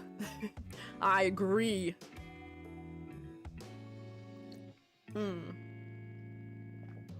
Hot chalky. Oh, Jubby's home. That's weird. Surprised Jubby was out so late. There we go. I'm good. So, silhouette. I think it might just be the hand pose, although you are ever so slightly asymmetrical. You do have one element extra on one wrist that is not on the other, and your hair is asymmetrical. You've got this one big chunk that's kind of your bangs on one side, and then you have something on the top of your head here, which may also just be more chunks of hair that add a little bit of asymmetry. You almost feel like you could be like a platforming game type of mascot from like the 80s. That's an ahoge. Oh, I love low poly. Here's a question, just because I'm curious. Do you know how many polys you are? I'm just curious as a 3D modeler. But for silhouette, with a low poly style, you're doing a lot to make the most out of minimal edges by exaggerating the length of the legs, making the hands really big, having the shoes have multiple edges to them. All of your polys are counting towards the silhouette, which is what we want them to do. So good work. There may be things you could exaggerate just a little bit more. Like, I feel like you could just take the whole hand and make them a little bit bigger. But honestly, for being an imp that's supposed to feel like mischievous, having thinner limbs and fingers is maybe not the worst. I'm not sure. I made it in block bench. Oh, interesting. I can see if I can find out after a bit and let you know. I'm just curious. I imagine you're pretty low poly. I imagine you're well within like PS1 standards, but yeah. Hands are articulated too. Ooh, nice. Mine aren't. Mine kind of are. I have one bone in my fingers. So I can close my hand, but it's not, it doesn't track it very well. And I have one thumb bone. Thank you for spinning. But yeah, okay. So silhouette-wise, all of your polys are contributing to your silhouette in a positive manner. This one is, I guess, a little bit different to critique than the others because we're critiquing this one within its style. So, silhouette, no problem. It's got asymmetry, it's got exaggeration, it's got visual weight, you've got a lot of weight in your head, and you have some weight down here as well from the fact that your limbs are wider. Works perfectly fine for me. You're being efficient. I do think that I'm not sure if the clothing you're wearing is reading super clearly. Like, I can tell that you're wearing something that's like a black suit of some type. I don't know if I was getting butler from it necessarily. I was thinking more about like rubber hose style characters where they tend to have like fully black limbs, often with white gloves, which I'm sure is probably an inspiration behind this too, because you're very stylized. But there may be some way to get the pixels that you're using in the center of the body to read more like that. Oh, because butlers don't wear like a traditional long tie, do they? They wear a bow tie. Butler outfits are very similar to standard gentleman outfits, which, yes, does not give us a lot of room. This is the men's formal wear struggle, maybe. So, like, if I have to guess what each pixel is, like, this is probably, like, some sort of, like, tie pin or pocket watch type of accessory, maybe.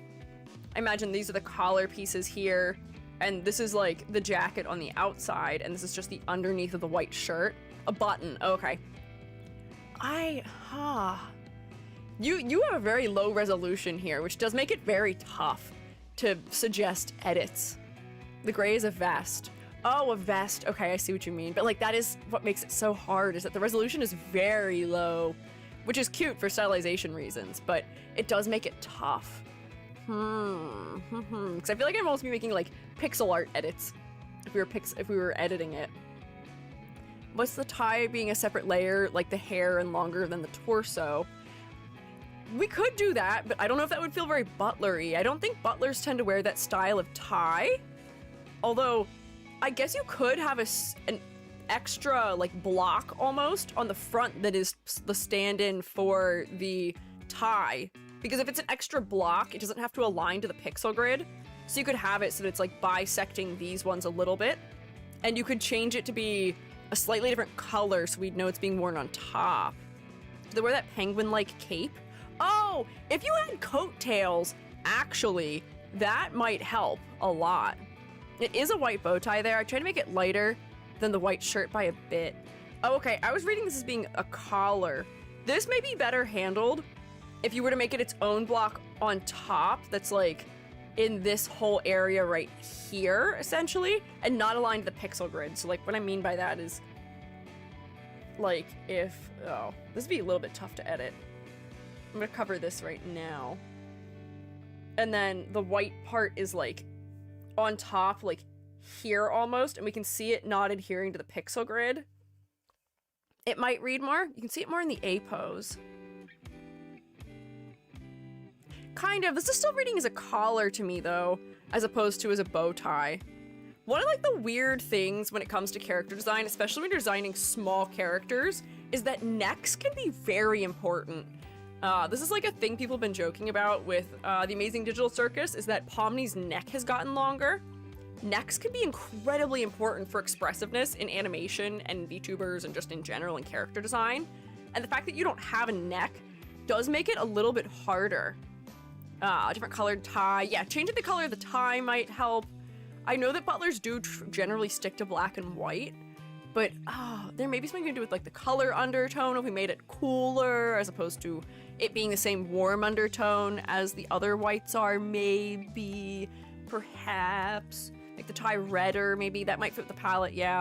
Or if it was, like, slightly orangey to match your hair, maybe that might help. But yeah, even if you had, like, I'm gonna rip your head off for a second, and I'm so sorry. That's not you, hang on. I'm gonna rip your head off. Apologies. If you need E.G. Steele's limbs, I would count this for bingo purposes. But even if you have, like, a single pixel height neck in here, that's, like,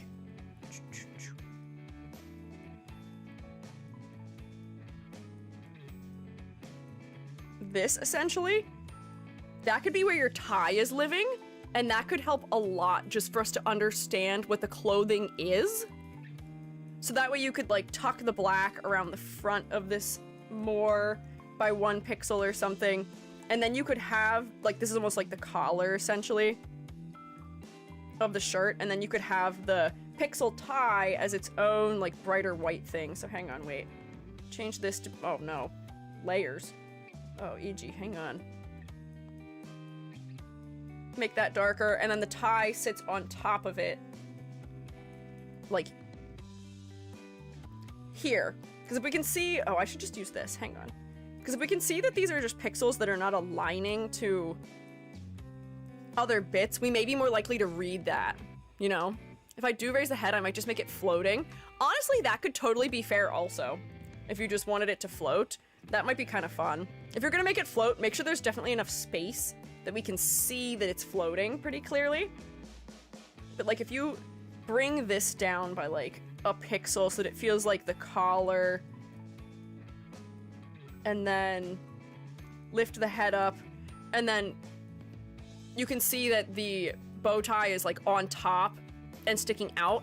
That may clarify the outfit just a little bit better. It's so hard when the resolution is so low. I like completely understand, but I think it's definitely worth it.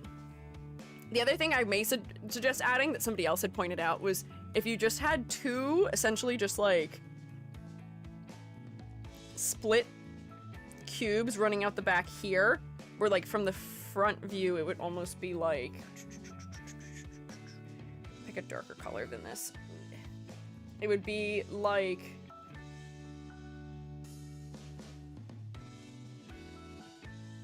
that, essentially. That might work kind of nicely also to give off like a butler feeling.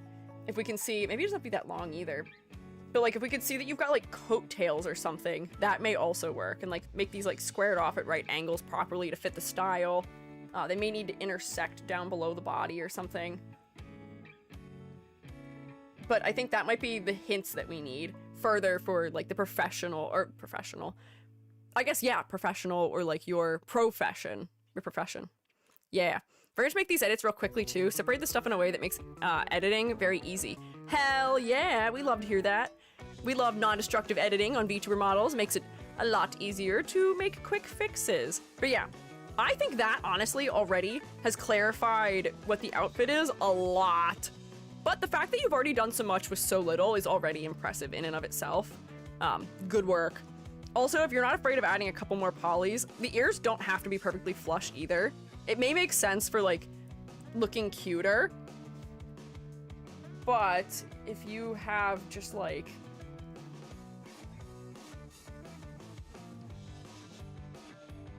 one single bit that sticks out off the side of the head. Did I make this the same height? I might not have. Close enough. That adds a lot of like relatability also, because if people are supposed to be surprised by how human in appearance he is, the ears do a lot to make the head feel human in sort of like a strange way. I keep seeing posts recently where people are like, oh, if only we didn't have ears, it ruins perfect human elegance and aerodynamics. And I'm like, people look incredibly uncanny without ears. It looks so strange without ears. If you want to look uncanny, maybe that's fine. But yeah, yeah, Joby and I were seeing it on TikTok, I think, recently. It was weird. It was strange. Very, very peculiar. Very, very odd.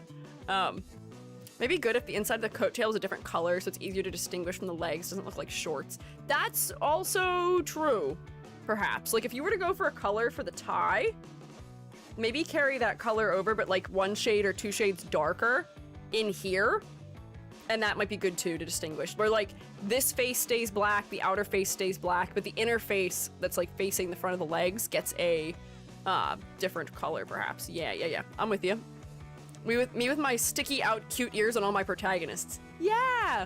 Cute round ears make characters feel cutesy and relatable. Moral of the story, ears and necks are important. Another thing that can be important and worth spending some polygons on also is eyebrows. Not having eyebrows can also significantly limit how, like, expressive you can be. And, like, all you don't even need to have it be something that's solid. You could just have it be, like, a floating eyebrow. You could make it full rectangle cube if you wanted to. But I don't think you have to. And, like, it doesn't have to be within your head either. It can float up over the top of your head if you want it to. You can be subservient to cartoon physics if you want. But that's just one of those things that can add a lot of expressiveness to a design. The eyes act like two eyes. They're able to wink and make shapes. Okay, that's fair.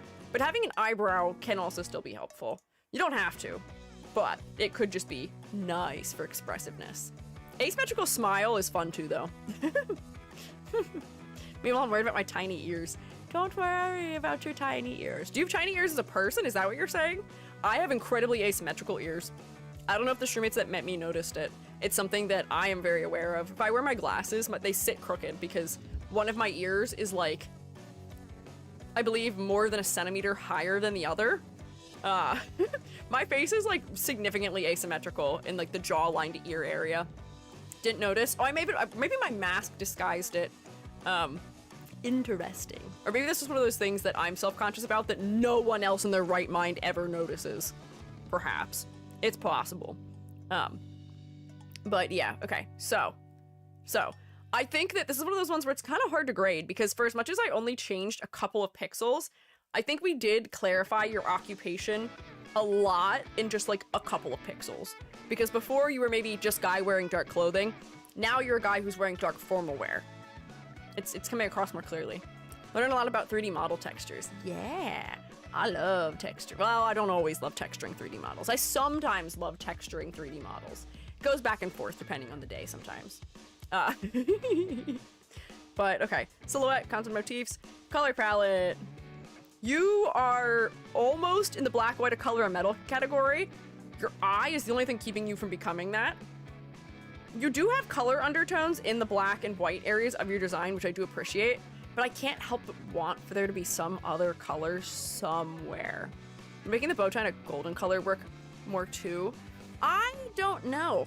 I would like you to add a color to the palette because if you just make those elements gold, you're still staying black, white, color, and metal, which is not a bad color palette, but it's not the most interesting color palette, you know? So like you do have some things that are already like a little bit orange. You could go into orange, you could go into green, you could go into something else. If you pick a color that's like a navy blue, a maroon, a gem tone, those things will still feel like very professional and classy while also adding just like a little bit more interest. So like the bow tie being that color, inside of the jacket coat, like on these two back panels being that color would be good. Yeah. Pro tip.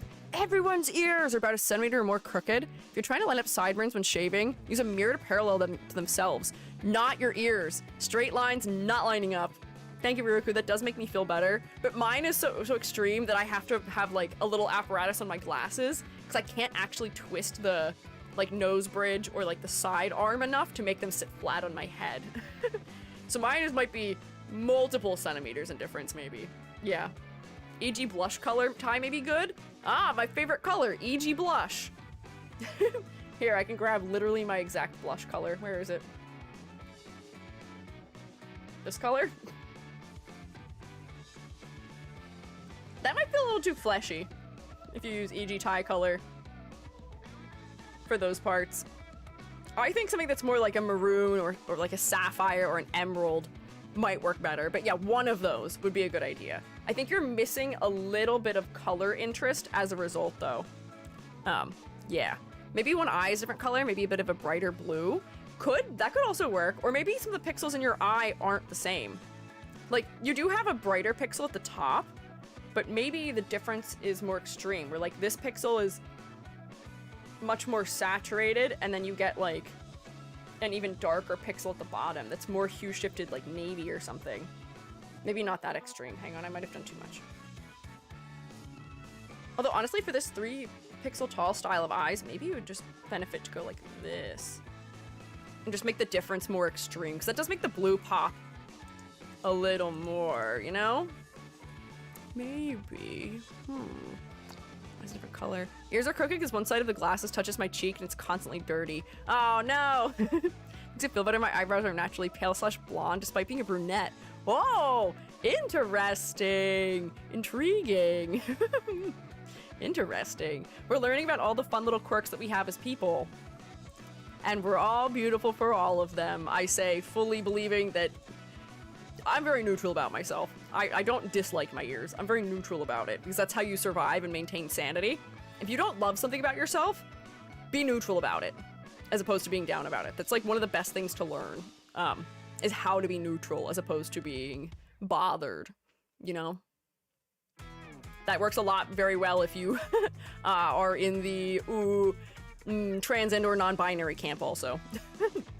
Oh, complexity versus clarity. For how tiny you are, I think the level of detail is fine. I can't help but feel like I wish you had just like an accessory, like something, like some sort of like object you can hold, something like a cane. I feel like I just want one more little thing for you to have, you know? Just something. Because like I feel like an accessory would tell us a lot more about the character. Cane and a monocle toggle, that would be funny. But I feel like we want something also that may imply the like slightly mischievous angle that you may have also. And I'm trying to think of what that might be. Because like, I don't know if we really want to edit the like physical like base design that you have, but there may be an accessory we can put over top that would clarify that. Why are you all bombing each other right now, shroommates?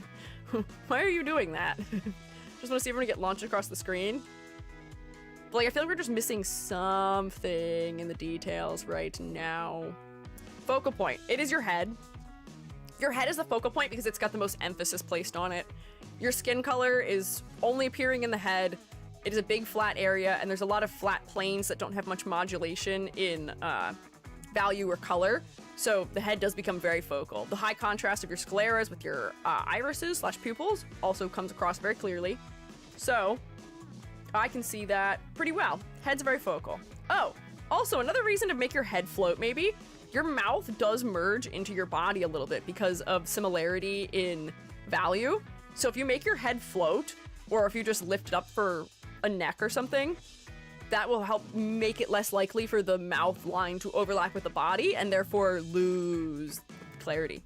Yeah, we're all so different. I know all the submissions have so much breadth to them, but it is really fun getting to see all the variety in VTuber design that is out there. I feel like we've seen truly several ends of the extremes here before, from like the cutest, friendliest little guys to some like very evil, mildly scary creatures, cute little low poly fellas, and some ridiculous feats of live 2D engineering all together. It's fun. But I think that's most of what I have for you. I feel bad that I don't know if we talked about you for that long, but you're very concise. So as a result, the critique ends up being very concise also. You had to sort of work out all the miscellaneous things, pare down the detail. You had to do all that work in advance before getting here. And I think it shows. This is why I do think that for a lot of people, if they're gonna start 3D modeling or doing character design in certain capacities, low poly modeling will force your hand to really pare down to what is important, making things recognizable, and really getting the shapes right. Yeah. Yeah. What object do we add for the mischievous angle?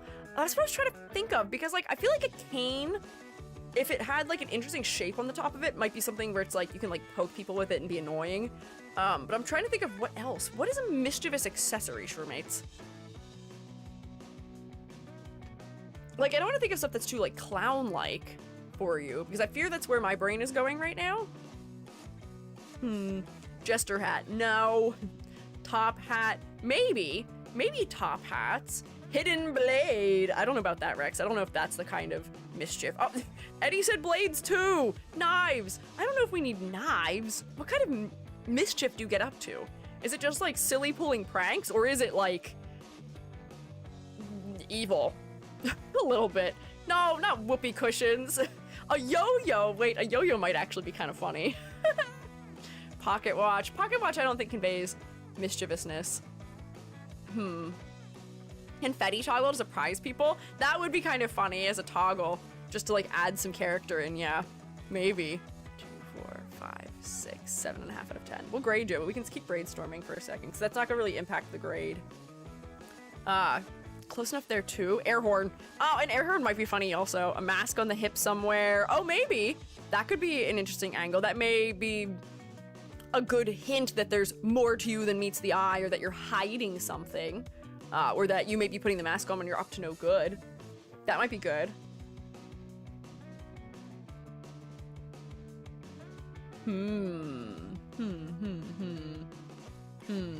The entire world as they are a god. They're not a god. I misspelled their name. They're just gold. Not quite a god, although an entity for sure. Not quite a god. I don't think we're gonna put an apple on them though. I don't know if an apple's a valid option here. Honestly, I feel like top hat would not be a bad accessory to have in general with the design, and a top hat really only adds, what, 12 faces perhaps? A cane might not be bad. Oh, blue fire blood! I definitely know why that got grabbed, but you're saying that in a fine, allowable way. Well, Gary, go ahead. Up late with a whipped cream pie. Oh, oh, oh, oh, oh, oh, oh. Gary, the way you sang that was really weird. I'm glad you're grooving, but I didn't like the fact that you decided to go a bunch of times. No, that was not Jubby. That was Gary deciding to be a weirdo.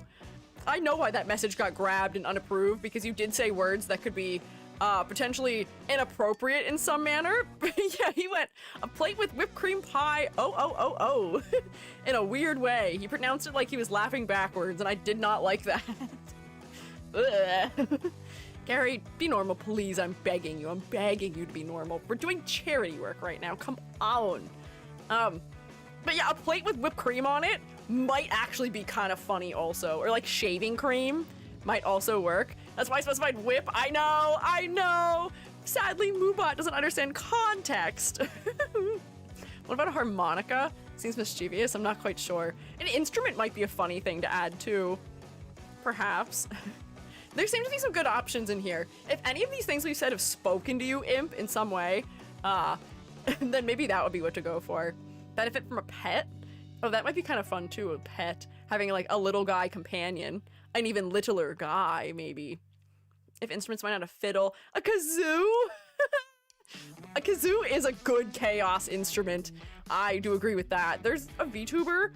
Did we raid him? I don't know if we ever did. There's a VTuber who I used to see around from time to time, who would always play the kazoo to welcome raiders in. And I think he had like full like kazoo concerts at one point too. Wild. Definitely whip something up today and get it done. Got time today. Hell yeah. Hell yeah. Yeah, I think these are good options. Rubber chicken. Yeah. Things like that. Some silly object, or even a full repertoire of silly objects would be great to have. But yeah, I think it's just, we need something. Something that adds the mischievousness here in a little more. But I think that's most of what we have for you. Can we get a round of applause for the imp, please? Yeah, 3D model.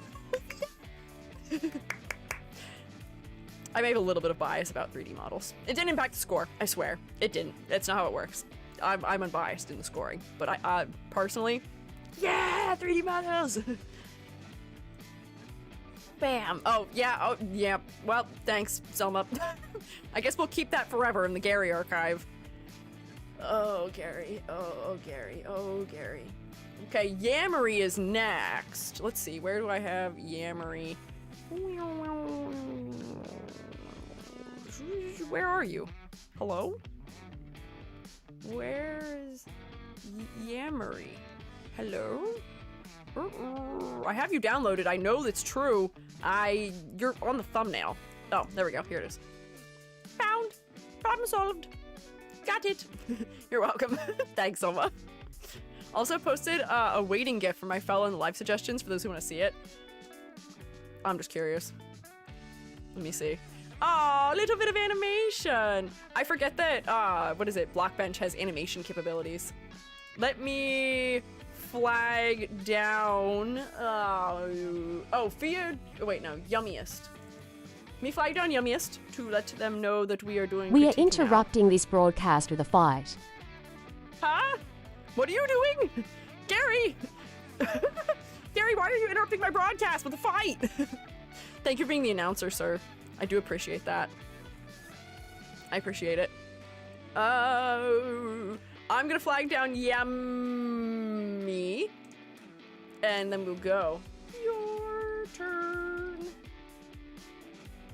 For crit. Because, well, actually, they didn't ask for ping, but I'm just gonna ping anyway.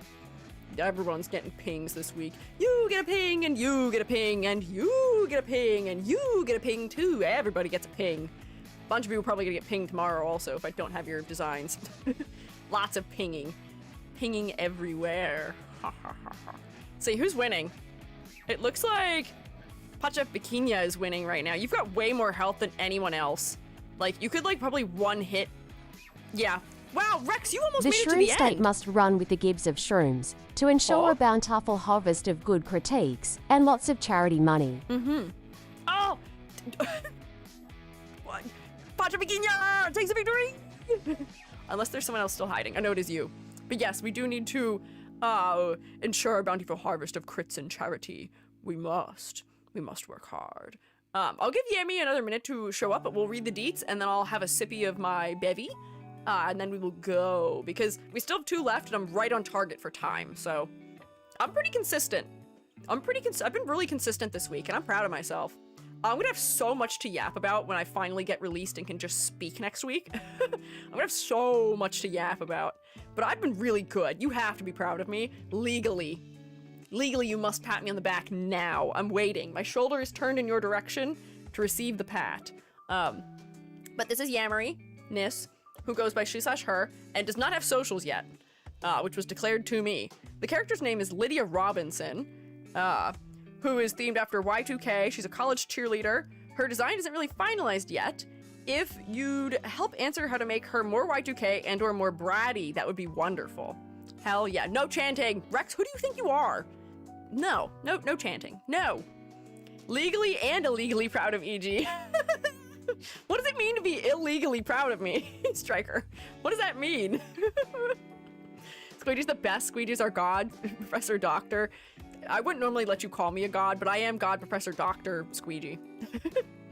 I thought I'm getting Powerpuff Girl vibes from the hair. Yes, I love the big flat plane across the top of the head.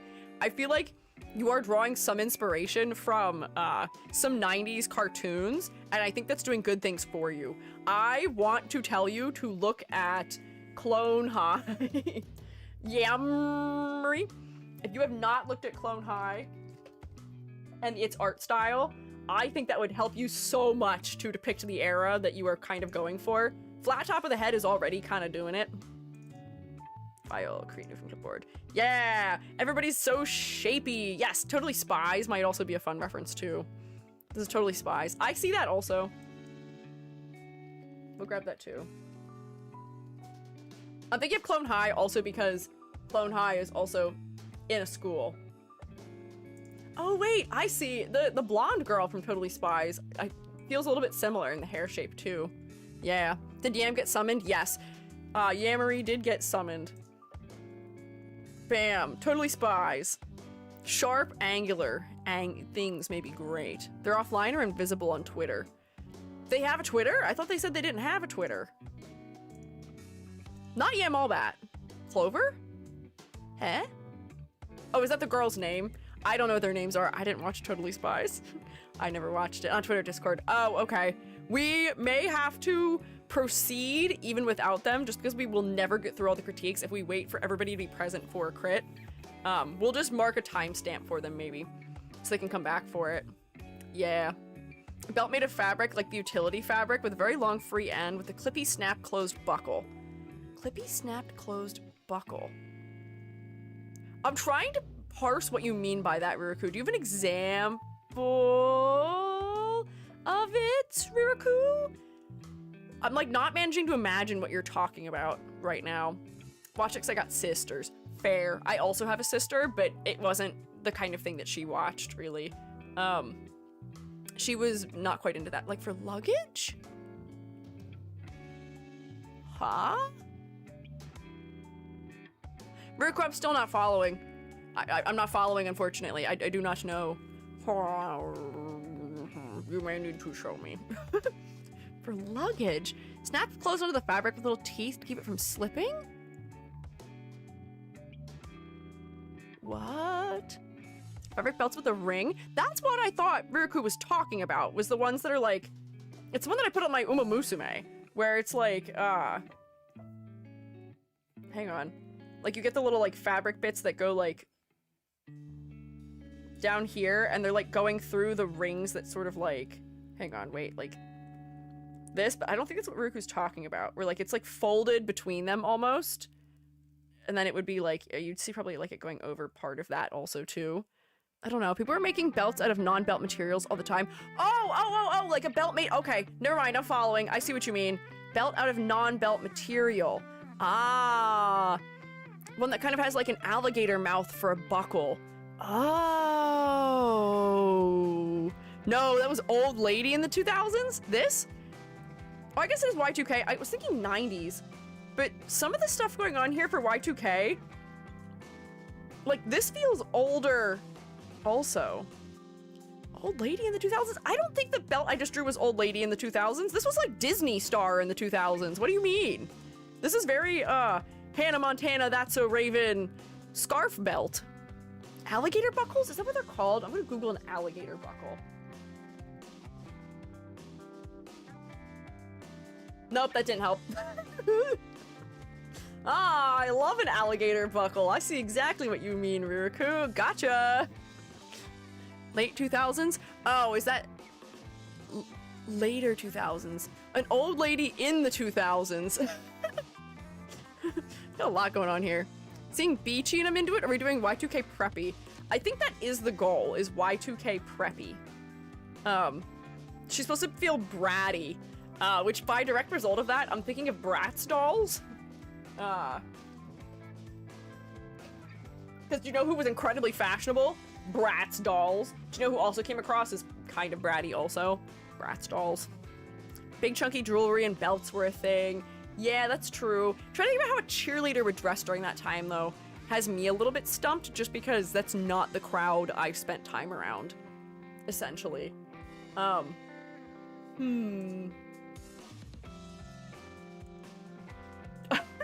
This is the Bratz capsule collection? Are these interesting? Oh, leather skirts, crazy. See this outfit I thought more early 2000s because it looks closer to what people were wearing when I was in grade 11 to 12, first year of college, which I think it is supposed to be early 2000s. Y2K to me is like 1998, 99, 2000, 2001. Yeah, 99 to 2002 sounds about the right era. I don't know what cheerleaders are. Cheerleaders, oh yeah, for people who aren't in the US of A, do you know what a cheerleader is? Cheerleaders are the girlies who, at the football games, and by football I mean not soccer, I mean football as in the American eagle, bird, American pastime, throwing the, what do they call it, the pigskin, the leather ball that is shaped kind of strangely, actually. They're the ones who are on the sidelines and they go, yeah, wow, wow, wow, and they do like little dances and they make little like pyramids and other little stunts and stuff. Not rugby football. That's still not the same thing. What if they looked like they shopped at Claire's? That's one of the other things I was thinking about, but I feel like Claire's was not for the college demographic. Claire's was for younger people. I think by the time you're in college, you probably wouldn't have been shopping at Claire's anymore. Maybe. I mean, I don't know what their clothing is, 'cause I've never seen one IRL. Ah, this is like casual. Casual. Not like actually in cheerleader uniforms. Like, we're trying to go for sporty. I have a feeling this is one of those things where they're trying to be like, oh yeah, she's wearing her boyfriend's varsity jacket, because that's what all the girlies wanted to do. Could do like mini twin tails, like bratty vampire girl hair. Maybe. Goals to hype the team up and the people supporting the team. Yeah, it's essentially to encourage the, support section in the stands to be rowdier. Yeah. Can we look at, like, Y2K cheerleaders also? This is twice today we've managed to, like, mildly stump me with, aesthetics I have not worked with before. Accessories are a big thing. Silly bands, glitter, makeup. Oh, silly bands I think are, like, more close to 2010, though, aren't they? But yeah, like, makeup might help. Hate to say it, her hair needs to be straight or crimped. Nobody curled their hair. Ah, that is actually so true. That was the time period of everyone having their hair so perfectly straight flat. Like, ironed onto their head. Sometimes they had volume, but I saw there were a lot of girlies who had really straight hair. Oh, wait, hang on. Wait, hang on. What is the,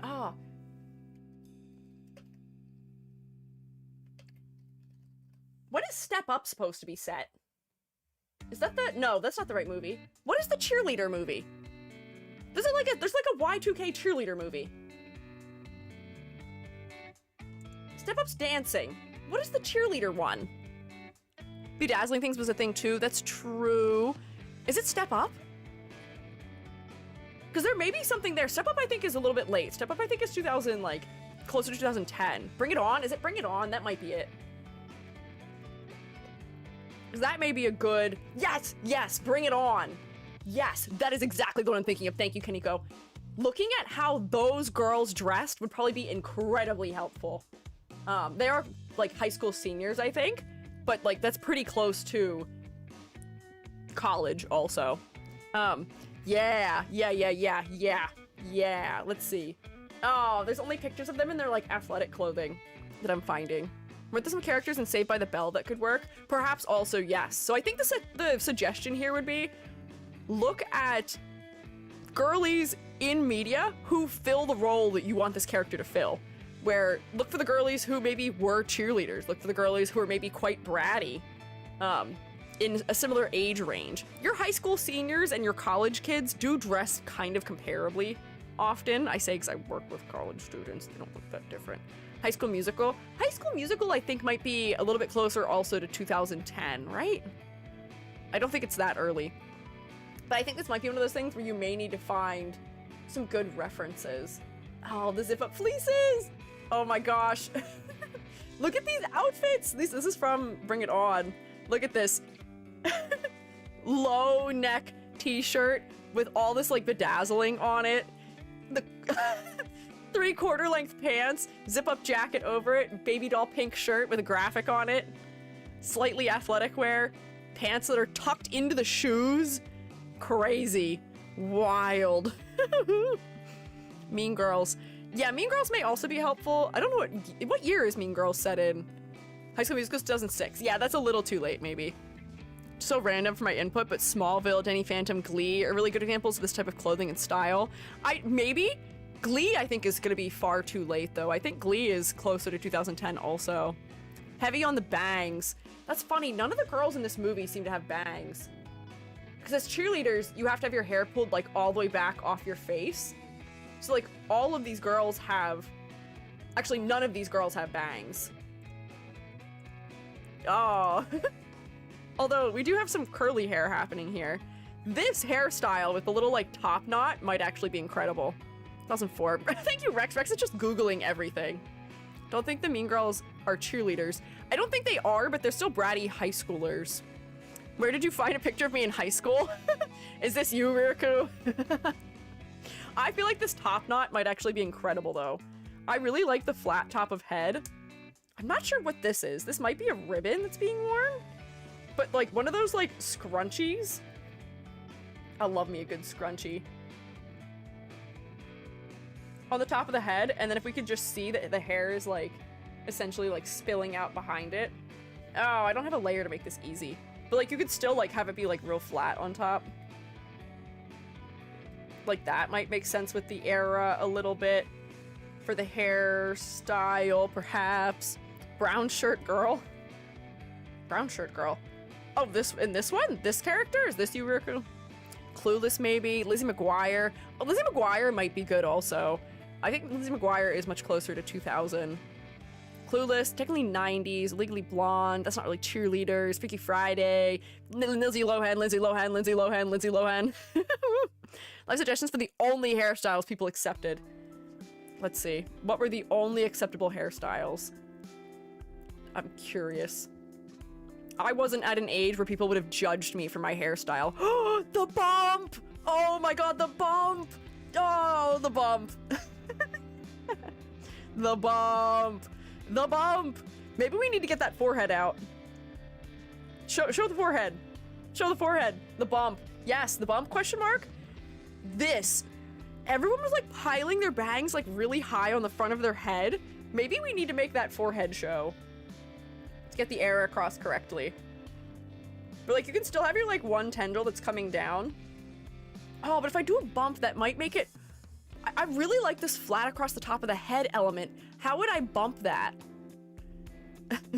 Hilary Duff, Lindsay Lohan, Amanda Bynes. Yeah, those are some good girlies. I'm bringing the forehead out. Hang on. Although I really don't know how I would do that for this style. Hang on. Suffered so much as somebody with fine, thin hair. Could do straight, but couldn't bump. That's why they had Riku. Did you ever see the little, like, thing you could put under your hair to make it do the bump? Was it called a bump it? It was called something silly like that. Did you ever see that? That was for those of us who also have fine limp hair, because I also couldn't do that. Yeah, the clip you pulled your hair over. Yeah. To make it look like you have more hair than you do. Hang on, this looks kind of crazy. I feel like I gave her a 5 head. I may have brought this up too high.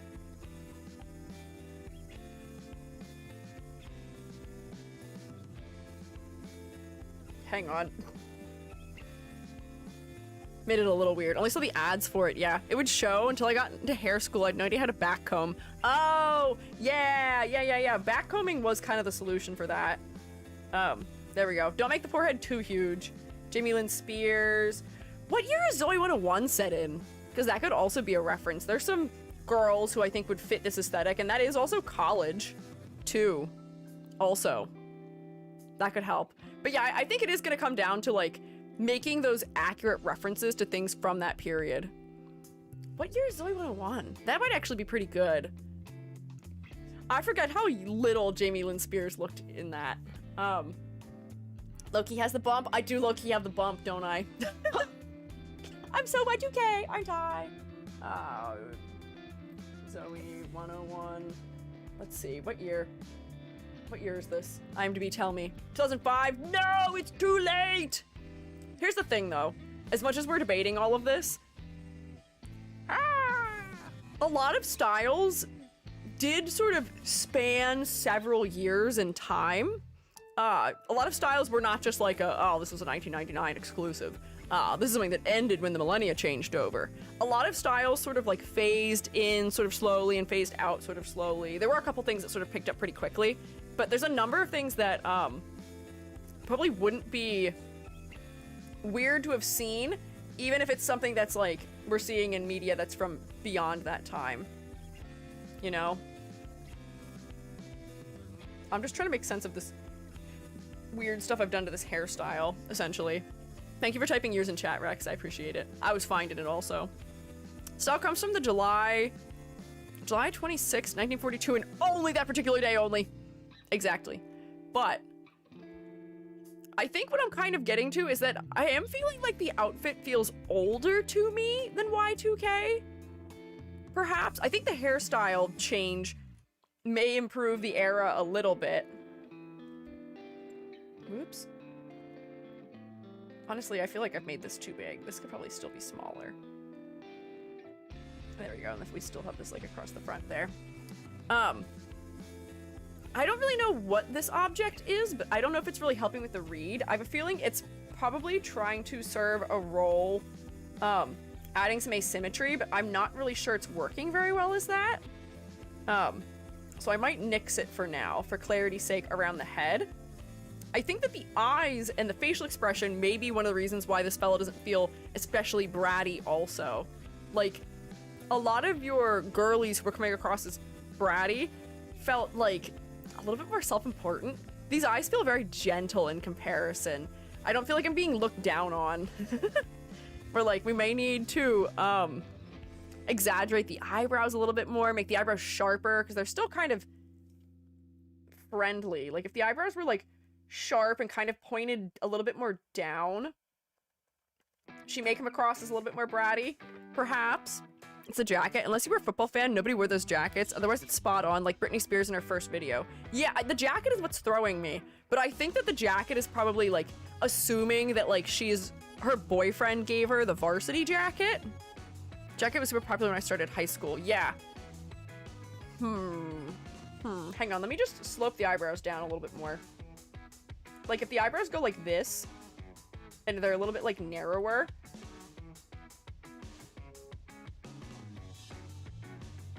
we want her to read as a little bit less friendly. Usually bratty kind of leans into that a little bit more. And thinner brows too. Correct me, Ryuku, as my 2000s note, this is still the era of, like, overplucked brows, right? Or not just, like, overplucked, but, like, quite plucked brows. We're not in the thick brow era in this point in time, are we? I don't think so.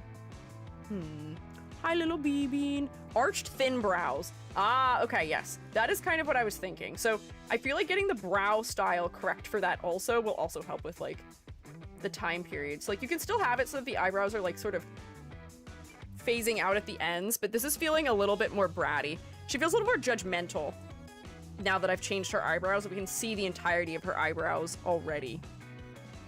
Yeah. High schoolers are mostly like the tattered tutus with skinny jeans and detached sleeves, so very 2010s. Oh, let me tell you, lots of colored skinny jeans were in my experience. You guys remember colored skinny jeans worn by everyone regardless of gender? That was an interesting time. Skinny jeans were quite an era.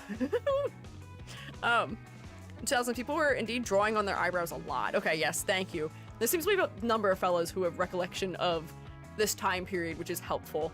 I was very young Y2K, so I mostly know things that are a little bit later than that. But yeah, the jacket I feel like kind of makes sense. More Y2K, more bratty. Are there any other like quintessential accessories for this era that you think are missing? Ripped jeans, maybe?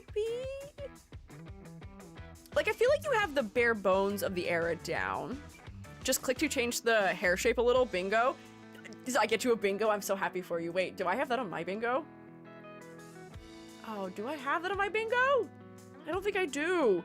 No! Oh wait, I do, I have it, but it still doesn't get me a bingo. Dang it! What's going on? I have not been having a good time with this bingo situation this week. We still haven't had a hoge, and I don't think we will. Insanity. But okay, for a character who is intending to feel kind of grounded and not like they're super flashy, I think this is a fine grounded character design. I just don't know if the silhouette is that strong, unfortunately, you know? You had a hoge with mine? Oh, you did have an ahoge. You have an ahoge in like a non-traditional sense, where it was kind of on the side of your head and it's a cube, but that counts. Low poly hoge definitely counts. Mesh match hair clips, hair change, free asymmetrical aquatic theme. Hey, guess what? I got twin tails, big hat, no shoes, body harness, and a hoge. That's why I also got it. Don't judge it as a VTuber. Yeah, I'm not. I'm not judging it as a VTuber. This is a character, not a VTuber. I'm judging it for the fact that it's more grounded. So, we're gonna come in here. Concept-wise, I think it's mostly coming down to the hair and the face and the way those are presented, whether or not it's reading correctly. The jacket seems to be maybe a little bit atypical, but it might make sense with the context. So I might put you here, perhaps. For focal point, I do think that the chest ends up being pretty focal, just because there's all this red and color in here. The hair doesn't have nearly as much contrast with the skin as the jacket does with the white shirt and its white sleeves. Red is a high chroma color. It's always gonna be very distracting for us. So having a red accessory back here maybe helps a little bit. I think the hair tie is also gonna help. Oh, and the belt being the most saturated element. Whoops, that's a belt that we didn't want to keep. Where is that? There we go. This is helping a little bit to bring it up a little bit higher. The shoes have to be the style I put in live suggestions. Nobody wore baggy jeans without those shoes. I think I know exactly what you're going to show me. Yes. Yup. Yup. Yeah. A couple years later, it became the, what are they? The DKNY ones. But yeah, something like this. Sneakers. It kind of looks like flip-flops right now, maybe? Perhaps, which is maybe why we're feeling a little bit beachy about it and the fact that it's a crop top, which is interesting. Let me close some of these. I don't need all these open. Yeah. Just in time too. Oh, are you the final one today, Nefra? You might be. Let me see. Oh no, wait, hang on. No, Nefra, you're Monday. Never mind. Oh, crop top? Yeah. Kept a bunch of the colored skinnier. I need to find replacements. What, Kaneko? Huh? Back in the 90s. What? Rubber bracelets, maybe. I think it is gonna come down to also a little bit of accessorizing that is specific to the time period too. But I feel like the face just needs something more, to make it more focal. It is framed by the red elements, but it's being outcompeted by them right now, unfortunately. For silhouette, this is a grounded silhouette. The hair having a really specific shape, I think is great. Also the fact that the pants sort of bow out more around the knee is good. I feel like we could use just a little bit more weight in the jacket. There's like one particular thing I remember about this style of jacket, and it's the fact that they ended up being like really baggy in the upper shoulder. And I think it's because they were meant to be able to be worn over like football pads, perhaps? Whoops, that's not the right tool. Hang on. Oopsie. So like a lot of times if you were smaller and you wore a jacket like this, the shoulders would be like really wide and they would sag. So like there's a little bit of that happening, but I feel like I want that very particular shape that makes it feel like this is like not her size, essentially. Where like you hit her actual shoulder, it kind of hits the slope of the shoulder, and then you've got that big baggy shape that it forms as a result. Perhaps, when you are doing something that's this grounded, every little detail matters as far as silhouette goes, where it's like, okay, well, these sleeve bits might need to be tucked in just a little bit, and maybe this has to sit like a little bit more squared, so we're getting all the interest out of that we can. This sticks off the body a little bit, which is good. Sadly, the earrings don't get to add anything because the hair is covering it. Is there anything else we could do to jazz the silhouette up at all? Let me hide this. I'm gonna just do a silhouette check as best I can. Whoops, it's doing everything. Hang on. Oh, the original hair accessory did help some, but I'm still not sure quite what it is. Invert, black. Like, I'm not sure this is recognizable as a character, unfortunately, right now, but it is a little bit harder when we're trying to be grounded in character design. I lost most of my collection of colored skinny jeans last time I moved. Need to replace them at some point. Oh, you're still, oh, that's what you meant, colored skinny jeans. I didn't actually own colored skinny jeans. I didn't have enough money to participate in trends when they were happening. I did not get to be a part of it. Did you guys remember like the Aeropostale, like Hollister times? I owned none of that. I think I got one Aeropostale shirt that we got at like a secondhand shop at some point. But like that was it. I never was like on top of the trends at all in my life just because that costs money. I was always a couple years behind because I'd get them once people donated them usually. Skinny legend, Squiiji. Thanks. I happen to think I'm a legend also. Silhouette. As it was, I don't think it's incredibly recognizable, unfortunately. And it's very symmetrical. I did not make it less symmetrical though. So I feel like we should still find some other thing we can do to lessen the symmetry, maybe. Complexity versus clarity. I think the little detail is more or less appropriate for the style. For color palette, I think the color choices themselves are fine. I don't really have any clarity issues. Primary colors work well for something that's school related. Because it doesn't feel academic. That's fine. Do you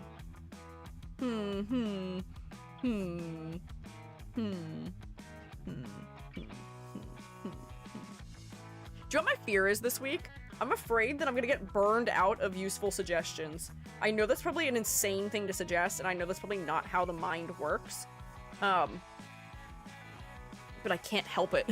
There's a part of me that's like, I'm doing like way more than average on a week, and I'm like, oh no, what if I use all of my good thinkability and it's gone? I think I'm doing okay so far though. Asymmetry. What would I do for asymmetry here? Because I will say, one of the troubles with like grounded realistic clothing can often be that it just is symmetrical, and that's fine. It's not an issue, but in character design, it just is like a little harder. You know what? If we're grading this sort of along the lines of like late 90s, early 2000s cartoon, like animated TV shows, this would be fine though. I think this would be fine. Perhaps. Messenger bag? Oh, wait, actually, thank you, Riku. Thank you, my savior. Messenger bag! Oh my god, I wanted a messenger bag so bad when I was younger. I never had one. I've still never had one. Joby had one in high school, I think. I never got to have one. The long side of the belt. We could also do a long side of the belt, but like I feel like messenger bag would actually be so good for this time period. And making it brown just sets a color that is already kind of fitting the palette, although I didn't pick a very nice one. Messenger bag. Or yeah, long belt on one side, like I'd had, could come back. But I think we just need something. Especially if you're a college student, having some way to carry your books around would be very beneficial. There we go. And then you could have like little bits of gold that are on here, that are like the hardware that's like, you know, here's like the latch of it or something, and here's like the pull part of it. But that might feel quite realistic. Yeah. To take those to tuition in primary? I don't know what that sentence means, Rex. What's tuition? Weren't skirts with pants a thing? I think that could work. Oh my god, skirts with pants were kind of a thing, but that was like a Disney star thing. That was, I think, a little bit later, maybe. Although my Y2K Uma Musume kind of had that going on a little bit. Oh no, wait, no, she had a jean skirt on. I almost did skirt with pants though. But I don't know if that's the kind of thing that like the cheerleader would wear inherently, maybe. That's like the Quinn in Zoe 101. That's like the slightly quirkier girl. Also, hi Theo. Thank you guys for messenger bag suggestions. He has those after school classes try and get more practice for better grade. Oh, so like, what'd you call it? Like, not cram school, but like, there's a word that I would use for that also. Tuition is an interesting word. It's like your Kumon or your, what are the other ones we have in the US? Where it's like, yeah, like school after school programs for like after school studying. Yeah. Anyways, yeah, that. Yeah, I see. Okay. Yeah, messenger bag. Some asymmetrical accessory would be great. That's the suggestion. But what do we have here? 2, 4, 5, 6, 7.5 out of 10. I think that is a reasonable score for this design. Hell yeah. Night classes? Not night classes. I feel like the concept is more like a thing that you do during like primary, middle, and high school. Night classes, I think, is more of like a college concept. Don't know. 2 people wore skirts over pants at my school. A girl who got into fights a lot. And a girl who got into fights a lot. Oh, you and someone. What an interesting crowd to keep, Ruku. You and somebody picking fights. Ruku, I hope you weren't picking fights. However, can we get a round of applause for yammeries, please? Oh wait, sunglasses might also be cute if we need an accessory. Sunglasses on top of the head too could just be a good note. I agree. Yes. Or like being worn, but like perched on top of the head. Boy, I wonder why I might suggest something like that, huh? Already added a bow tie ears and a coat tail to the design along with more colors. Wow, you're quick. Imp, you're fast. But thank you, Yammery, for submitting your design and for donating. It is very much appreciated. Thank you. We'll have to let you know when the timestamp was at some point. And now we do have our final one. So we do have to take a timestamp again for Fia also for this one, which I'm going to mark in here as being that we're starting. Calling out Fia Mustra your timestamp request for your brother on Discord made me crash off a cliff in a race, trying to reply to you, by the way. Lighthearted. Lighthearted! Rex makes an intense accusation of someone through Gary and is like, lighthearted! Please tell me you're not trying to Discord mod while driving at the same time, Rex Tau T, or I will smite evil down upon you. You will face consequences for those actions. Even if they're not the consequences the actions may have directly caused, I will become the consequence. Don't try me. Be careful. Be safe. Okay, now I need the General Napoleon. Where is the General Napoleon? Shrimmitz, you excited? We're meeting a historical figure here. The General Napoleon himself in the flesh. There he is. I love this. I feel like this is almost like the, like, what is it, Fate concept, where they're like, yeah, this anime girl is definitely Galileo. This anime girl is Arthur from Arthurian Legends. And there's Napoleon. There he is. This is the General Napoleon. Is that how you spell Napoleon? Referencing the General Napoleon. Oh, his name is misspelled. It was a bit from high school. I was like, that just seems a little off to me. Although, is it? Napoleon. How do you spell Napoleon? Huh. Interesting. Note number 2, the hat is alive. That's all we have to say. Huh? What? The hope is to make the hat more alive, as it's an eldritch being / patron of the hat wearer. Oh, okay, interesting. Has several lives, but keeps coming back. The hat makes the new wearer into Napoleon. Hat is able to be modified through redeems, such as small, big, chat on hat, cat ears, etc. Okay. Sideburns can turn red due to evilness. He's evil, trust. What? I've never heard of mood-affected sideburns. Oh man, okay. Hi, this is Fia. Hi. On his behalf, he's consented to this, plus the designer of this model work, Model work is by Pixel Latte. His design does not relate to mine in any manner. Noted. Napoleon is spelled Napoleon. Okay, so it's spelled correctly, but we're declaring that it's misspelled?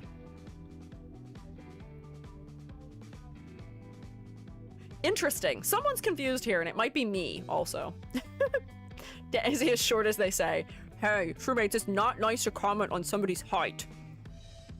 Don't comment on their height. I get defensive on behalf of other people when you call them short. Don't. Leave them alone. I thought this was the assassin's target. Assassin? What assassin? What?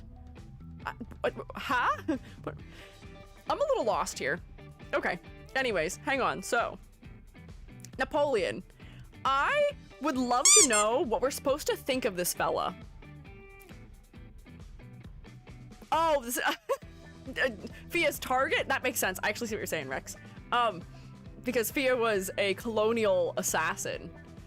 Although I think colonial is still post-Napoleon, right? Maybe? Haha, small. Ambrosia Repletaria, you leave me alone right now. Leave me alone. Who's the small shroom now? You're just a tiny little ant. I believe you're still smaller than me. Ants are so itty bitty teeny tiny. They're even smaller than mushrooms usually. I'm a whole 5 centimeters. Ants are like 2 whole millimeters maybe. Ow. You can hit me, but you can't keep me down. Just my head flattened. My head got so flat. You got full named, Amber. You're in trouble. You're in trouble. Ooh. I have to focus, or we're gonna go over. I have to focus, or we're gonna go over. I am not ant-sized, strictly speaking. You're ant-sized in my heart. I've decided. I have to be a bigger shroom. I must be taller than you. Teacher's pet! Don't call Amber the teacher's pet.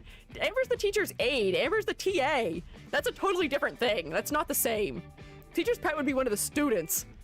Amber's one of my assistants. It ain't like that. Won't stand for that. Immediately I've gone from reprimanding Amber to defending Amber now. Anyways, hang on. Focus. Shroommates, shroommates, jingle, jingle, jingle, jingle, jingle, focus. I want to know how this fella wants to be interpreted, because the exaggeration right now feels so cartoony and silly.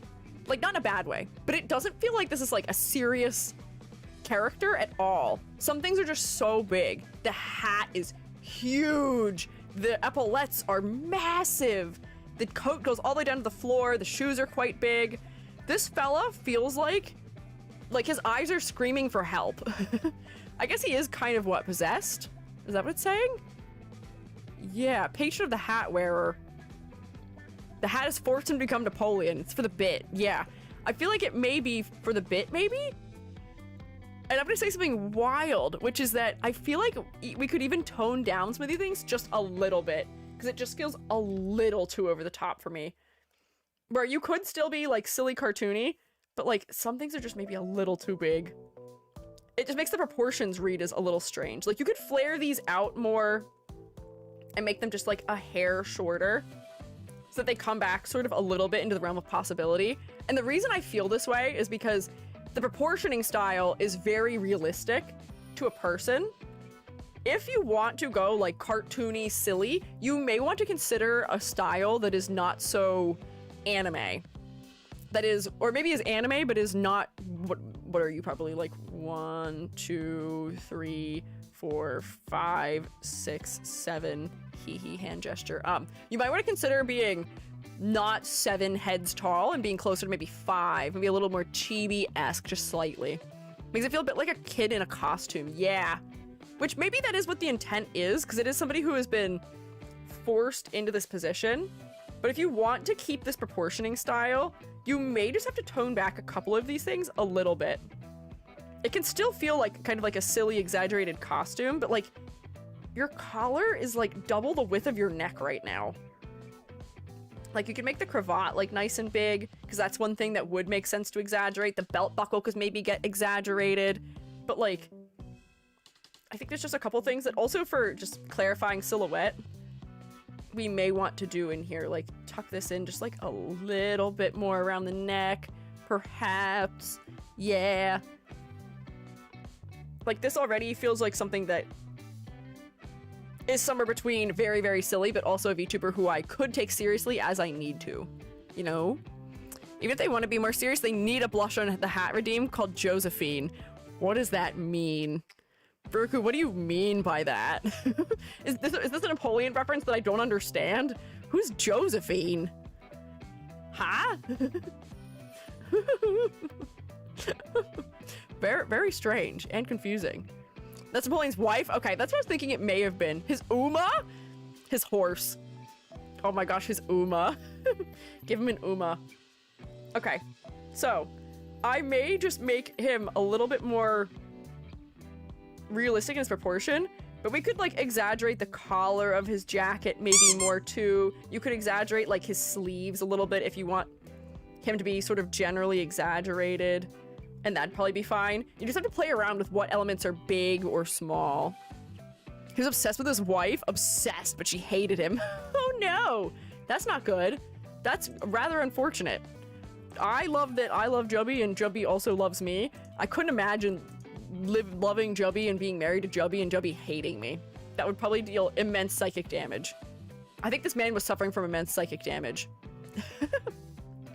You know what's funny? I probably learned that when I took AP Euro a long time ago, but I haven't used that knowledge in so long. Did you watch the movie or actually learn the history? I learned the history of Napoleon once upon a time, probably in AP Euro, but that's it. And AP Euro was more than a decade ago, so you'll have to pardon me if my knowledge of Napoleon has waned a little bit in my later years. We're actually approaching maybe closer to 15 years. I'm doing math correctly, maybe. Aw. Well, anyways. Reproportioning. The hat is important, because the hat is sentient. I feel like the hat could just be, like, a little smaller. The hat is so big that if you want the hat to be on stream, it's gonna block an incredible amount of things. Especially if the hat is important, we're gonna need it to be something you don't have to be toggling off all the time. So like, even like this is still a comically oversized hat, but it's something that may not block quite as much. I've heard that the movie did him dirty. Interesting. By whose account? Who would say so? Would it make you decide to wage war on the world? Well, if I was already a guy with political power, maybe. You know, I can't relate. I haven't received the corruption that comes along with being given vast amounts of power over a military, but maybe. Don't know. Info I got from somebody who talks about the letters he sent to her. She lived apart and he just kept sending her love letters and asking and pleading her to be nice to him and visit. Oh my god. Oh no. Boy. Okay. But yeah, slightly like more reasonably sized hat. Whoops, I drew things on the wrong layer. Classic EG move. Hang on, try again. Slightly more reasonably scaled elements. Like this fella still feels like he's being overwhelmed by the clothing, but it's not quite as goofy, you know? I could take this fella a little bit more serious. Maybe if the hat covered the character's eyes. That was actually gonna be one of my next suggestions, was that the design is a little bit stiff right now, and I think it's coming from some of the symmetry. If we tilt the hat so it's covering one eye, that might be a kind of interesting way of showing that the hat is sort of like what's leading this person. This is a hat first human being. Hat first, person second. Feels a little more mysterious. And then maybe if we're trying to make it clear that the hat is alive, there might be something we can do with it where it's like coming out over that little part of the face that's under there, you know? Hat. Asymmetry. Yes. I'm trying to think of what I would do to personify a hat. There is a VTuber who has a very good personified hat that I might actually look at for inspiration here. Do you guys know Holmes? Holmes Shirayami? Let's see if I can find him. Yeah, his hat is very much alive and very much disturbing. Where is his new model? Why? Or Shirayama. Whoops, I spelled his name wrong. No, wait, I spelled his name right! Google made me change it. Let's see. How badly will I jump scare Holmes by having him on here? Is this his current design? Yeah. So his hat has eyes that are built into it. Oh boy, there's a lot going on here. His hat has a big eye in the center that looks like a gem almost. It has legs that come out from under it, and like the ribbon that's tied around the hat often becomes like the mouth or the line that the mouth would come out of. So we may be able to use some sort of like similar elements as that to show that the hat is sentient, but we could keep it sort of monstrous and not feeling remotely human. So like we already have this sort of like floral element, which may work well as an eyeball, though we may need to do something with it that makes it recognizable as such, which may require like putting something dark in it. That's not a dark color. What happened? Putting a dark color in it so that way we can give it like a bright highlight or something so that it feels like an eye that could possibly be watching us. And we need to personify it in some way too. Like some of the elements that may be kind of like obvious options would be like, oh, the opening the head is going into, that's the mouth. Or I saw somebody say that it could almost be like a Venus flytrap where like this is the lip along the top. But I have to figure out how you would want to rig something like that. I don't actually understand the structure of how this hat physically works, and that might be important. Is there a name for this hat? Let me look at Napoleon hat. Napoleon Bonaparte hat. What does his hat look like? How does this work? Oh, wait, it's like not it's not a flat plane here. This is like sort of like a grade, it should be like a gradient going over that. And like these little hang on. These little corners could like raise up a little bit. Like this. We could like shape the hat out a little bit more so it's less of just like an arc. Apparently it's called a bicorn. Yes. Yes, yes, yes, yes. So like if I go like that, I think that is helping a little bit. A lot of them seem to have, oh, wait, hang on. This is a costume hat, but I'm just grabbing it because it looks in a way that we could use to replicate. Hat. Emblem with some sort of ribbon on it. Eyeball. Mouth. Maybe. If you'd be willing to accept that as an idea, perhaps. Maybe. Maybe. Blank freak. Thank you for following. I appreciate it. Napoleon's hat is funky. Very tricky for anyone to draw a ton. Also, hi Pia! Managed to join in the middle. Hi! Welcome. Yeah, does seem tricky. I may want a more historic representation of his hat than this one, which is a costume. But it does seem like his hat would have had an emblem and something that's like a button. Something like this, maybe? Also, so like eyeball, slit of a mouth where like we could have like a tongue or teeth that we can see inside of it or something. Feather tendrils, yes. My other question would be, what type of creature is the hat? Like, is the hat a creature that is going to be like inspired by a bird or maybe like an insect or inspired by something that has like fur or something? How monstrous is it? What type of monster do we want it to be? Because you said eldritch, I think. I think eldritch was said, right? Right. Nope, hang on. Hat's alive. Yeah, eldritch being. What type of eldritch being is it? Is it like a tentacle-y eldritch being? There's some options we could have. I feel like there's not enough uncanny in this for the fact that that is also going on, too. Reminds me of how Gur's jacket is shark like mouth on the side. Yeah. Maybe. But like if we have this element up here that this is actually secretly an eyeball, we can see like this part that like looks around at us, maybe. Then it often also has like the button that something like runs down to. Maybe this is also an eye. Maybe the face is sideways. And then it has like two dark things that go like this to it. And we could see its teeth in here or something. Like there's like a slightly lighter color for the teeth. Maybe. Sleepy Haven, thank you for following also. A hand coming out of the bottom of the hat. Yeah, I was gonna say, you could do like tentacles coming out of the bottom of the hat, or insect legs coming out of the bottom of the hat, or feathers coming out of the bottom of the hat, like claws. There's a lot of options for what it could be that we could have come out of the bottom of the hat, or even the top of the hat. But I think we just need something to make it clearer that something is wrong with the hat, that the hat is abnormal.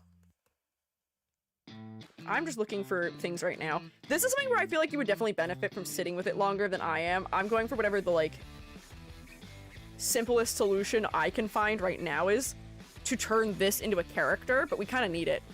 Trim of the hat that's just tiny little tentacles. Maybe. Or a tongue. Could have a tongue. There's a lot of options. Eldritch, so thinking somewhere around Lovecraftian, so possibly tentacly. Okay, I see. Tentacly. It seems like the only part of the hat that's actually an opening is right around where the face is. I made this design 4 years ago, so he's likely attached to this design, but I always want to see how much further it could go. Ah, that's fair, that's fair. That's fair. I still don't know if I understand how this hat is constructed. Is it open underneath? It seems like this hat also often has like a gold trim depicted on it, or at least in paintings. He has this like gold trim that's on the hat too. The hat just feels a little bit vacant for the fact that it seems to be important to him as a character also. Squid. Yeah, pick like a particular, maybe like marine tentacly creature and see if there's a way that we could replicate that. The hat's shape itself right now may lend kind of well to something that's like jellyfish-esque in its tentacles, maybe? Make the shoulder things look vaguely like hands sitting on the shoulders, just a hint. First look, you'd miss it. Oh, wait, you could make these look like almost tentacly also.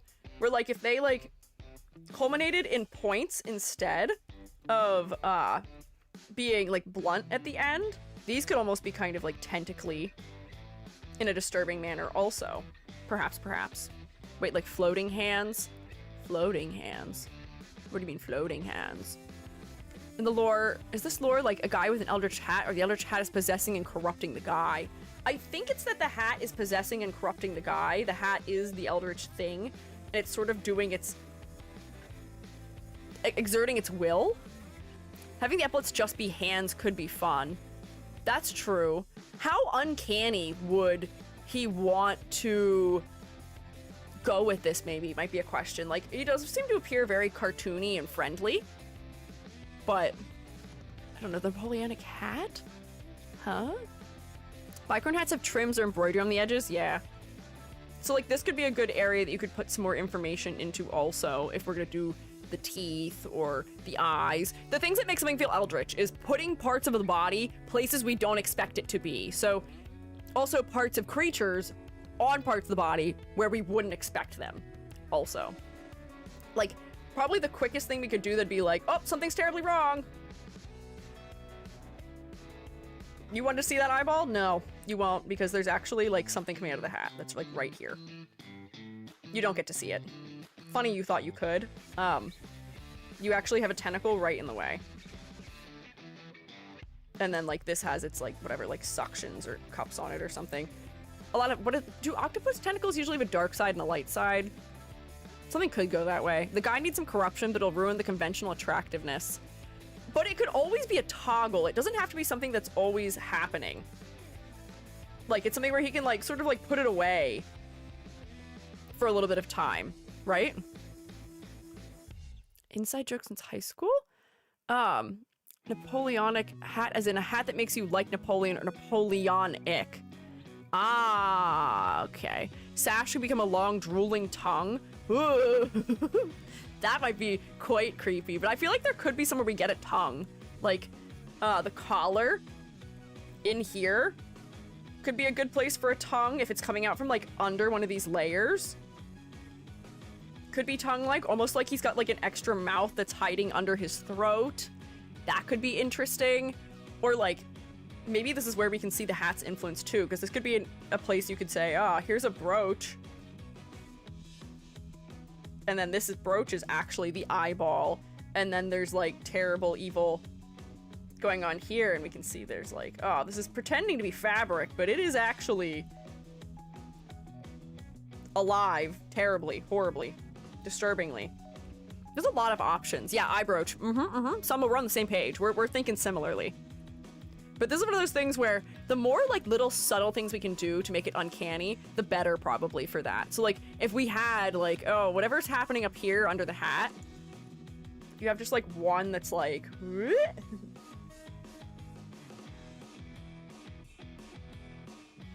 coming out like around his hand or something.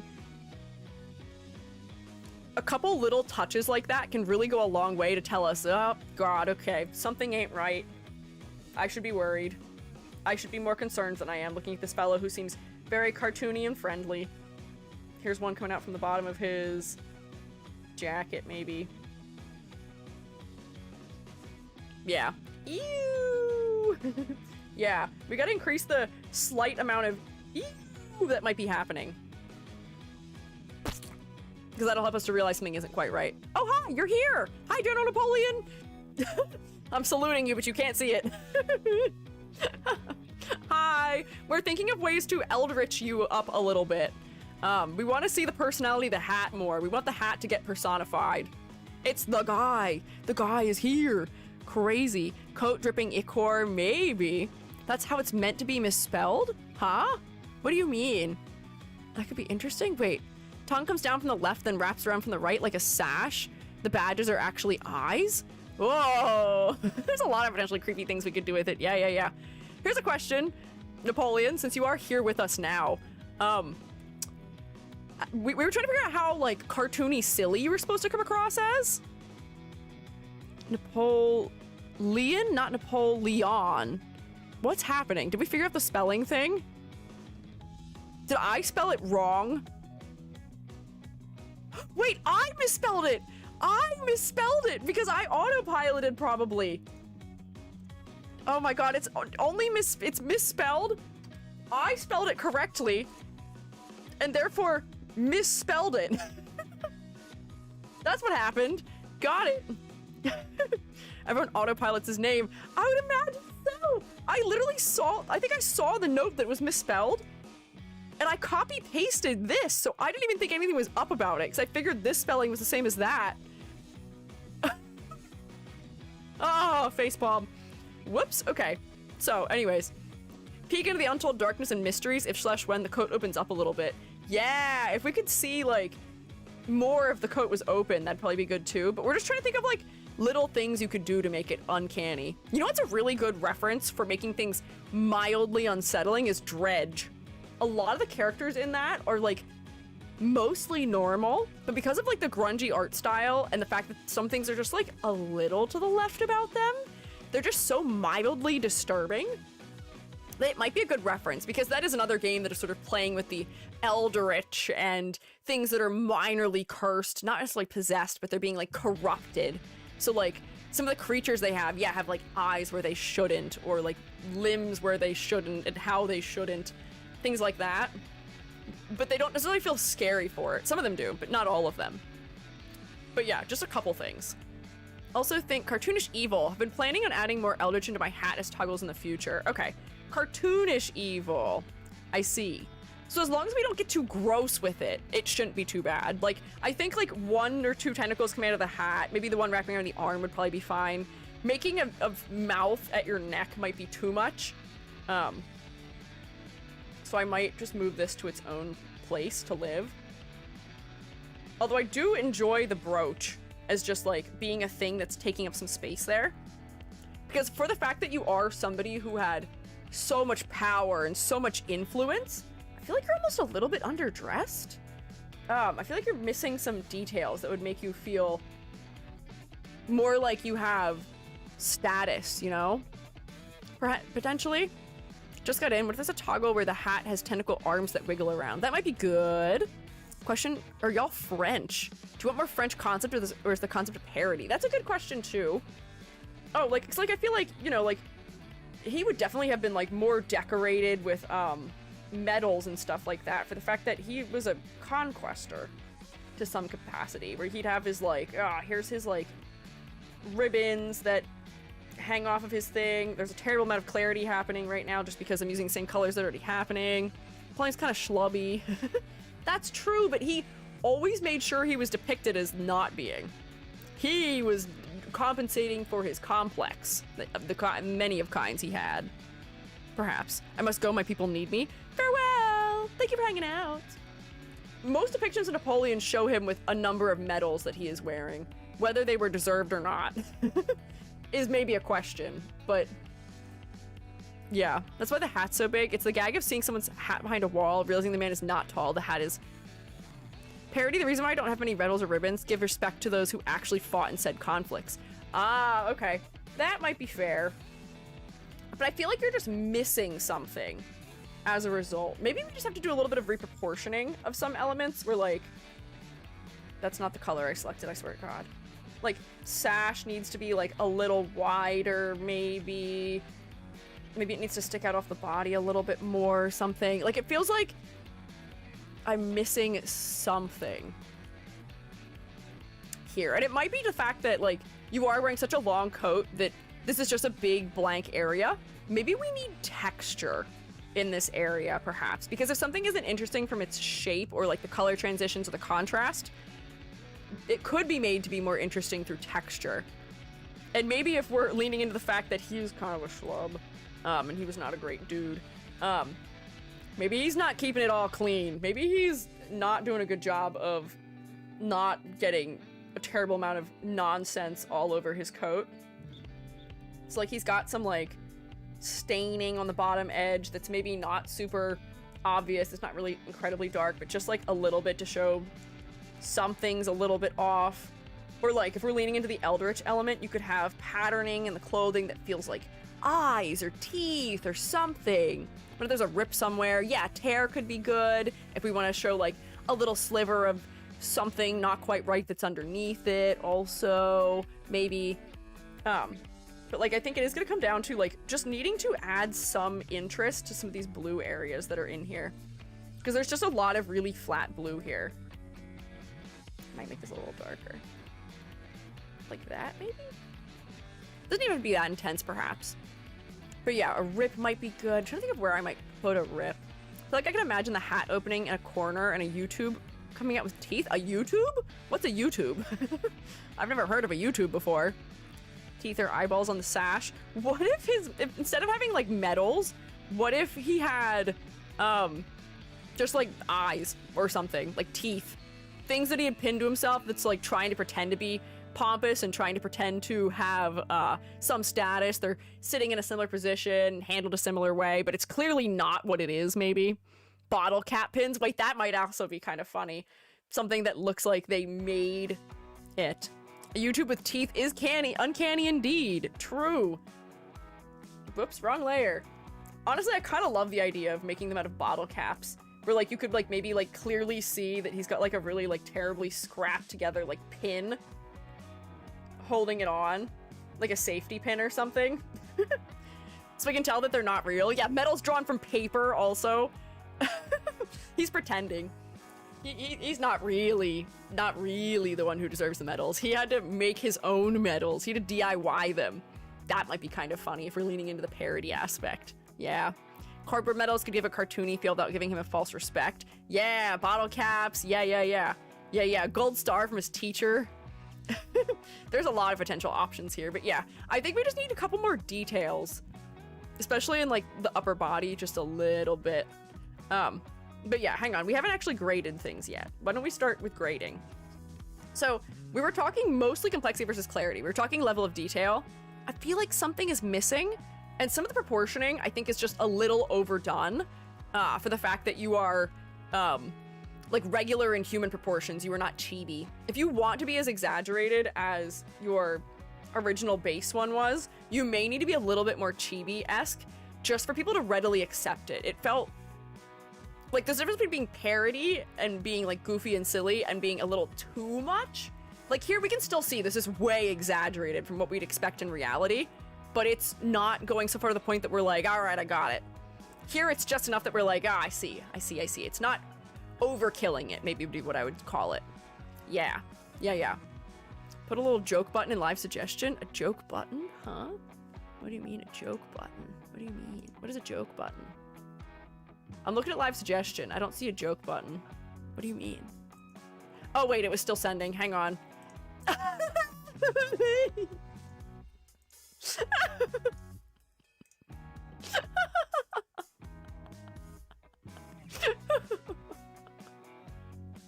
Yeah, give him a nice "your did it" homemade star that is really, really roughly put together, like he arts and crafts did it himself. That might actually be great. This would lean well into, like, the parody angle too. That's smart. Thank you. Thank you, Sanazum. That's incredible. But yeah, little silly things like that might be good to lean into that angle too.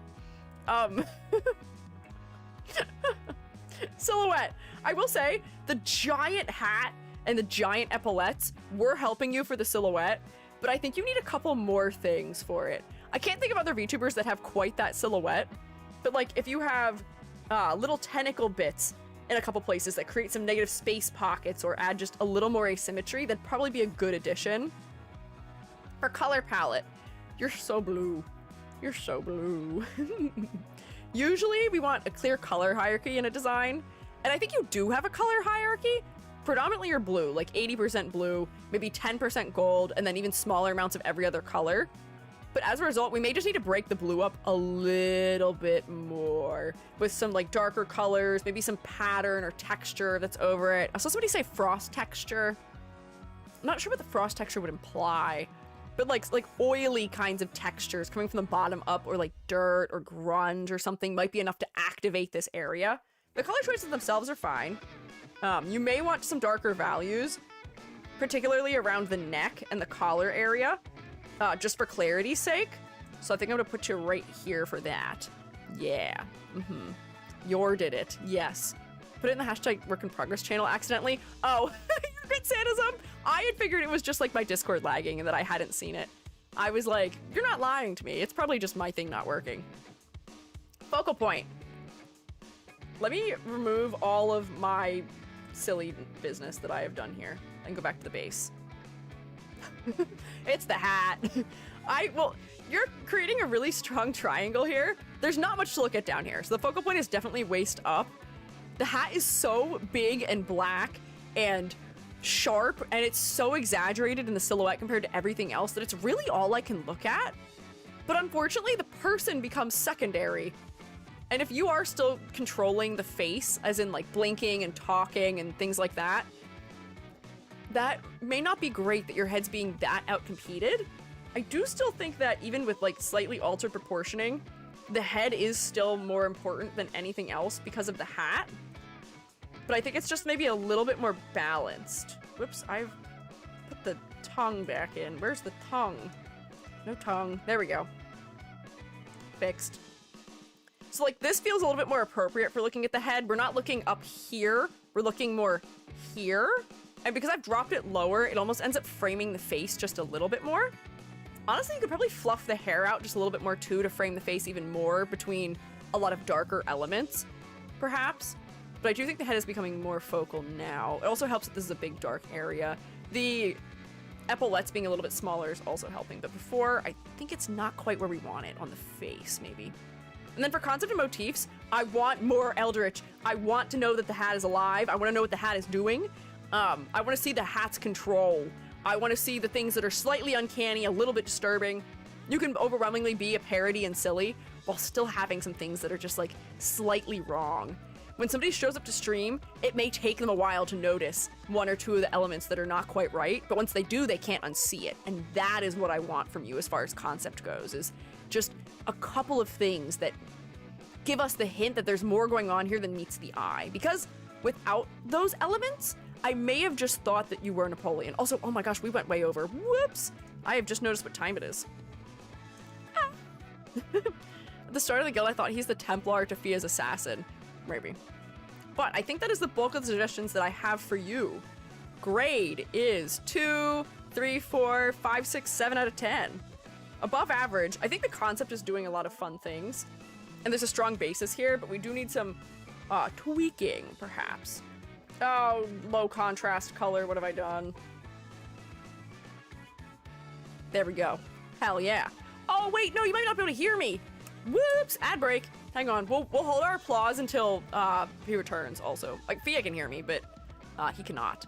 I put my model in the shop again. I think I'll ask for some changes on the main if she allows it. Oh, okay. Good luck. Oh, I'm good, I have turbo. Okay, good, cool. Hell yeah. Can we get a round of applause for Napoleon, please? Thank you. Thank you for letting us critique your design. I hope it was helpful for you. And also, thank you. Fia, I guess you were the one who had donated for this one also. Correct, right? Maybe? Yes, thank you, Fia, for your donation. We very much appreciate it. Wahoo! Thank you guys. There we go, perfect. We have successfully managed to get 8 crits done every day, even though I did go over today and Monday. I may have to wrap up kind of quickly here. I want to hang up my Joby and I'm quite hungry and my throat is a little worn out. But thank you all for your great ideas and suggestions for all of the crits. Not just today, not just this week, forever and always. I'm always appreciative. As we were saying earlier, we're always stronger together when we work together on things. We will always have an eye for something that someone else might not see, or because of whatever our personal experiences are, we can bring things to the table that you wouldn't be able to come to as just one person. It's great. It's so helpful. So thank you guys as always. Thank you guys, everybody who donated, because your money is going to an incredibly great cause. Not only is it going to help fund cancer research, but we're also getting character design feedback, which I love. And thank you everyone who sponsored people, because that is also so incredibly kind to have donated also on behalf of others to help others out too. The kindness of the Shroom State cannot be understated. I'm so proud of you all. Yay! Yes, we did hit 3,000 because Stryker decided to put us exactly at 3,000. Yeah, crazy. But yeah, I'm so proud of everybody. I do, sadly, must go. I must go into the great beyond, but I will be back tomorrow. Fear not, we'll be doing this again. I hope you're not tired of critiques, because that's what you're getting. You're getting crits tomorrow, you're getting crits Monday, you're getting crits Wednesday. Nothing but crits. For charity. For a good cause. Yeah. YouTube Shroommates, despite the fact that I have learned that I can send you somewhere, apparently the places I can send you are incredibly limited. I have to find more people I can raid on YouTube. There's no one live who I can raid into 90% of the time. But thank you for hanging out with me. I will see you guys perhaps tomorrow, YouTube Shroommates. Bye-bye. Farewell.